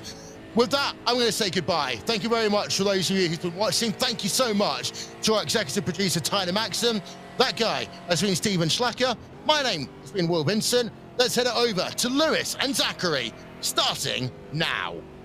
Cheers, lads. Have a good night. I'm sure we'll be catching up with them at some point tomorrow. But, I mean, Zach, hello, welcome again. Nürburgring. This is a tricky one, isn't it? I think tricky certainly is an understatement. It's the Nürburgring Nordschleife, and of course you've got the extra little bit of the GT circuit, GP circuit as well, just to add on a little bit. But yeah, it certainly is, well, arguably one of, if not the trickiest circuit in the world. It's long, and there really isn't much room for error at all. No, if you go off here, it's going to be a crash. I mean, me and Arjuna were having a chat about this in the morning when the broadcast first began, or the afternoon, where you've got, as is typical with racing, on iRacing, you've got a certain amount of instant points before you, once you've accrued enough, then you'll get yourself a drive-through penalty. And the instant point limit around here is 100.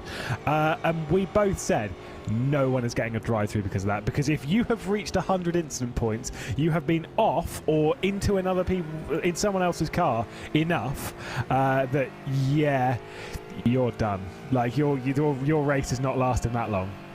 Yeah, if you like, I mean, of course, around the Nordschleife, there's not really much places where you can actually cut and get away with it, because as soon as you get off the track, chances are you are already in the barrier, and by that point your car is just completely buggered. So yeah, 100 instant points, you're not going to get a penalty because you're going to be drastically completely out of this race by that point. But surprised Arjuna actually said something that might be slightly negative about the Nordschleife. He really does love this place, doesn't he? I don't think it was negative. I still think he would twist it into a positive.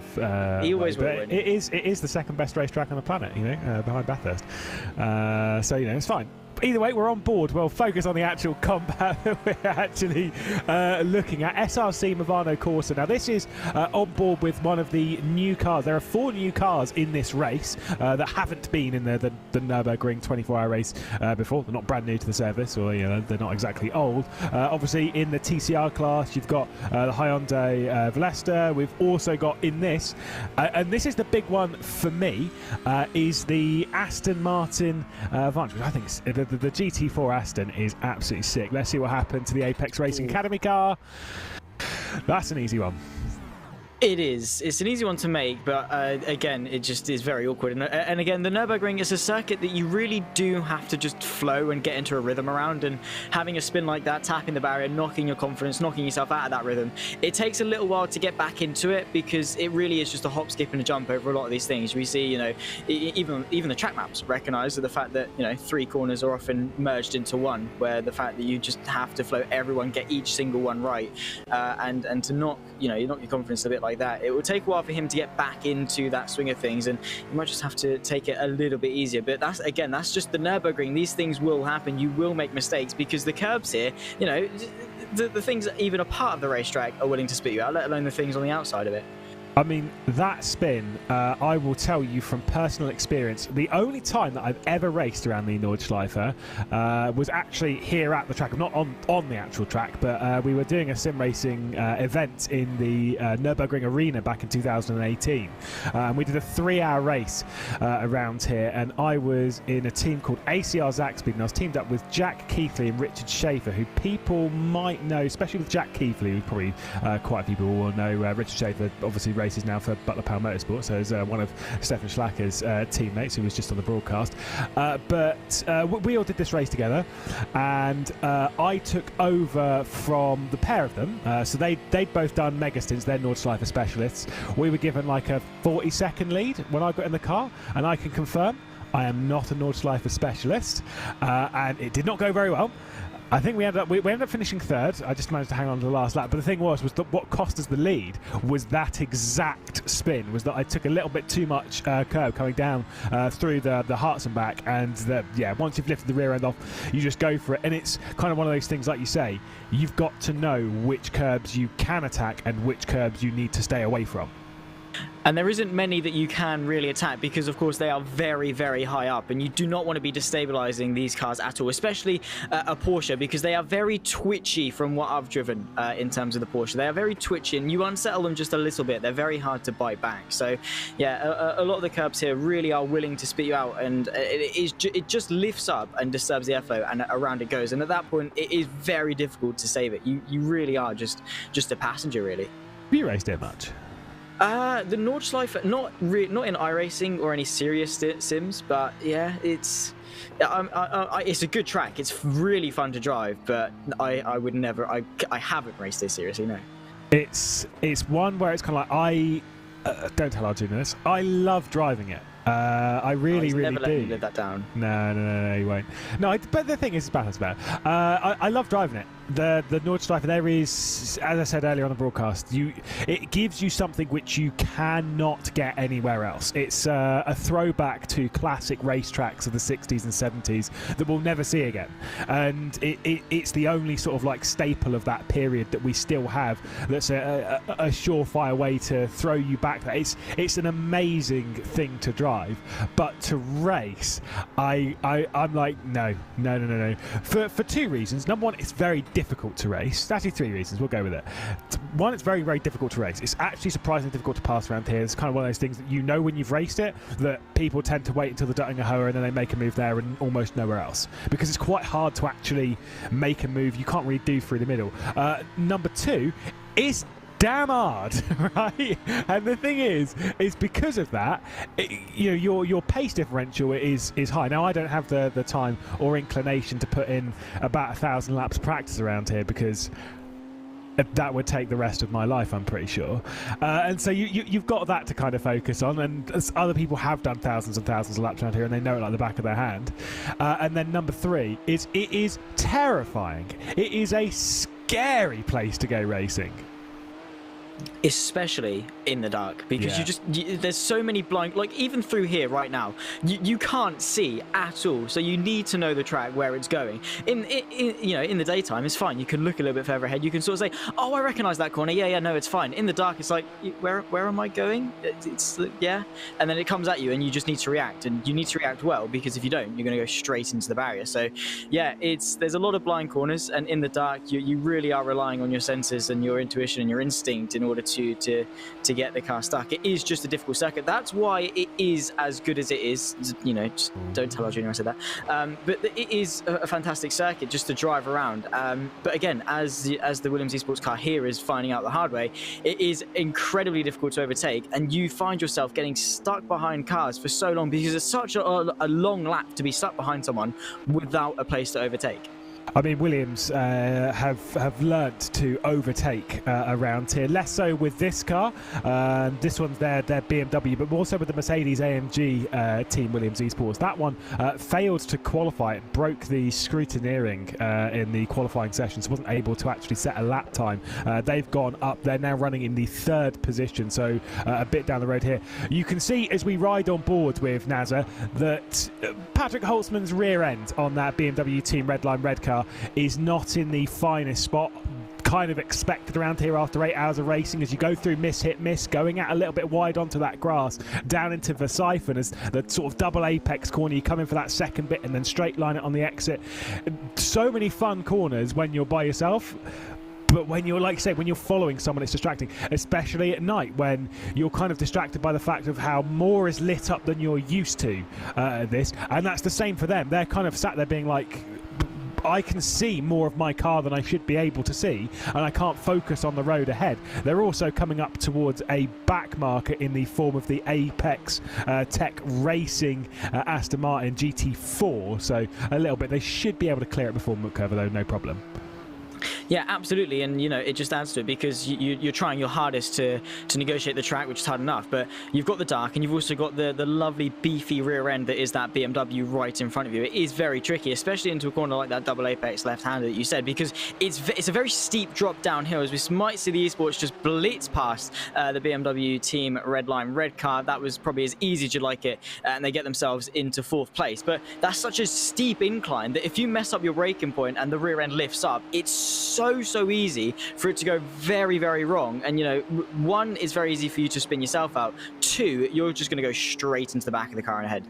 Yeah, and like I say, it's so easy. Now, we were on board with another battle earlier on. I would suspect that the Williams car there will now pull away from the Redline Red, based on how kind of simple that move was and the damage. I think Patrick Holtzman's kind of struggling here just a little bit. But this battle that I was going to speak of as we come back to Gardemeier in the SRC Movano Corsa car, closing in right on Simsa. Literally, what are the chances of that, Zach? Seriously, we were just building up to a good battle straight in the pit lane. Well, it's your fault, Lewis. We're going to blame you for that. It's like, you're not going to say, well, it's not really commentator's curse, but no, it's not. It's not. It's bad strategy. Bad strategy. Bad strategy, is it? You're going to be employed by the Movano guys, are you? No. That, like I say, it's just a cool kind of pin. It does mean, though, once it gets lit up, that we get to take a nice little look at that Aston Martin. Like I say, I do like it myself. Do love a good Aston Martin. It's nice to see it on the platform. These GT4s, though, Arjuna kind of shrugged it off, and I'm not having any of that. These GT4s are kind of tricky to drive. They are not easy. People kind of, I've said it time and time again, as Brandon Hawkins going to jump in behind the wheel and remove Gardemeier. But these are like the pathway up to like GT3s and stuff. For me, genuinely, a GT3 is easier to drive than a GT4. I mean, again, on iRacing, I haven't driven any GT4s. I've been very limited in what I can drive, Lewis. In fact, no, I'm going to blame you for this one. You didn't tell me to buy any GT4s, that's on you. Yeah, because they're hard to drive, so I'd skip them. Oh, they're hard to drive, yeah. But yeah, I mean, from what I've seen, a lot of the GT3s are relatively easy to drive, and well, Jamie Conway finding out the hard way that they particularly aren't the easiest things to drive, and that's it's that thing. He tried to catch it, but you don't have much room in order to catch it, because as soon as it's caught, it snaps back and into the Armco. Yeah, it's that coming down towards Metzgertsfeld. It's like I say, once you've kind of overdone it slightly, the first thing you're coming across is grass, which just isn't isn't ideal, suboptimal, some might say. Some might say We're only 10 minutes in. Yeah, well, you know, I am picking up what you put down. Either way, into the carousel they go. We'll look at our leader in the TCR category, the Majors Garage FSR. Now, I know that might, for you specifically, you might be like, oh, what does FSR mean? Ooh. It's Full Send Racing. Obviously, they are well adept at racing around the Nordschleife. However, maybe not so much at keeping their connection in check, as they just dropped out there, thankfully, straight back into it. If there's one thing that you do not want when you're trying to lap cars, like some of these GT3s are that are firing their way through, is seeing a car disappearing and then coming back thinking, can your connection please hold out whilst I make this move, or can it just drop completely? Yeah, it's one or the other. It's sort itself out or just go, please, because you rely on back markers and traffic to be really reliable in what they're doing and really predictable in what they're doing. So it's just like, okay, you're doing this, I'm going to do this, and around and go. And then it's like, well, where are they? Where do I overtake? Am I in the back of them or am I not? And then they pop up right in front of you, and by then it's already too late. So yeah, just adds to the fun of a multi-class endurance race when people in front of you are just not having the best of days with their internet. I'm trying to think, by the way, of so right at the start of the broadcast, me and Arjuna we both had our pick for all 4 categories, and I can't remember which ones Arjuna's predictions were. I know for the GT3, I was for sure, you were actually listening at this point, so you might be able to help me out here. I was for sure in the GT3 category going with the number 80 VRS Commander Sim Sport car. I It's a was safe like, bet. yeah, like, I mean, come on. they're very good, and they're in a car that they know very well, so yeah, fair enough. I think Arjuna went with one of the BMWs, although he was super vague. It was he was Redline. like, I think it was Redline. yeah, but he went, it might be BMW Team Redline, or it might be Team BMW Bank or the BS competition. So I'm like, that's cheating, mate. That is straight up cheating. I know for the Cup car, though, the Porsche Cup, he did pick Team Redline, and I picked Kova, which I am a little bit salty about, I won't lie. And I'm pretty sure as well he picked Urano in the GT4s, and I picked Core, who are now 4th. Again, not salty.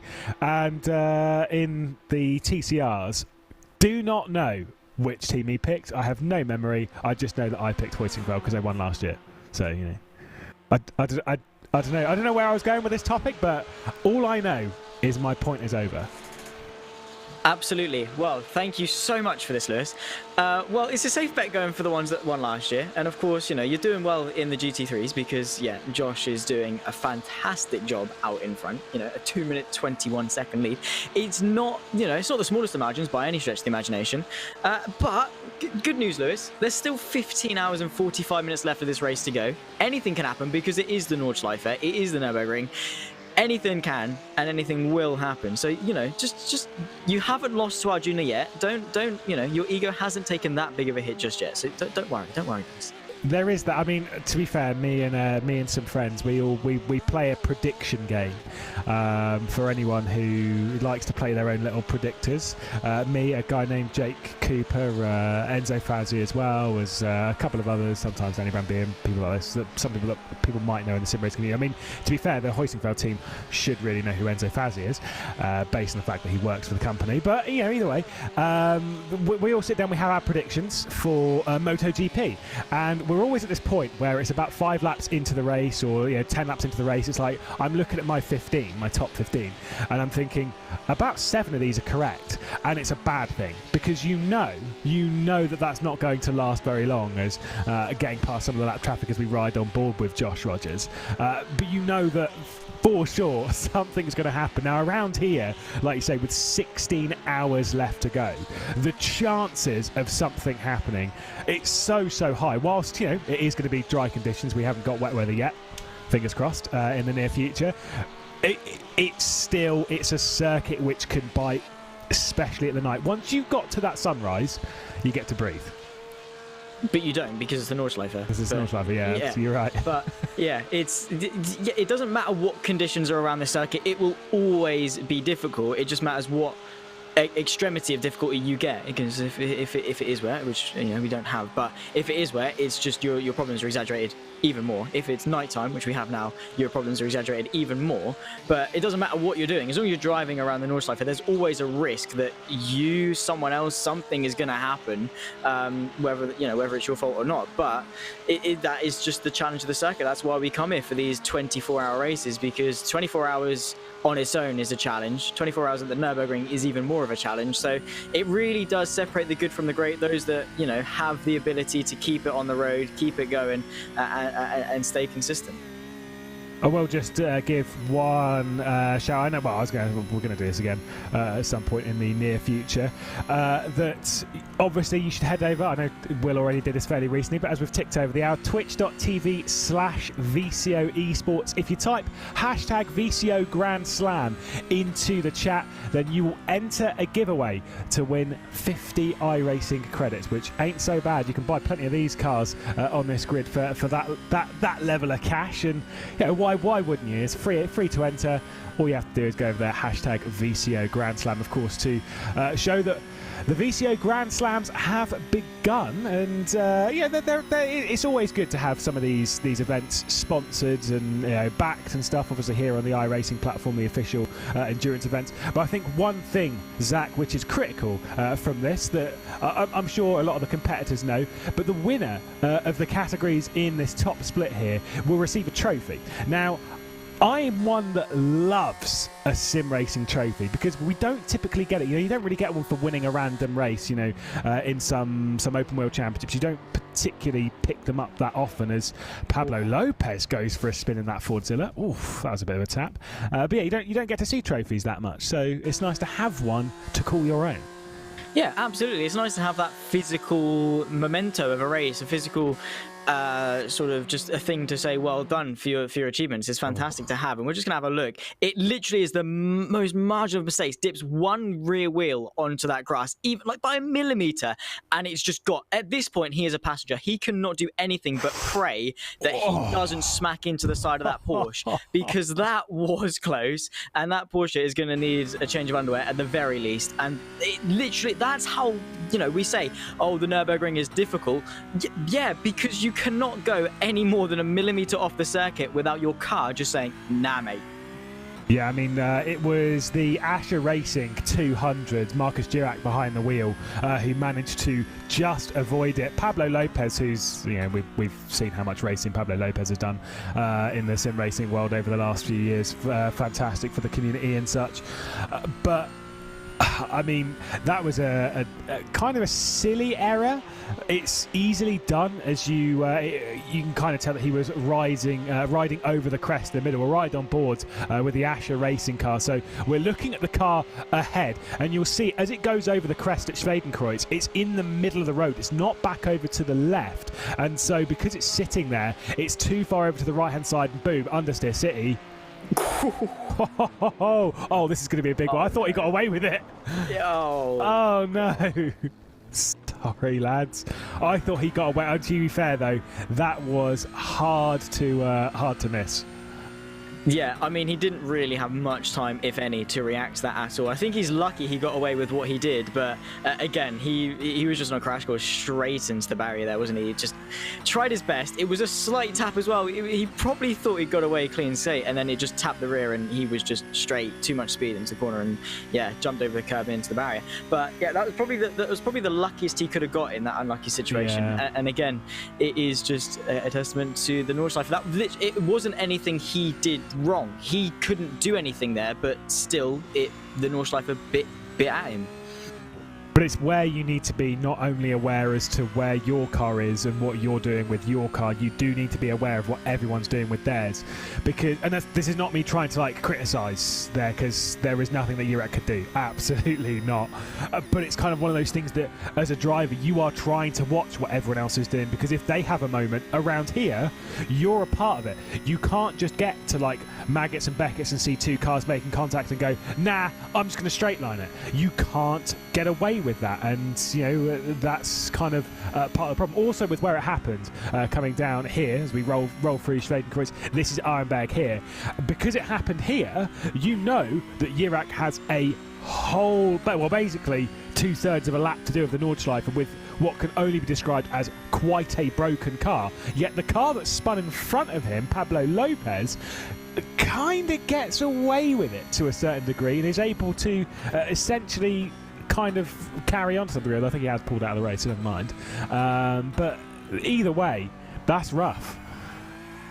To say the least, yeah, and that's the thing with an Nordschleife. If you crash early on, you know, it's not like time trial where you can just reset and off you go. No, you've got to, you know, carry on with that damage all the way around. It must be horrible to do that. But yeah, and that's the thing. You can't trust anyone. It doesn't matter how good they are, who it is at the car.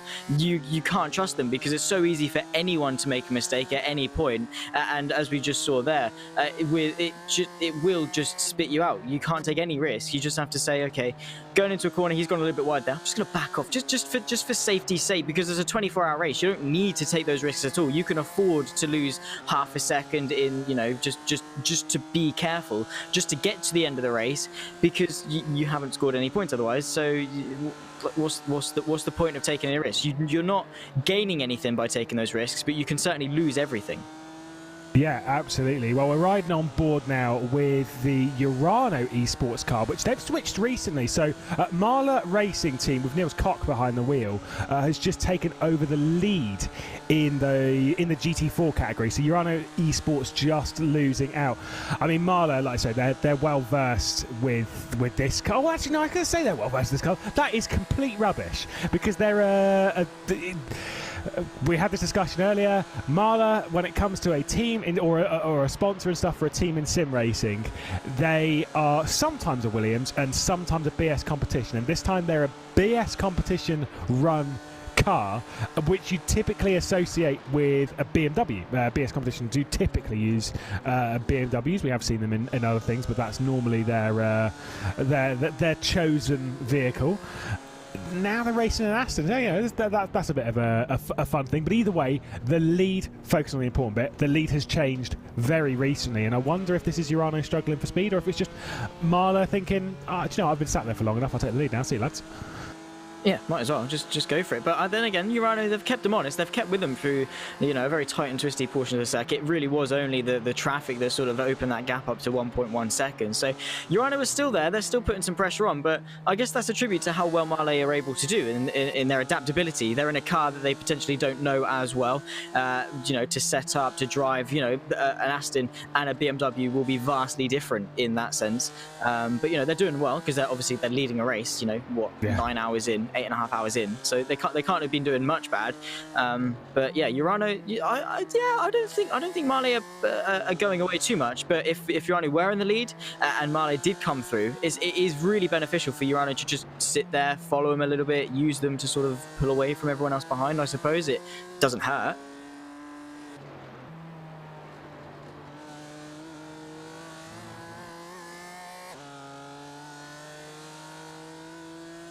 And that is Lewis lost, unfortunately. His PC has just crashed, I've been informed. So you get the lovely, soothing sound of my voice until Lewis has sorted himself out. But, yeah.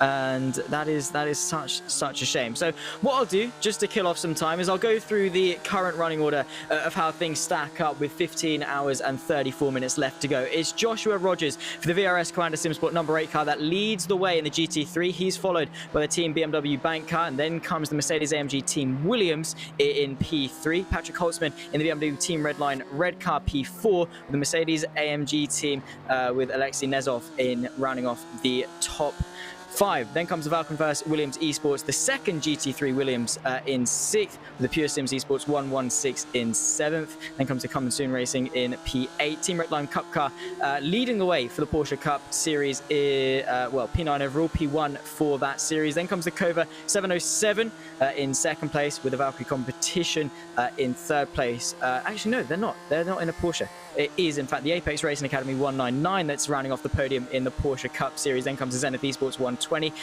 Jorge Garcia at the helm of that one. Then comes the Asher Racing car with Marcus Jurak, who is unsurprisingly into the pit lane after a very, very big shunt. And I think, potentially, have we got Lewis back? Maybe. We have. Here he is. Welcome back. Sorry, You put me on the spot there. I got quite a way through. I do apologise to everyone. I thought it was a great time for my computer just to say no to this race, which is a good class. I think we do have to think about technical issues. They don't just happen to our drivers. They do affect us occasionally. Yeah. To be fair, in the amount of times we worked together, that's the first time it's happened to you. So I'll give you that. Oh, I don't know about that. I'm pretty sure it's neither one of those AHU rounds we did. Too easy. Like I say, these things happen, and like kind of one of those things that we speak about when it comes to drivers and teams about technical issues when they affect some of our teams. It's rough when it does. Thankfully, I can just jump straight back in and we're straight back to it. But thankfully, Zach, it wasn't permanent. At least we say that now. Yeah, thankfully it's not, because that would have been a big scramble to try and grab someone in. There's no way I could do the next 2 hours by myself. But I'm glad you're back, Lewis. Thankfully, welcome back. Because we couldn't have the next 2 hour, hour and a half without you, could we? Well, I mean, I'm pretty sure you could handle it. You're all right. You're a future superstar, right? No.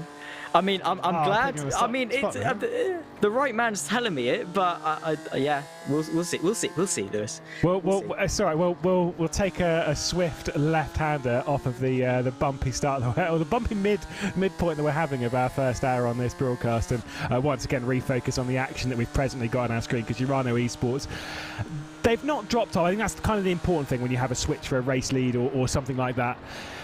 Is that if you have that switch to happen and then the other car is able to pull away massively, it's a big problem, whereas this, not so much. Yeah, no, not at all. They can just sort of sit there. Also, Joshua Rogers has just got himself into the 756s, finally. He's absolutely flying out in front, to the surprise of absolutely no one, so he's doing a fantastic job. But, yeah, that's the thing. They can sit here, and so far so good in the trust that Urano is putting into Male, because we've seen before how close people can run and then it go drastically wrong. But they're keeping it within the half a second range. There's no real reason for them to go for a move and risk it all, especially, at the Nürburgring, where things will drastically go wrong. If they get a good opportunity to go for a move, I'm sure they will. But at the moment, there's no need. What do they gain from fighting? I mean, yes. Obviously, it's kind of easy to be like, well, we're already a decent way into this race. We're not. But you know how it is, where when you've got the lead sat there right in front of you, you want to go for it, or regardless, you want to try and attack for it. It's just how it kind of is. It's just racing driver nature, isn't it? It's just there's the lead of the race there. I want to go for it, just because leading the race, it's fun. Yeah. But yeah, all racing drivers have that competitive instinct, just to say, I'm going to go for it, so I can lead off, and But that's the thing, it's suppressing that instinct just for a moment, just thinking the bigger picture. 15 and a half hours left of this race to go. Just sit here, save some fuel, lift and coast. Just chill out as best you can, because you're not going to get many opportunities around here in this race. But yeah, because it's just a precedent. What do we gain? What if there's a good opportunity to go for it? Sure, but do they have the pace to blast off? Are they losing anything sat behind here? And if that is the case, then obviously go through. But if not, just stay, just chill. Yeah, you're absolutely right. Sometimes you just don't need to push for literally everything, especially around here. Like, if this was even somewhere like the greatest racetrack on the planet, Bathurst, then you go for it. You absolutely attack. Whereas when it's like around here, kind of drive within yourself, back yourself off, or drive within the car of the one ahead. If you know you're faster, just kind of sit there for a bit, because you know that you're not being attacked from behind. They're there, and whilst we're waffling on about all of this, Josh Rogers set the fast left the race. I did say that. Yeah, I did say that. Oh, I see. Yeah. No, sorry. I just. Yeah, it's all right. That's a moment right there. Sorry, mate. There we go. We said it was going to happen, didn't we, Lewis? Wait, who's got the most class wins here in the Nürburgring 24, Lewis? As a driver, or as a team? Team. And how many? Without looking. It's 4. Who? But pure? With? It's 4. No. 5. Yeah. RSO have 4. Yeah. Oh, damn. You're really showing me up, mate. I had to bring it up here, Lewis. I had to bring it up. I'm sorry. I had to. But Thanks, mate. I appreciate that. anytime. It's just how it goes, isn't it? You bring these people into commentary and then they just try and ruin you. Absolutely. But either way, you know, it's always good to race around the Dutch like that. It is. It is fun. It's actually, you know, you always have a buzz. It's always, you know, it's not real, but you do get a bit of an adrenaline rush. You just absolutely, you know, just flinging it around this circuit, each corner coming at you one after the other, bam, bam, bam, bam. You're having to wrestle the car through over the bumps, you know, try not to make a mistake. It is a very fun circuit, but equally incredibly frustrating when it goes wrong. And, you know, as I said earlier, it separates the good from the greats. It separates the boys from the men in that sense, because, you know, those that, you know, have the courage to just take a little bit more speed through, have the courage to just send one into a corner a little bit more without crashing, they're going to be the ones that do really well. Yeah, for sure. Like I say, it's just understanding your limit, which I think is not easy. It's one of those things that you need to learn bit by bit, and by doing races like this, it's kind of these are the best chances for you to kind of learn your limit and how to drive at 90%, 95%. I've said it's always a thing with sim racing that we don't necessarily get all of the time, is the idea as to how to drive at 95% for an extended period.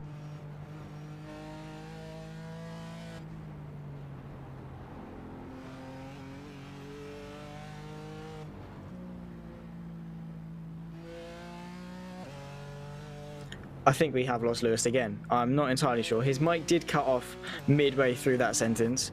So once again, because people tend to do it for.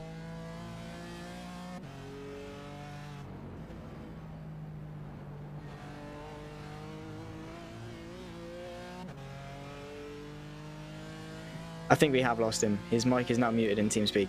This is going fantastically swimming for Lewis. Nothing he can do, unfortunately. It's just one of those things that happen. Of course, issues down on the racetrack, issues up in the commentary booth as well. So we do apologise, ladies and gents. It is getting quite late, and of course, Lewis's his PC does not want to cooperate at all. But here comes our race leader. This is Joshua Rogers for the Quanda Sim Sports into the pit lane after just recently setting the fastest lap of the race.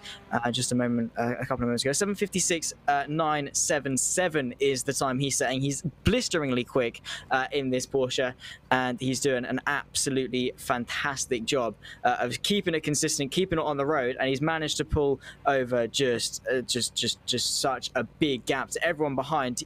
Mitchell de Jong is going to take the wheel for the next couple of stints, but yeah, they're doing a fantastic job, the Quanda Sim Sports. So Lewis was very right in predicting where they potentially would finish. Of course, still a long way to go, Lewis, but it's looking good for him.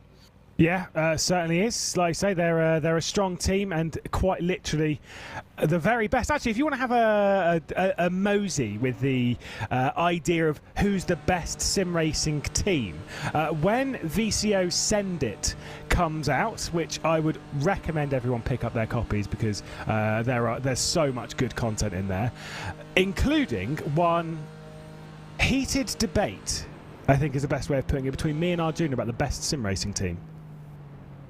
And you say, and he says. I'm guessing they're vastly different things. They are different things. I don't want to say, though. Spoilers. Oh, really? Really? Oh, yeah, that's true. That's true. Go and buy it, ladies and gents. €10. And, yeah, yeah. I mean, it's a good thing for sim racing to have this magazine. I think it's an awesome idea. So there has been the odd magazine tried to be made in sim racing quite a bit, but this is something different. This is done to a whole different level than to what's been done before.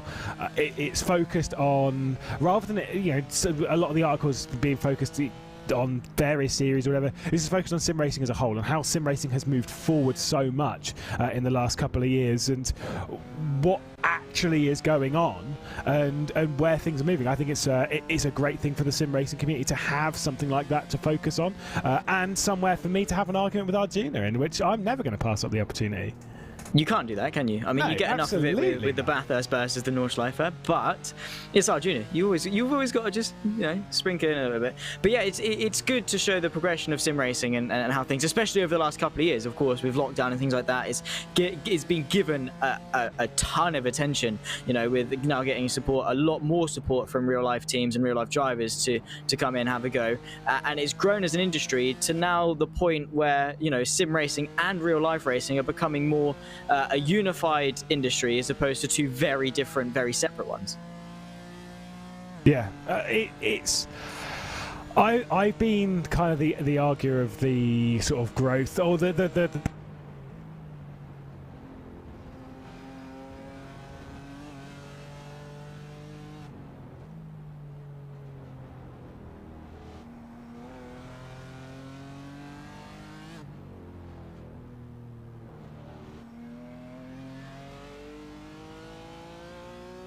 sort of sim racing coming to.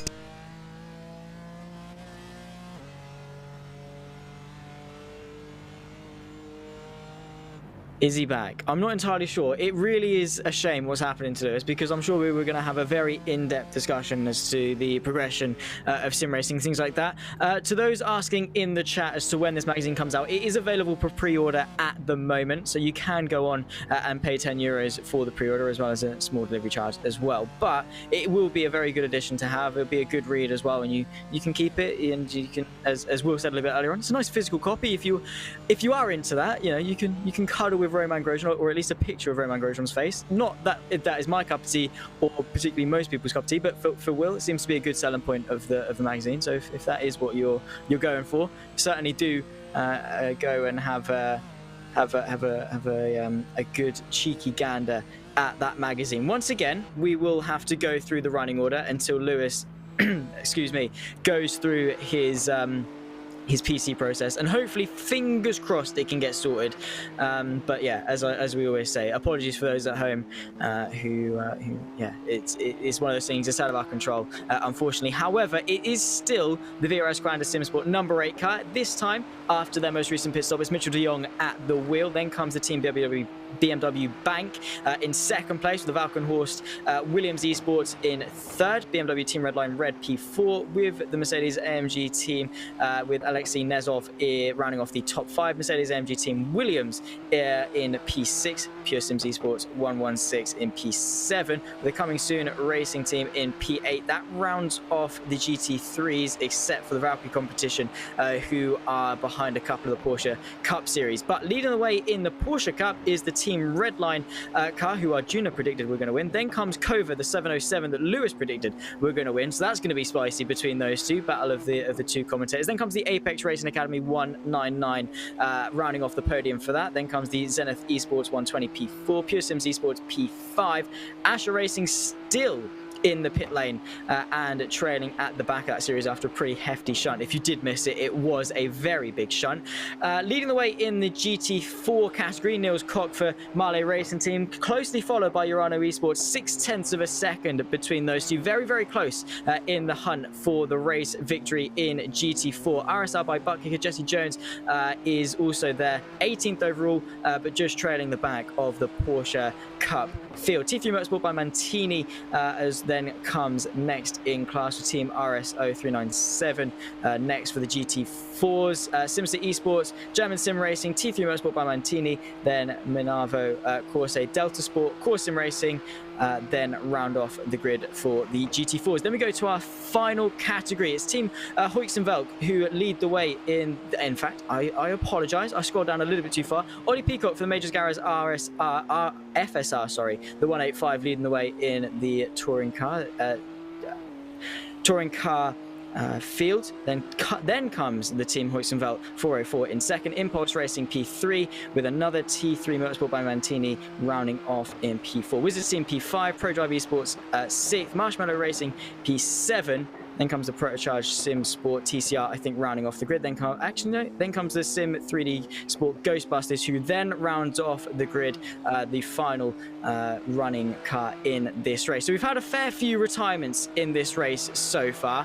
But overall, people have kept it clean. Retirements are to be expected, especially at a very tricky circuit such as the Nordschleife. You know, you can always bet your bottom dollar that things aren't going to go completely to plan, and for a lot of people, it will be a pretty poor day in the office. Update on Lewis: he's still resetting his PC, which is a shame, but still he'll get himself back in as soon as possible. We'll talk though. I'll carry on the conversation and do get involved in the live chat as well. Give me something to bounce off of while Lewis isn't here. But yeah, in terms of sim racing and things like that, how it's coming closer with the real world and how it got a lot of attention in the, you know, over the course of the last 2 years with lockdown and things like that. Everyone being at home, everyone, you know, logging on, having a bit of fun on their PC or their PlayStation or anything like that, just to have a bit of fun on the sim. And it really brought attention. We had some of the virtual Grand Prix series and everything like that. Really brought a lot of attention. It really did unite the two industries big time. And now it's gotten to a point in sim racing, the technology and the attention, the industry is so big that it has been able to give people such as James Baldwin, Jimmy Broadbent as well, the opportunity to step in and try and prove themselves in the real life world, and often, in fact, to a lot of success as well. A lot of the drivers that have transitioned from sim racing to the real world have boasted some pretty good success in their transition, which, you know, it's great. It's a good sort of selling point for sim racing to say, hey, these guys can do it, you know, on a sim. They can go and actually be successful real-life drivers, which is fantastic for sim racing and also fantastic for these drivers to have that opportunity to take the step into real-world racing, because it's not the most inviting thing. It is very cost. There's a massive cost barrier around it, which isn't, you know, the most ideal thing, but that's racing. That's how it always will be. Whereas sim racing, get a PC, get a PlayStation, get a sim. You can get a wheel for a couple of £100 or a couple of $100, euros, wherever you are in the world. You know, you whack it on your desk, plug it in, and you can play and you can drive and you can have fun with it, as opposed to spending £1.5 grand on a go-kart and then having everything like that. On top of it, repair fees, track fees, transportation fees, etc., etc. Sim racing is a lot more of a more inviting way in, and now is allowing people to take that step into the real world. And you know, you learn a lot. I think we have potentially got Lewis back. Well, we'll see. I hope so. We'll Here he see. is. Here he is for now. We're just talking, Lewis. I'll hand it over to you now because I'm sure everyone at home is bored of me talking for the last sort of 3 minutes or so. But we're just talking about how sim racing is very inviting for people to sort of have a shot at racing and potentially even get themselves into the real world.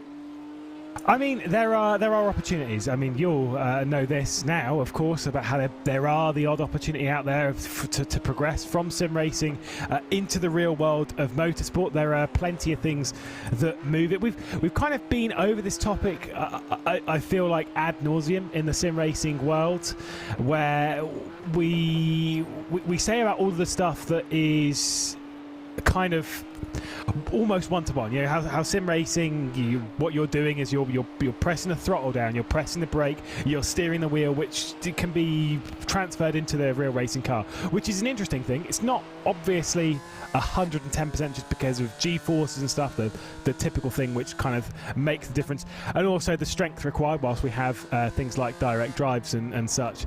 There is a fair amount. I'll throw back to my first experience of going go-karting, which wasn't that long ago, and my arms did not like it. I can say that for sure.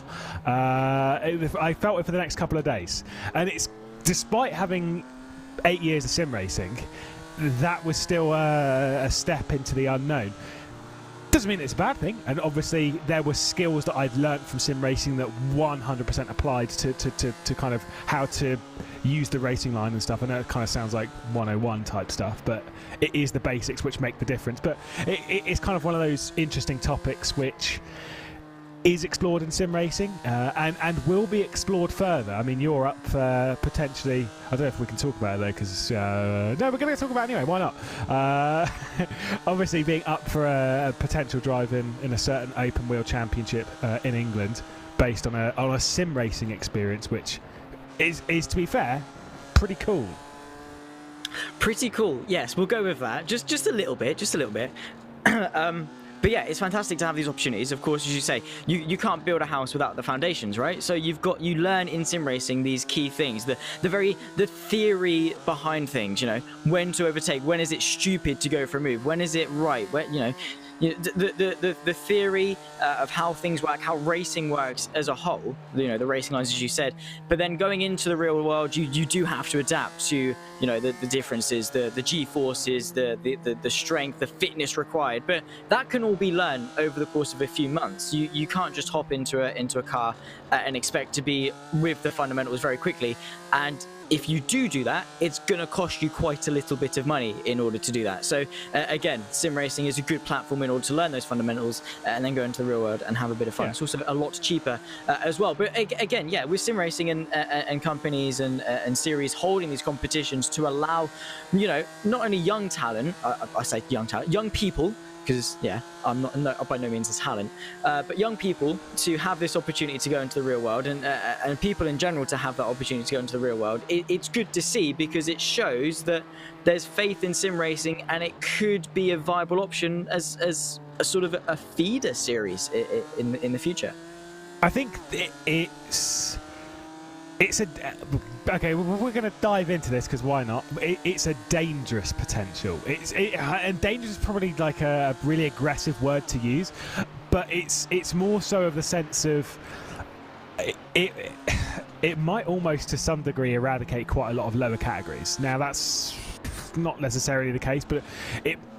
For a lot of like karting series, like karting championships and stuff, might become kind of obsolete in the sense of people are bypassing it using sim racing to get ahead of those kind of championships and stuff. And because less people are doing them, they're then more expensive, which then means that less people can afford to do it, which then means it gets more expensive, which then means it stops happening, which then means that people focus on other bits and bobs, and then sim racing kind of jumps it again.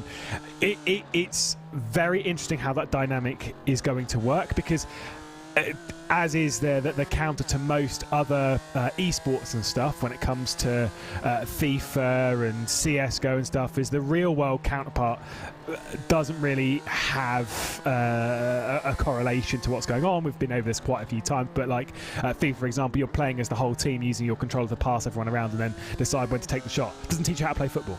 It teaches you potentially some tactics and stuff, and how to slide tackle someone and then stomp them noobs, as the cool kids would say. Please don't say it again. No worries. I apologise on behalf of Lewis, everyone out. CSGO, obviously, you know, things like that. When it comes to aiming, you know, it's not going to teach you how to shoot a gun, right? And it's those kind of things. Whereas in sim racing, you are kind of like you're learning, as we've said, that the fundamentals. And I think it is. We need to, over the next couple of years, figure out how this dynamic is actually going to work, because it's not as simple as it'll be fine.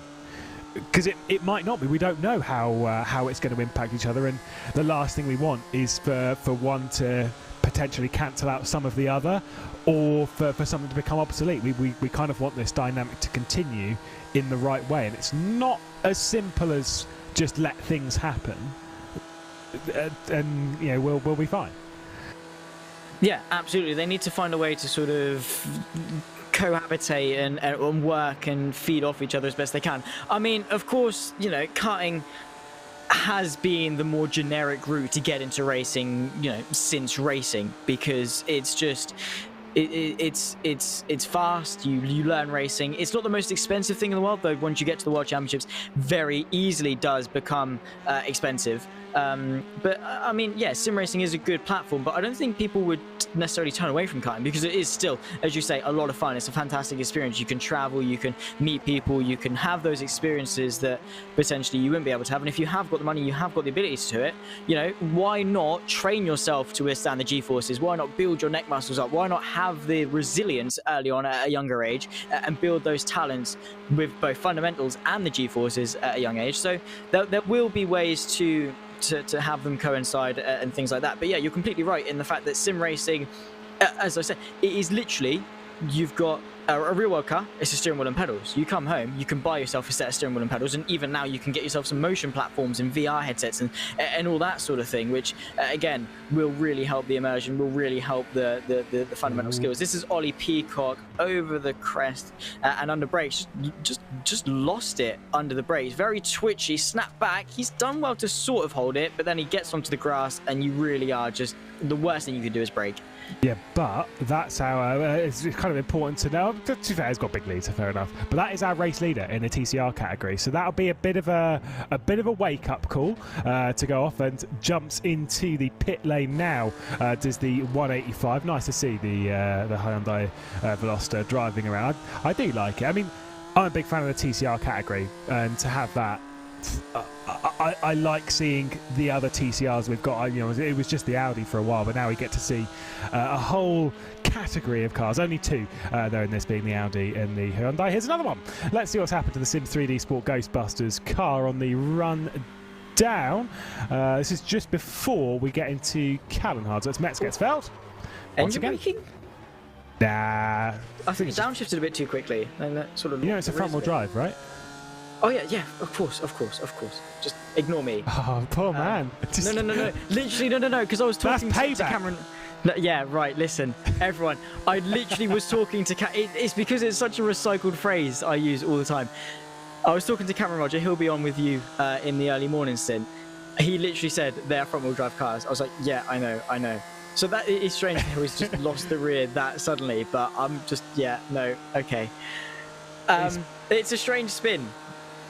It's because with a front-wheel drive, that anyone who tells me, you know, oh well, front-wheel drive is boring to drive, they most certainly are not. Let's see if there's going to be a move before I waffle on to Narnia from the Urano car, kind of lifted off before we come up towards Tiergarten now. You can see the 91 is our race leader within the GT4 class, the Marla car, and it is obviously going to hang on to the race lead. Might actually have a switch coming down into T1 on the Grand Prix loop. Let's see, because that Urano car is very, very close indeed, and we'll see if there is going to be a move. There is going to be the defence from Niels Koch, obviously a bit of lap traffic and such going past. I think that might have been the Asher Racing car. Let's see if there's going to be a move. Solid no, which is, I think, fair enough. And now I have no idea. Oh, I was talking about front-wheel drives. Nice. People tell me that, you know, front-wheel drive, they're kind of boring to drive, they're a bit uninteresting, yada, yada, yada. Front-wheel drives aren't. Front-wheel drives are very, very tricky in their own right. They're also not understeer. People are like, oh, front-wheel drives are really, really understeer. Incorrect. Because, well, depending on the front-wheel drive, of course. But for a lot of these, especially these TCR cars, the way you drive them quick is you're almost like pushing the rear through the corner by using, you know, when you're braking, using the weight shift to sort of push the rear through. So you're constantly trying to like slide it through all the corners, which is a hilarious way to drive a front-wheel drive, but it's really, really difficult. And if you get it slightly wrong, that's what happens. They run quite a rearward brake bias. I think, to be honest, that's all it was. Yeah, possibly so. And it's just about, you know, using what you've got, manipulating sort of the physics of things, and of course, as you say, using that weight shift to just sort of carry the rear end round. I personally, my experience with front wheel drive cars isn't great. I'm not particularly a fan of them. Firstly, because you can't come out of a corner sideways, which is a little bit annoying. It depends. Yeah. It's more fun. It's more fun. To slide. That's true. That is true. But you can't do it. You can't just like put your foot down and go sideways, which is the boring part. They're more boring to drive personally. I don't. You know, they're definitely a challenge in their own right, as you say. As the Marley car gets it a little bit wrong through the final chicane as we dip left onto the Nordschleife.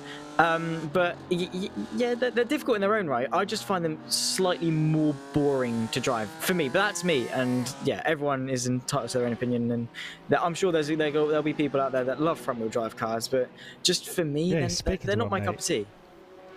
Speaking to one, mate. Love a good front-wheel drive. When I you are a touring car guy, though. So. Exactly. I love bashing doors. No, when I was first learning sim racing and stuff, and we started finding a little bit of speed, it was in some front-wheel drives and such. And I always encourage people to try. I've kind of been through this a lot. Always encourage people to try as many different cars as they can in sim racing or in real life or whatever. Give them a go, because you will learn something that will affect everything else. Now, When I was driving these front-wheel drives, Eric Strana, who was my teammate at the time, he kept telling some people who were very adamant the front-wheel drives were bad. He kept saying that to get out of understeer in a front-wheel drive, when you're putting the throttle down, to get out of that situation is harder than getting out of a, sliding the rear end out. Like the throttle control is almost a little bit harder because people tend to think that front-wheel drives, especially when they've got fresh tyres on, which they kind of are in that sense, but you turn it and then you just push the throttle down and then you go forward, and it's kind of like, well, there is a lot of throttle control to it, more so than people would think, and it's why. Here we go, boast mode. Get ready. The 2 championships that I've won in sim racing, one of them was in a front-wheel drive touring car and the other one was in a V8 supercar, because my throttle control is not terrible. It's not great. Not terrible.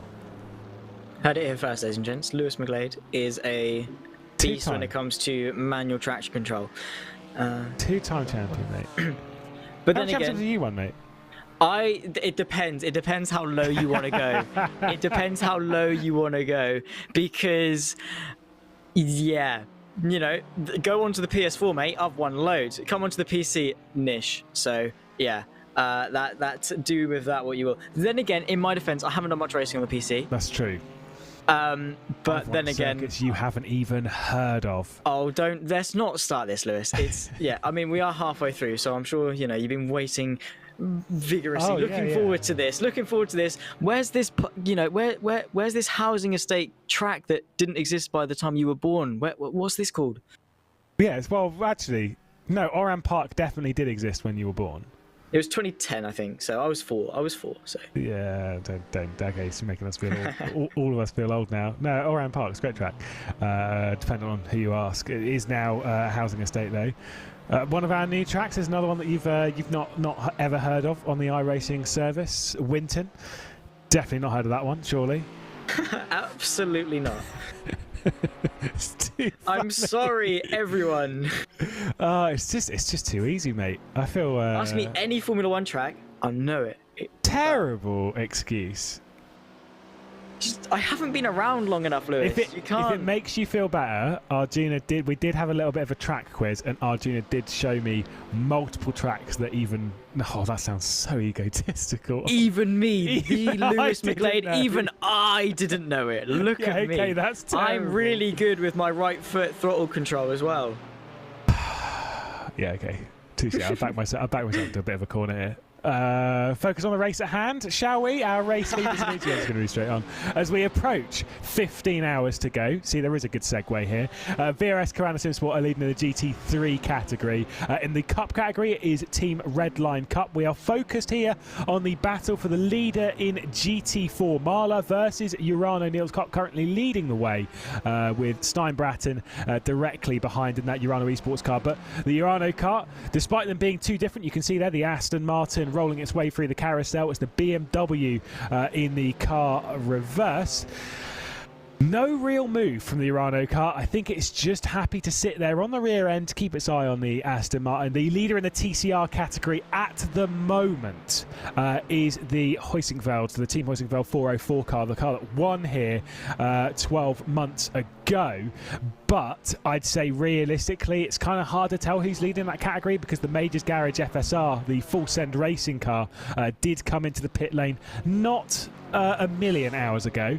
It did come into the pit lane 2 laps ago, I think it was, Zach, after a bit of a moment down into Arenberg. So I don't know who's leading in that category, but I do know that they're all kind of running slightly differing strategies, so it's a bit more open, which, to be fair, despite stints only being, in some cases a few laps, I do like to see the odds team being able to stretch it a lap or two here, which, I said a lap, not two, because it's such a long lap. If you can save 1 lap, that is so many litres of fuel.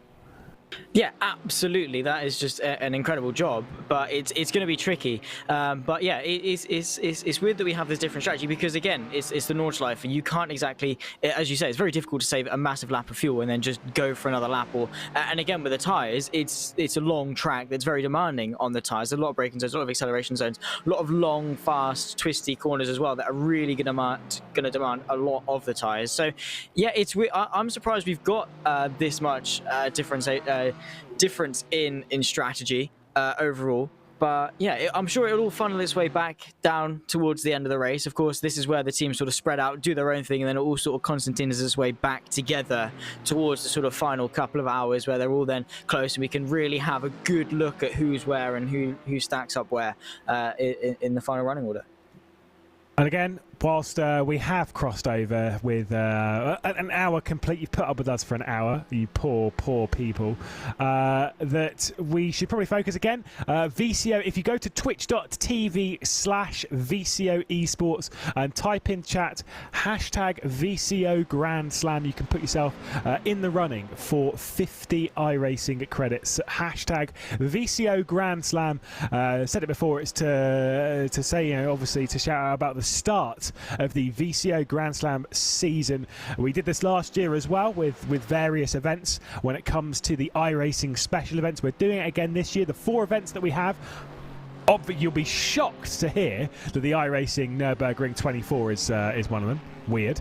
The iRacing Watkins Glen 6 hour, iRacing Petit Le Mans, and the Suzuka 10 hour as well. Now, Zach Sweeney, if you had to pick one of those races to do, Nürburgring 24, Watkins Glen 6, Petit Le Mans or Suzuka 10 hour, just to clarify, by the way, just in case, Petit Le Mans is at Road Atlanta, not Le Mans, so it's Petit Le Mans because of how the race is, so you know, let's just clarify that one straight away before you make that critical error. Which one would you do? Well, Road Atlanta, I don't know, so I'm going to knock that one off. I mean, I guess I could do it for the experience of learning the track. Do you not know Road Atlanta? Honestly, it's no, bad. you have just irritated a lot of people. I know, there is going to be a lot of Americans. I know Road America because I've done commentary on it somewhat. I know Sebring. I just don't know many American circuits. I'm sorry, everyone. But personally, for me, I don't know. I think Suzuka is a nice balance between time and the quality of the circuit. I think Suzuka is a fantastic circuit to drive, and it's not one that you can particularly get bored of at all. I think I would love to do an endurance race around the Nürburgring, but I think 24 hours, just the sheer exhaustion, sheer, you know, just having to drive for that long, I think would be a little bit tough. So for me, I'd go with Suzuka. But you know, what would you do? There's not a Bathurst, so you can't exactly just opt out with that one. No, we do have the Bathurst 12 hour on the iRacing service, which last year went well, and this year lasted one corner, realistically. So we won't go into it too much. But for me on that list, kind of the same. I wouldn't do the 24. For quite a few reasons. Number one, you need to have friends to do it, and number two, it's hard work, and I am just not good enough at the Nordschleife to do it. I would do Petit Le Mans. I love Road Atlanta. Tyler Maxson saying to us, it's the best track in the US.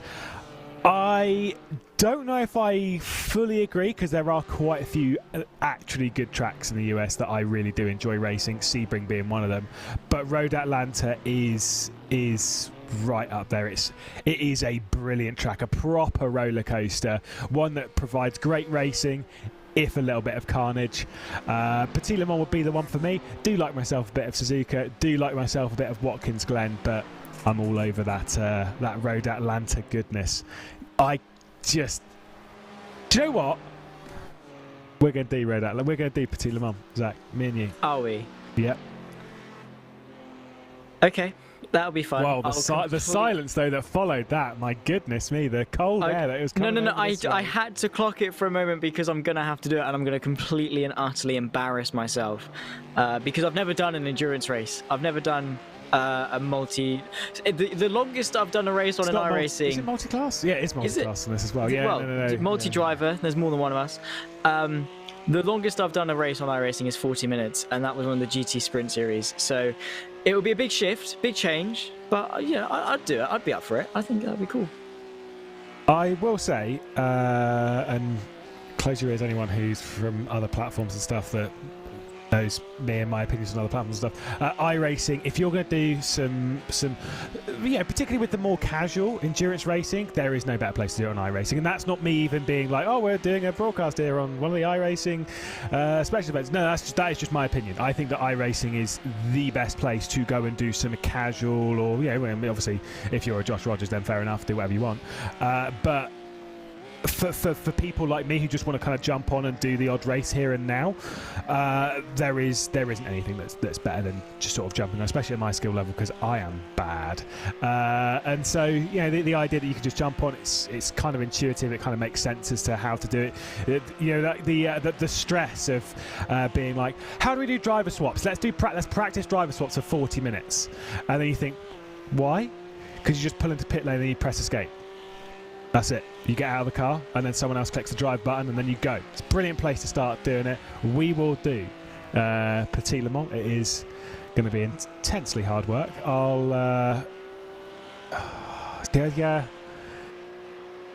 See, the more I think about it, the less convinced I am that this should happen. But no, it's fine. No, we're going to do it. We're going to do it. We'll get Arjuna in as well, because that'll be fine, because he can bin the car. That'd be awesome. But he was the one that binned our car in the Zolder 23 hour. Well, just let him do it again. It's fine. I won't even have to worry about embarrassing myself, because as soon as Arjuna's in, it's fine. Exactly. Exactly. That's the thing. Get Arjuna in to crash the car so you don't have to drive it. Look at us. But it wouldn't be the first time you have to teach me a new circuit. But yeah, that's the thing. The iRacing is so accessible. That was the biggest selling point for me for iRacing when I got it a couple of months ago, was the fact that I love online racing. I love just being able to click, join an online race and race with other people and have fun doing it. It's so accessible just to, upgrade your license, get a car, get a track, and around you go. And it is really fun. There's always something on. There's always something to do. And it's just so accessible for the online platform. It is just iRacing, and it is always an enjoyable racing experience as well, because everyone around you to some extent knows what they're doing, they know what they're paying for, and they wouldn't be on there if they didn't, because they're all competent drivers, and it is always enjoyable. Everyone knows, they have basic courtesy. So yeah, iRacing is always fun for a bit of online racing. I do like it. Probably the wrong person to ask is, how well do you know your GT3s, like as in like real world, like what GT3s are out there? I know a few. I don't know the ins and outs. But I know a fair few. Do you know which GT3s we have on the iRacing platform? I do. I'm going to start with the Ford, get the worst one out of the way. Okay. We've got the Porsche, the Ferrari, the McLaren. Which one? I think. The 650? No? MP4-12C. Ah, that one, yeah. No, that was my next guess. Because I remember talking about McLarens with you, and I remember bringing up the 650S, but it is the MP4. Then we've got the Mercedes, we've got the BMW, which is the one you personally really like. Yep. We've then got... Have we got an Aston? I don't think we've got an Aston. No. We've then got... They're two, and they're not that different. Corvette? No.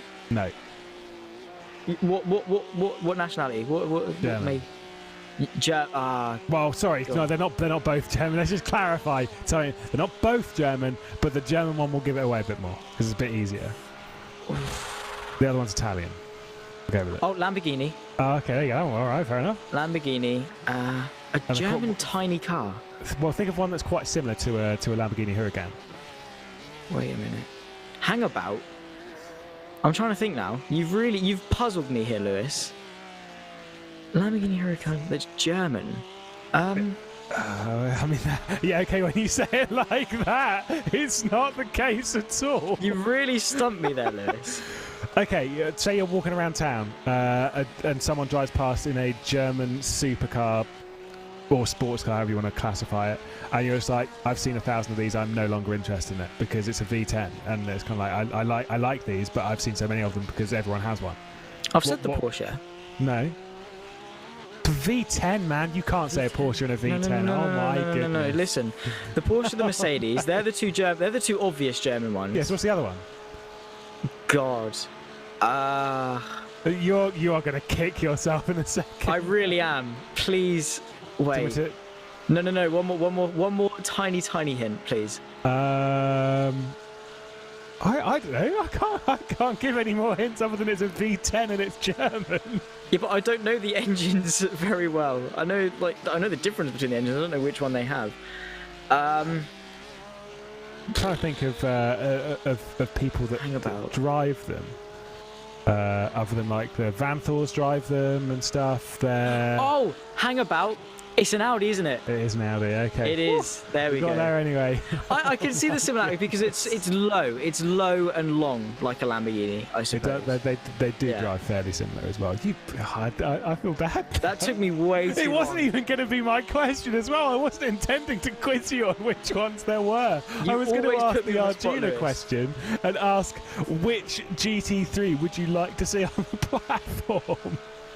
Well, that's easy. That's probably either the Lexus or the Bentley for me, but... Oh, yes, the Bentley. Oh. Now that is a car. Not British bias or anything. I do like the Bentley. So it's just chunky. I mean, I've always kind of said that as much as I love the MP4-12C, I would like to see a 720 because it is a bit jarring seeing the 12C being as competitive as it is because it's great fun. But then again, it is a flamethrower, so it's a bit of fun. That's true. Love a good flamethrower like that. They really are fantastic. So good. With the 720S, the McLaren, it's a beautiful car to look at. So, yeah, do love a bit of McLaren as well. So Lexus, Bentley, or McLaren, I would go with. Yeah, I do agree. I thought you brought up Aston. I'd quite like an Aston. 3 of the ones you said are British. We're really selling ourselves here, aren't we, Lewis? No, it's because we're not represented on these platforms with our GT3s enough. That's what we're saying. That's not true. Either way.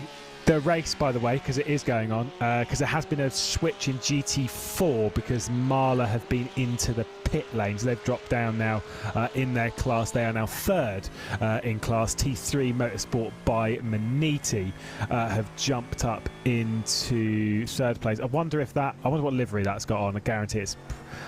Actually, the GT4 might actually be a T3 Motorsport proper livery with Maniti. If not, it's just a Maniti livery, at which point, and I like the Maniti guys, I really do. I get along, I don't really speak to them that much, but I think they're a great bunch of guys.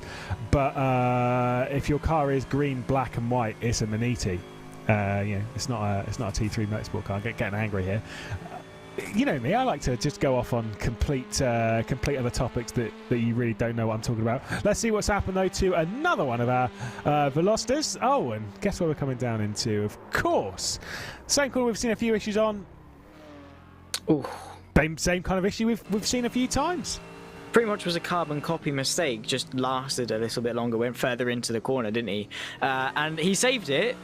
And then it bit back at him and he just rotated 90 degrees the other way. Well, actually more 180, but yeah, that was a very strange mistake. Again, just probably carrying a little bit too much speed in, not enough weight on the rears, and it just swapped end on him, which, yeah, is unfortunate. But again, that corner seems to be posing problems for our TCR boys. Like I say, the TCRs aren't particularly easy to drive, although...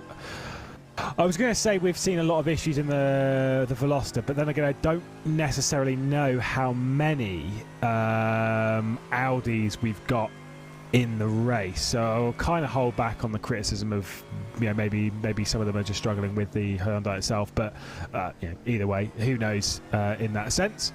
The TCRs, like I say, around here are pretty difficult. I was kind of saying before, if I was going to pick any car to race around here, it would either be the GT3 or that TCR car. But I do know that TCR car can be a bit of a handful. So much so that every time I drive it, I think, oh yeah, this is quite good. No, I can't do this. I can't drive this. The only track that I really race that TCR car around is Long Beach, because that is a combination. You do know what Long Beach is, right? I'm just going to stay quiet. No! You're not serious. I'm not here. My PC has crashed, Lewis. Yeah. You're not serious. Oh, I am. I'm straight face serious. Isn't IndyCar at Long Beach this weekend? I'm pretty sure it is, actually. Yeah, but see, I don't follow IndyCar religiously. Well, I'll watch it if it's there, but... Well, you know what's happening tomorrow afternoon is that you are going to sit down and watch Long Beach. Is a great track. It's one thing that I've said with kind of I love street circuits. I think street circuits are brilliant when they're done right. No fingers pointed at any specific series that can't make a street circuit to save their lives. But I love a good proper street circuit where you're kind of darting between the walls. You know, you're having to really judge it and having to weigh up whether you can push the boundary that little bit further, and Long Beach has that. iRacing has that with the way, because of the damage model, is that you can't get away with bouncing off the wall. You have to keep it clean. You are scared of the barriers, and so when you see a race when they're leaving millimeters between the car and the barrier, you know that driver is on the limit. It's a clear language that we can all understand, because as soon as they make a mistake, that car's basically written off. Yeah, absolutely. There's no margin for error at all. You overstep the mark and you're in a barrier. That's the good thing about street circuits. They really do test a driver's ability. Like, you know, take Macau, for example. That is a fantastic example of a street circuit that tests. Don't even. But it is a fantastic example of a street circuit that tests the ability of drivers well and proves, you know, a driver's ability, because they've got to be on the limit lap after lap after lap. They can't afford to be slow, but at the same time, they have a wall to the left, they have a wall to the right, they've got a wall in front of them, they've got a wall behind them. There's walls everywhere, and you really can't afford to make any mistakes at all. But my sort of, I guess, pet peeve with street circuits is the fact that you don't often get fantastic racing at them. But again, you know, if they're done right, you can still have a great street circuit with some fantastic racing. There's no reason, you know, why it can't. But, you know, there's pros and cons to everything. Street circuits are mainly there just because, look, take I don't know, a qualifying session at Monaco, for example. It's the cars are on the limit. It's fantastic to watch. For sure. No, you're 100% right. Like, street circuit racing is not always. There are exceptions, and there are some great races and great racetracks out there. Anyone who's, you know, watched V8 Supercars and seen places like Newcastle, other circuits you've never heard of, like Townsville and Adelaide, surely. I've heard of Adelaide, yes. Nice. Don't worry. Tick. Yeah, all these. Yeah, there are some actually good racetracks. Fair enough. Depends on the series and stuff. It depends, like I say, on what cars are going around it. But the thing for me is that I don't really like watching so much, like, because, like I say, it can be a bit flat. But driving, when you have a platform and a car that can give you that vibe, that if you get this wrong, your entire race is over. You're sat here to do like a 55 lap race, and your understanding as to whether you're going to get through to the end of the race is so much more defined. It's not like even racing. I did some racing not too long ago around like Interlagos, and you know, as soon as you lock up into turn 4, you know, you just release the brake and just run off onto the tarmac runoff, and it's fine. Whereas on a street circuit, you know that if you release off that brake, you're just hitting that wall a bit harder. So, you know, it's those kind of things that kind of plays into it. And with the street circuits that we've got, like we said, with Long Beach, which was a long time coming, fantastic, we've got it. With other circuits that you don't know, like Belle Isle and stuff, there's some great places to go racing. I am literally just ripping into you left, right and centre, mate. I'm so sorry. You always have to clarify. More tracks you don't know. You say you're sorry, you don't mean it. No, I don't. No, he'd love any opportunity. Thankfully, we haven't got 174 people watching this right now, so it's fine. No, but yeah, no, I completely agree in that, you know, it's like, as good as a circuit Interlagos is, fantastic for racing, really does promote it well. It's not punishing because, as you say, turn 4, release the brakes, you lose what, a second, half a second. You might have to get a slowdown penalty or something along those lines, but in the grand scheme of things, you can gain that back in a lap or two. But you do that at a circuit, you lock up, you go in deep, and your car isn't turning the way it's, you know, the way you want it to, you're just burying yourself into the barrier. That's race over. So that the good thing is there's no margin for error. As frustrating as they are, as well as driving a street circuit and genuinely hooking it up as well, is one of the most satisfying things you can do. And it's why, even though it's kind of a street circuit, but not really, but kind of is, but not really, but it is, but it's not. Bathurst is the greatest racetrack on the planet because it is a street circuit technically. Because that road over the top, it is pretty common knowledge that that's a public road. That is just a regular road. Kind of, not really, but it kind of. You know, people live on it. You know, you have your bin lorries coming round on a Friday morning or whatever to come and collect. It's a road. It's just a standard road, but it's the same kind of thing. Is that it's that sort of dicing it between barriers, but hooking it up so close around here. It's actually one of the reasons why I don't like racing around here, is because when you're going around the Green Hell, you're actually going around the Nordschleife and you have an off. There is a good sort of half second between you touching the grass and hitting the barrier, and that's just half a second too long. I'm like, I just want it to be instant. Like, there's no saving it. Once you've touched the grass, you're going into the barrier anyway. I just want to speed that process up, and that's why I like Bathurst, because when you go off, it's like, well, there's a wall there, so it's sort of it's already done. Is that lazy? No, it's just curing frustration. I get what you mean. It's so frustrating. You mess up, it's just like, well, what's the point? I'm loving life, going around the Nordschleife, doing some hot laps, just chilling, and then you make a mistake. It's just like, I want to go back to the pit lane now. I give up. I don't like this anymore. It's yeah. But you do get to the point of no return where you're just like, yeah, no, I've made a mistake here. Just tell me how bad it is. Don't make me wait for it. Yeah, exactly. I just want to deal with it. Right, we're on board with Kova here, which was should I feel bad? I picked them as my race winners. And it's Matty Siepeler behind the wheel at the moment. There's a minute, fair enough. It is to the red line car, but I feel like I probably cursed them a little bit to at least some degree. I mean, that red line car is a strong lineup. Of course, it's downbeats behind the wheel at the moment. You've got Gianni Vecchio, you've got Diogo Pinto, Alexander Thieb, who's just got out of the car relatively recently. Jeff Giassi also jumping in to that car. Kova, I think it might just be the three of them. No, it is the four. They've got Siepeler, they've got Durin, Valtteri Olander. People know how good Valtteri Olander is, fantastic driver, and then Thomas Tattler behind the wheel. Interesting how, comparatively to somewhere like, say, our, essentially to some degree, the season opener when we did the Daytona 24-hour back in January, that there we had most cars were three driver lineups, quite a few were twos. Around here, a lot of the lineups are fours or fives. Interesting. It is. Probably because there's more mental strain around a place like the Nordschleife.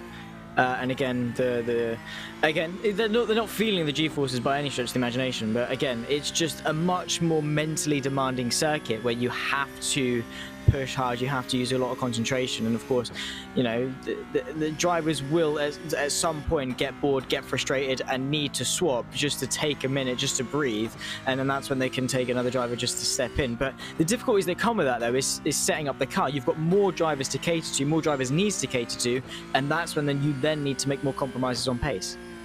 We'll try and very quickly roll through the retirements from the race, because you'll be shocked to hear, Zach, that it's not a short list.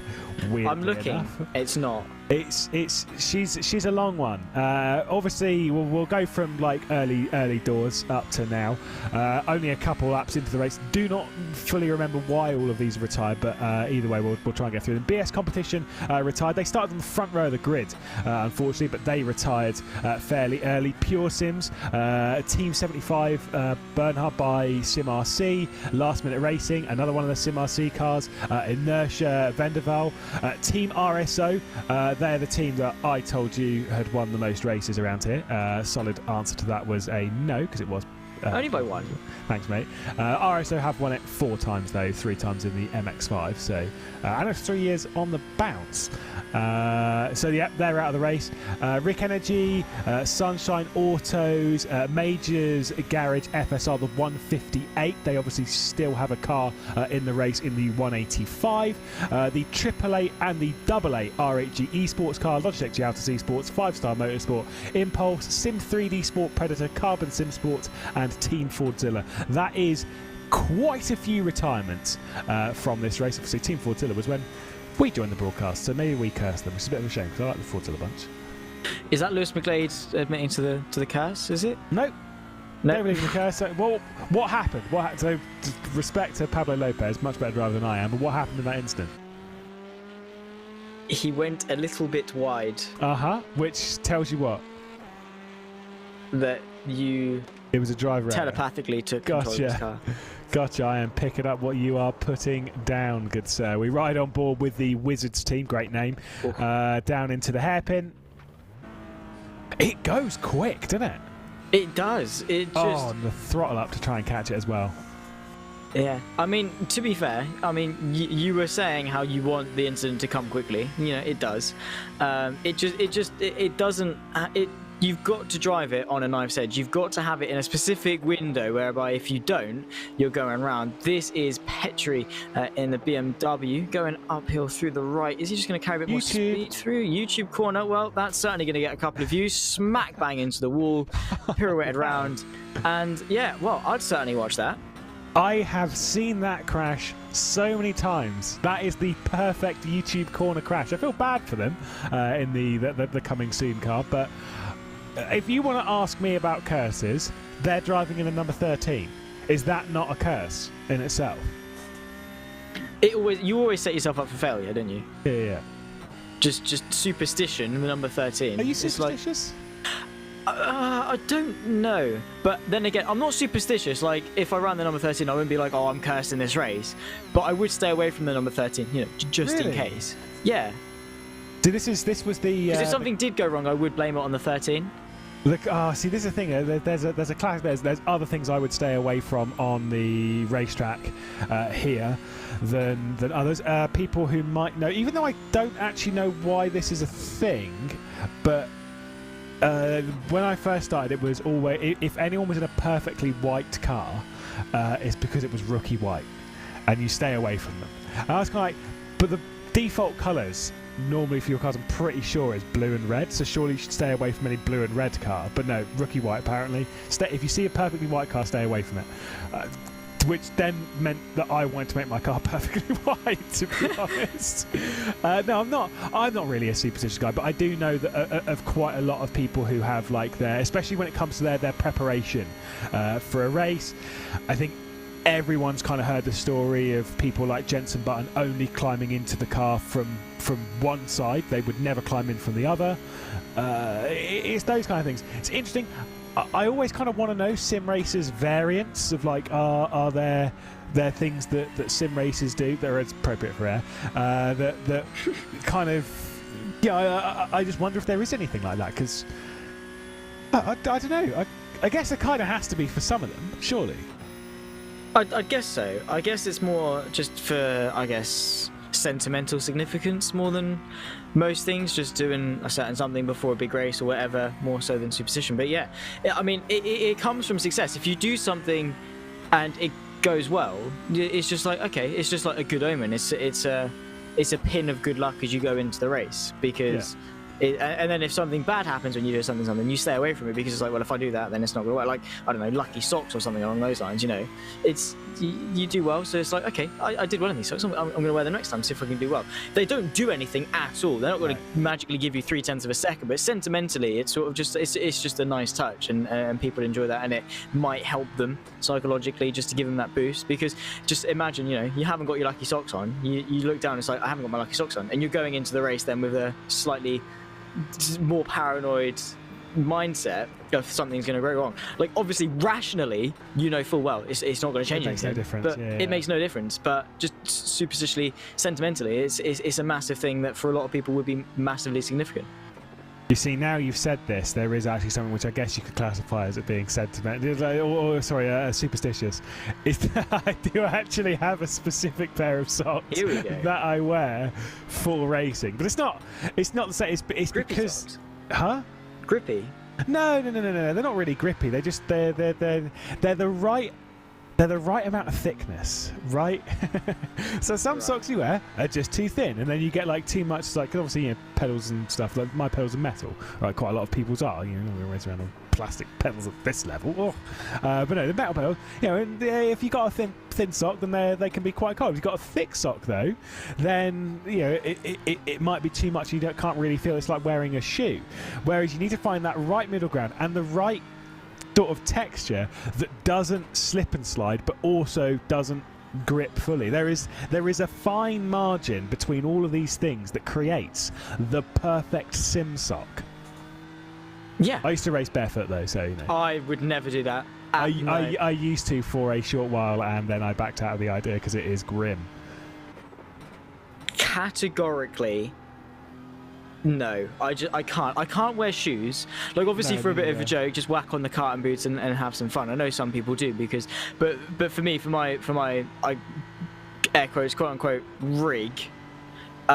It just wouldn't work, and it's not beneficial. But yeah, it's fun for messing up. But I completely get that with the socks. Like, I'll wear a certain pair of socks and think these feel really good to drive with, and then I'll forget what socks I was wearing, and then it'll be a nice thing. I was like, these are the socks that I like to wear. But then there are other socks I'm just like, I can't drive in these whatsoever, whether they're too thin or too thick, either way, or they're too big or too small. There is a fine margin. It's really weird how we're talking about socks at 11 here in the UK, but it's true. Like, it genuinely makes a difference. I don't think it's weird. I think it's perfectly fine. So it's a normal thing. Slippers in the chat. Tell us everyone in chat. Tell us what do you race in when it comes to your footwear? I don't want to know anything else. Just the footwear.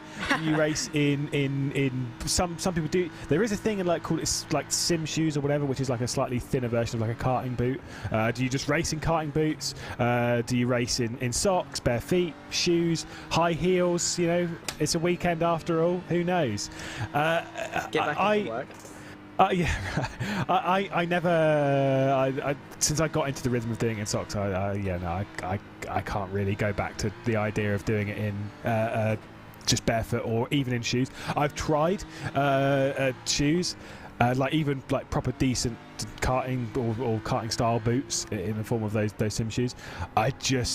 I can't do it. I don't get enough of a feel. And I get the feeling that is the case for most sim races, because anyone who's been to a sim racing LAN event, as you will find out in May, good sir, it smells. There is a certain pungent smell of just docks. But we're sim racers. It's how you know you're at a sim racing event. I've never been, so it'll be a first time for me, which will be very fun.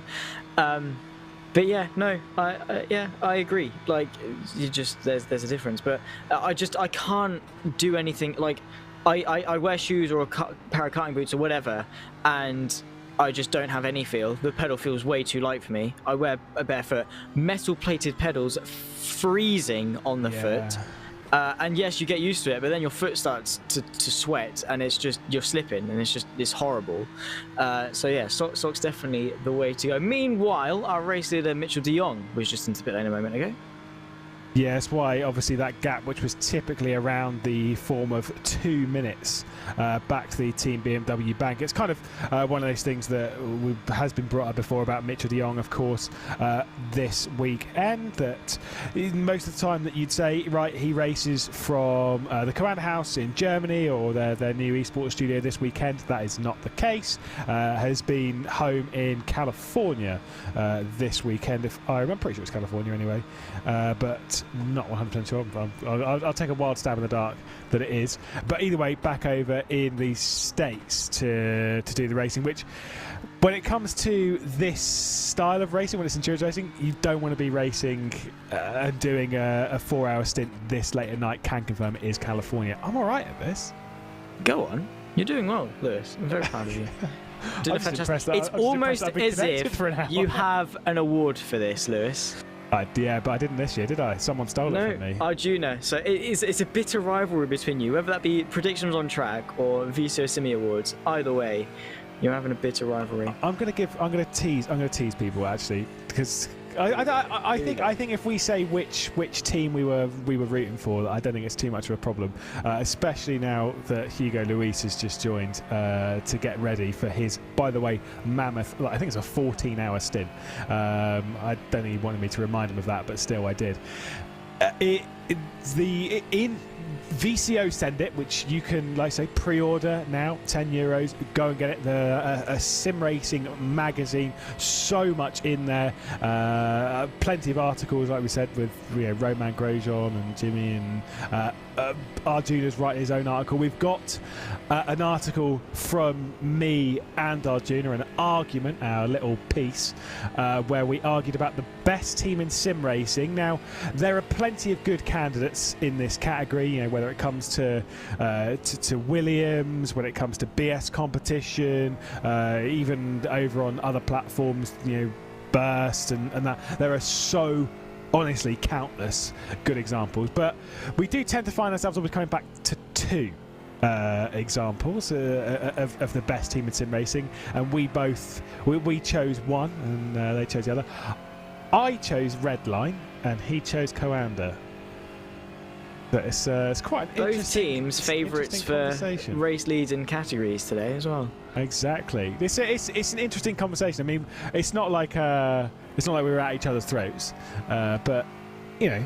It's actually, no, we kind of were, but it was recorded, and I don't know what's going to happen with that recording, but the written article, I'm pretty sure, was a nicely loosened up transcript of what was said. But no, it's not that. It wasn't that bad. But I think it's always good to have these kind of conversations about some things, and we're at that point in sim racing where we can have these conversations about sim racing teams or best drivers or things like that. There is a lot of place to have it. Yeah, absolutely, and of course it differs because there's countless different platforms and everything, so you know there's plenty of opportunity for teams to sort of prove themselves, but consistently it always comes down to those two. It doesn't matter what platform it is, both Coanda and Redline will perform, they will show up. They might not set the time in sheets ablaze, but they'll be there, and you wouldn't be, I don't know, you wouldn't be outlandish to assume they'd be, you know, up there inside the top three. Oh, well, we've got a bit of a battle on our screen as the T3 Motorsport by Maniti Red is on the rear end of the Simsa car. This is a bit further down within the GT4 category, both of which are BMWs, as we'll start this rise up the hill. And oh, it just keeps going. It's a long one. Obviously, Bergwerk coming up shortly. Might be a good position to try. Oh, no, we've gone past that. Never mind. Oh, no, we're going in. See, this is it. At night time, it's hard. No, we have gone past it. It's hard to tell at night. But either way, the move coming, and the T3 Maniti car has made that move on Simsa, who I'm pretty sure, Zach, Simsa were up in 4th spot not that long ago. So I don't necessarily know what's dropped them back, or maybe I'm just going crazy in my old age. I mean, I couldn't work out what corner it was in the dead of night when they all kind of look the same. Well, you'd be forgiven for making that mistake, Lewis. I mean, it's very easy for them to have made a mistake. Of course, pit stops as well, but they really didn't fight this one hard at all as they go through the carousel. But the T3 Motorsport by Maniti, a good move. Easy move to make, and it really wasn't hard for it. So now Simsa can just sort of sit here. But P4, P6, I mean, either way, it's a good result, and they've still got a good long while to recover from it. But yeah, I'm really not sure is the answer to that one in terms of where they were. All I know with certain is that Mitchell de Jong certainly is leading the way. By a long way, yeah. By a long way. So you know that's easy. But yeah, the Simsa car, unfortunately, whether they have fallen back or not, have just lost yet another place. But, you know, they're keeping them sort of honest, I guess. They're staying with them. But for the Maniti car, certainly have shown they've got a little bit more pace in the tank and should probably press forward with their own race. Yeah, I mean, I don't. The thing with that kind of little battle between two, I don't know what Simsa could have done there, because the speed that Nunez was not only catching, but the overspeed he had going up the hill was advanced, shall we say, and there was no way that the Simsa car was really going to sort of hang on there. And so, you know, it was pretty much a sorted deal.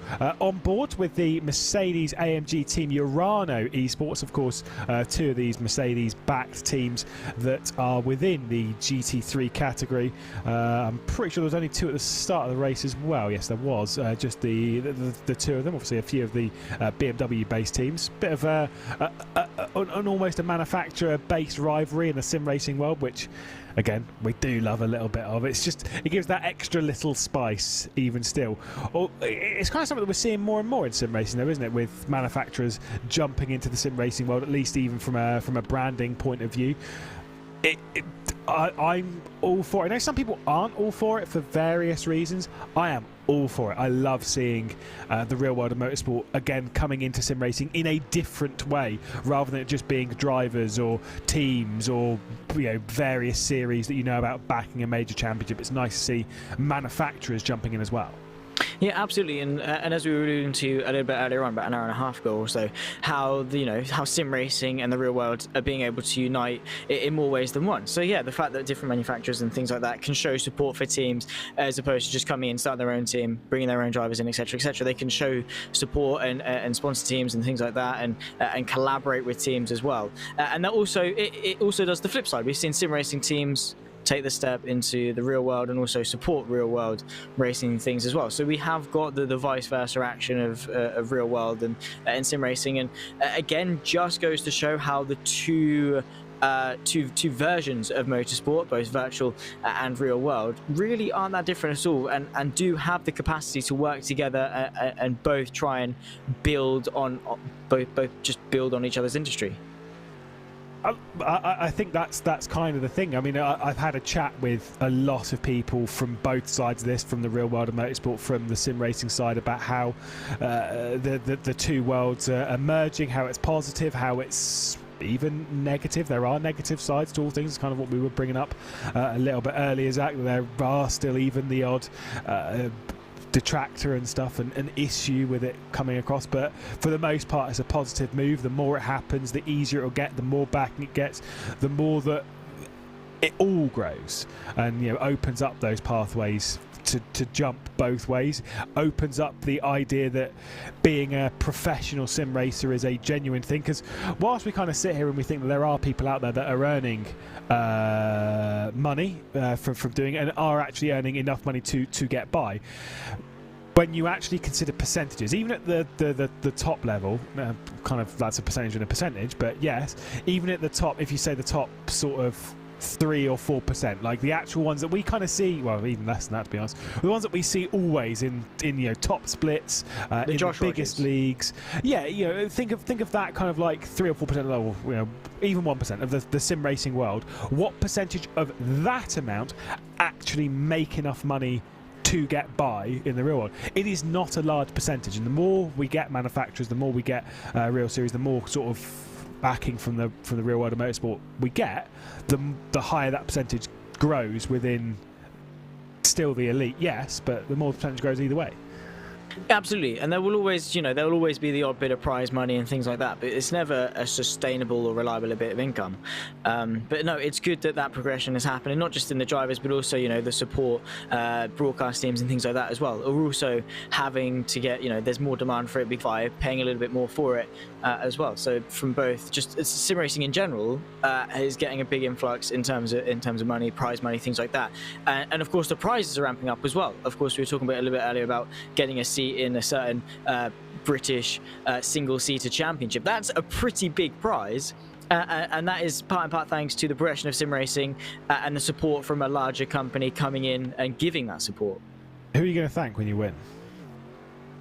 My dog's cousin's mum's sister. Nice, good one. Yeah. Nice how you didn't even deny the when. That's yeah, fair enough. No comment. No, it's fine. We'll move straight on from that one, and we'll continue to focus on this, because it is potentially going to be a battle between the two Mercedes AMG teams. I'm not even going to let you fix it, because they're closing in after a pit stop not too long ago from Sam Coutert, closing in on Bosger, who's behind the Williams Esports Mercedes AMG team. You can kind of see that gap being 3.5 seconds, although what's the guarantee? What's going to happen here, Zach, is that we're going to talk about this, we're going to build it up, it's going to get a little bit closer, and then that Williams Esports car's coming into the pit lane. You know it is. Yeah, but just how it was earlier as well. Just as we jumped in, and you were just like, this is going to be a fantastic battle, they're really going to fight for it. Bang into the pit lane. Fun. Both Mercedes teams as well, though, but I doubt there's going to be any love lost between the two. But the gap between them is around about 3.5 seconds. So that depends if they catch up in time for us to still be in the commentary booth. So we might give that disappointment over to Arjuna, which I'm sure you'd love to do. No, I wouldn't actually. Weirdly enough. Really? Weirdly enough, yeah. No, I'm not about that. God, you're going soft, Lewis. Yeah. It's the age thing, We can't all be in the prime of our lives. It's not true. I mean, I'm only 26. It's fine. I just don't like handing over battles to Arjuna, to be honest. Well, What do you think? What do you think the best racetrack on the planet is? Oh God, don't do this. I'll get you absolutely got sick. to pick sides, mate. It's not American because I don't know any. I don't think you know enough tracks to judge, to be honest. See, it depends. What are we talking about? The track, or are we talking about the event? No, we're talking about the track, not the event, because the event. So Le Mans out of the question, straight away. Yeah. Yeah, because so the circuit to the start. This is going to get some hate, but It's a boring track. it's a boring track. It's not a good racetrack. It is a good racetrack. It's not a good track though to drive because it's straight and a chicane and one bit that's really good. Anyway, moving on before we get launched on that topic. For a Back little to bit. me, shall we? Yeah, the best track. Go. Wait, have you just? I think you've just been called a Scotsman, Lewis, in the chat. That's funny. That's Cameron Roger. He's our Scotsman. No. The thing is, I would see. I love Silverstone, and that's again. I sound very patriotic. I said the Bentley, the Aston Martin, and the McLaren earlier on for a GT3 car. It's not British bias. I genuinely just really like Silverstone, but also Spa. I do love a bit of Spa as well. It just has history, it has character, and it is just a very fun circuit to drive. But then again, it's one of those things that sort of gets bogged down on the straights. You've got a while to think about the next corner. But again, the mid part of Spa, it flows so nicely as well. But it's so hard to just ping onto one. You didn't give me much time to think about that at all. No, so thank you so much, Lewis, for that. Yeah, but see, really do appreciate it. If you're going to hint at somewhere like Silverstone, and this is where we're getting into a slightly contentious topic, old Silverstone or new Silverstone, but yeah, that's. I didn't experience old Silverstone. Yeah, exactly, because you're too young. But I'm kind of I am old enough to have experienced old Silverstone, and this is where sorry, ladies and gentlemen, I prefer the new Silverstone. I think the new Silverstone. It's like Hockenheim, similar discussion. Good. No, because the old Hockenheim was better.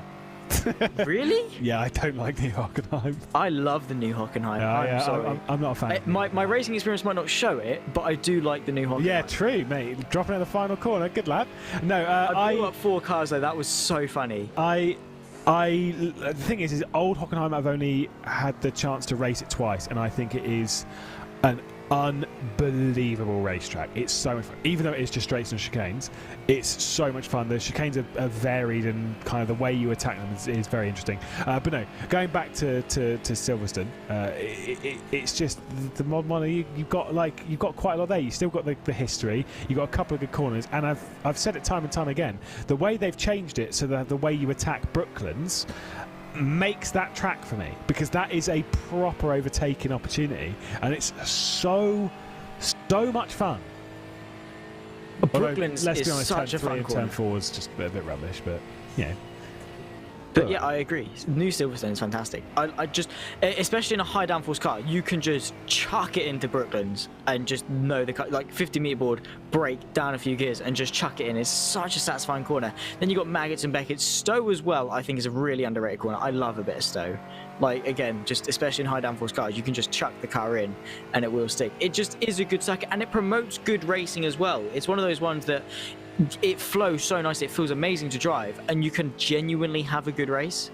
The thing is this is not a popular opinion though. This is the problem, is that most people do prefer old Silverstone. I mean, I'm not trying to rip on old Silverstone or older Silverstone. Let's just clarify that, because it's not old Silverstone, because it's gone through a lot of layout changes in the last 70 years. But the Silverstone prior to 2010 is still a brilliant track. I love it to bits. Bridge corner and stuff, great. But maybe it is because I didn't get to race it as much, because when I joined sim racing, New Silverstone was the thing. I didn't really care about racing. Sorry, before 2012. That was my first season of watching motorsport. I've not been watching motorsport for as long as everyone else. Everyone else is like, oh, I used to watch it when I was 4 years old with my dad. I was like, I didn't. I jumped into motorsport a bit late, so I've kind of only watched New Silverstone, but I've had my fair share of driving on old Silverstone. I just think New Silverstone's a fine track, but then you come to places like this, and you can't really change them. And I think that's a good thing. It's why the Nordschleife is so great. And I'm only saying that now because Arjuna can hear me. But yeah, Nordschleife is great. Yeah, but that's the thing. It's good that it doesn't change because motorsport fans do not like change at all because they're so reliant on how good things were before. They're reluctant to accept how good the changes could well be. But the Nürburgring is a fantastic circuit, and yeah, it's historic and it works as a challenging circuit. Yes, the racing isn't fantastic, but to drive, it flows so nicely. You really get a satisfaction. You really feel good about yourself if you can hook up the Nordschleife. I mean, Arjuna has just said, why would you change the greatest racetrack on the planet? And I do agree, because since Bathurst is quite hard to change, though, isn't it? Since 1986, Bathurst has not changed, and I completely agree. It's too easy. It's too easy. I mean, this circuit has not changed Actually, to be fair, it did have a few changes added to it, because not like in the form of new sections and stuff, but just how they reprofiled various bits, which makes sense. Obviously, we don't really want to go too much into why, but bits have changed ever so slightly in the last sort of 10-15 years. Fair enough, but I don't think that's necessarily a problem because it still has all of the character that it's had for the last 8 million years. Yeah, not quite. Maybe a bit exaggerating, yeah. Just a little. I've told you a million times not to exaggerate this. Thank you, mate. But yeah, no, it's if it's not broke, don't fix it, sort of thing. There's no reason. I guess that will just completely contradict our argument about Silverstone, but still. It does. It really does. It really does. Silverstone didn't. To be fair, in modern Formula, old Silverstone wouldn't race very well. No, exactly. They need to change with the times, don't they? Yeah.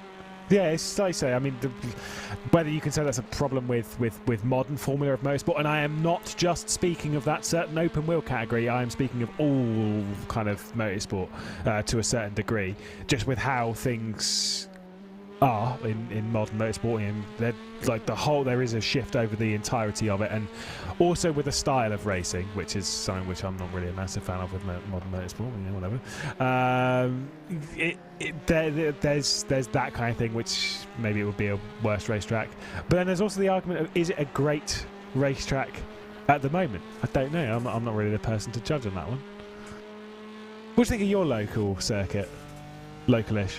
Oh, yeah. Well, I like it. I think it's really cool. You might want to say what it is, though. It's Snetterton. Thank you. Just to clarify, a lovely British circuit. It is a fun circuit to drive. I haven't driven much of it. I haven't raced much of it, but from what I've watched, it is just it's a nice circuit. It's not the best by any stretch of the imagination, but it's still really good. But I guess, yeah. Again, British, but still, I do like Snetterton. It is a good set. Wait, what circuit's closest to you? Thruxton. It's not on iRacing. It's very disappointing. I'd like to go around Thruxton in quite a few cars, to be honest. It's the fastest circuit in the United Kingdom, and it's also terrifying. Because this is something which people who don't know Thruxton much. Do you know Thruxton much? Lewis. Oh, you've never heard of Thruxton, have you? I am so sorry. Oh no! Oh no! Wow, we are never commentating again. Goodness I am me! Sorry. Never heard of Thruxton. I've heard of it. I've just never seen it. In my defence, again, I haven't been around long enough. Goodness. And I only know sort of Alton Park, Cadwell, places like that. Just to clarify, he's 15 years old. Nearly 16. Nearly 16. No. Oh my goodness. I'm sorry. I'm actually in pain here. You're the reason I'm here, Lewis. Just to say. There is a corner though at Thruxton. It's called Church, and it is a very, very, very, very fast corner. The problem that it has is that the runoff to the barrier is quite long, and it's also over not flat grass. That's probably the best way of putting it. And there was, I've spoken to a few drivers that have done it, and there's a bit where you can jump as you're going towards the barrier, which doesn't sound great. Won't lie, that sounds a bit scary. But, it's a great racetrack, and now we need it on iRacing right now so that you can see what it's all about.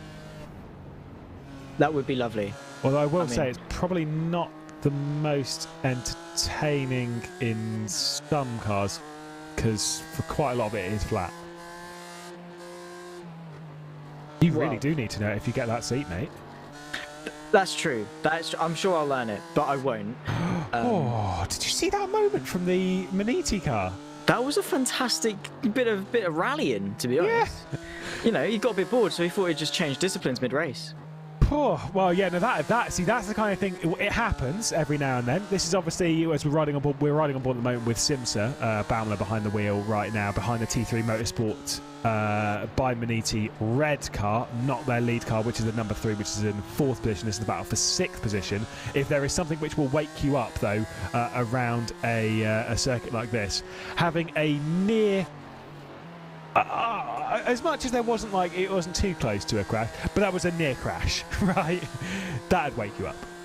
Just a touch. Just a touch. Because it's very easy, especially at this point in the race, to just sort of especially for any, sort of European drivers, it certainly will be. And it's getting to that point where, yes, you're tired, you're sat in front of your computer screen, your monitor for this long, you will just genuinely start to just doze off a little bit, go into autopilot, and then bam, you're in a wall, and it's just okay, wake up call, yeah. Thank you to those in the chat. I say those, the one person in chat that feel bad for me. I really do appreciate it. Thank you so much. Lewis is horrible. Oh, that's a moment though. Kept it out of the barrier, has he? Yes. Go on. That. I want to see that from a different angle, because that was pretty sick that was into the siphon, obviously after miss hit miss. That's pretty scary. Are you saying that I'm mean, by the way? Absolutely. Nice. Absolutely. I'll allow it. Whilst, by the way, we've got 3 minutes left before we hand back over to Radio Show Limited. Let's see now, again, from the offboard, so we'll have a nice little view of it once more. So this is coming out of Miss It Miss on the brakes. It is also an Audi, by the way. That's an Audi TCR car. I can tell by the headlights. That's why it's... I mean, good effort. Shame it's... It's a bit night, we'll go with that, but good effort to keep that one out. I'm very impressed. Yeah, I agree. That was fair play. It is very difficult to do that. It is just about accepting you've made a mistake and just holding your nerve and just saying, okay, what can I do to keep this out of the barrier? And for him, it was just to jam on a bit of oversteer and just slide your way out of it and hope that you don't. But yeah, that was fantastic. That very easily could have ended incredibly badly, but instead it was more just we're giving him a round of applause. Of course, less than ideal, suboptimal to make that mistake. Nice. But still, the fact he kept it out of the barriers, he made the most of that bad situation. Well, very quickly then, before we, because we've still got a couple of minutes, remember that you can head over to twitch.tv/VCO Esports, and in there you can type in hashtag VCO Grand Slam to put yourself in the chance to win 50 iRacing credits, hashtag VCO Grand Slam, as we're in the first of our VCO Grand Slams of 2022. Our race leaders in each of the categories at the moment. In the GT3 category, of course, it is VRS Coanda Simsport, who have been leading since the start. I called that. Arjuna didn't. Sorry, I had to. Obviously, at the moment, it is Mitchell de Jong behind the wheel right now. They're leading by 2 minutes, 12 seconds. It's roughly 2 pit stops, to be honest. They're leading by a pretty comfortable margin, but we know how quickly that can cool. One that I'm pretty sure Arjuna did call correctly, though. Team Redline Cup. They're leading at the moment within the Porsche Cup category by around about 50 seconds over Kova, who have just sort of been holding that gap, not really closing in, not really dropping out to a bigger gap. It's been fairly close for a while, but Urano leading at the moment within the GT4 category. It's still sub 1 second. It has been for a while. Marla have led for a fair while. Urano are presently leading in that category, and then within the TCR category, of course, is the Majors Garage Full Send Racing. You've got 30 seconds. Final thoughts? It's been fun, certainly. I mean, for me, it's not been, because I've been completely ripped into for my lack of knowledge. However, for the most part, it's been pretty chilled out. We haven't had much in the way of on-track action, but certainly there's been some moments of spice, and we've certainly been impressed by a certain few drivers in terms of their ability to keep it out of the barrier. Also, their ability to actually bury it in the barrier as well.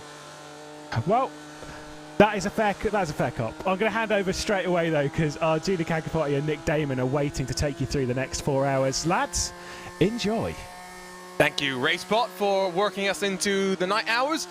Last time we were watching the race, 4 hours had gone, and it was a little bit closer in some of your classes, a little bit more spread out since then. Alongside Nick Damon, I am Arjuna Kankapati, and Nick, I'm going to ask you very quickly, are you doing any racing today? Because I know you like to do some talking, do some driving too.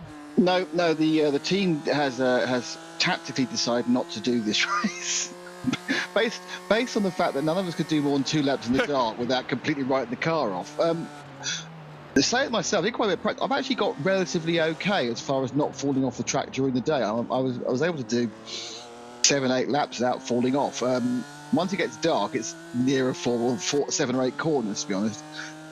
Yeah, I just need a bit more vision. So I'm quite impressed, to be honest, by what these boys are doing in the dark. But yeah, so we basically thought we'll just become observers. We'll watch the event rather than just spending the entire time in the pits. I guess especially at night right here, without the spectators around the track with their campfires, their barbecues, it becomes even more difficult to figure out where you're going. There is no natural light. It is very, very dark. Normally, in most races, you're very upset if someone's hanging on your tail. You feel very hassled by it. But here, it's an absolute godsend. Yeah, thank you for the extra headlamps. It's fantastic. But yeah, it is tricky to put it mildly. Because obviously, one of the things that's very easy to do on the Nordschleife is get lost. You can your concentration wavers remote. You forget where you are, and it's not like a normal circuit, because there's 4 or 5 corners that look the same. And of course, in the light, you've then got at least 5 or 6 different references to pick up again. In the dark, you tend to have the reference of hitting the barrier, going, "Oh, that was the other left, right?"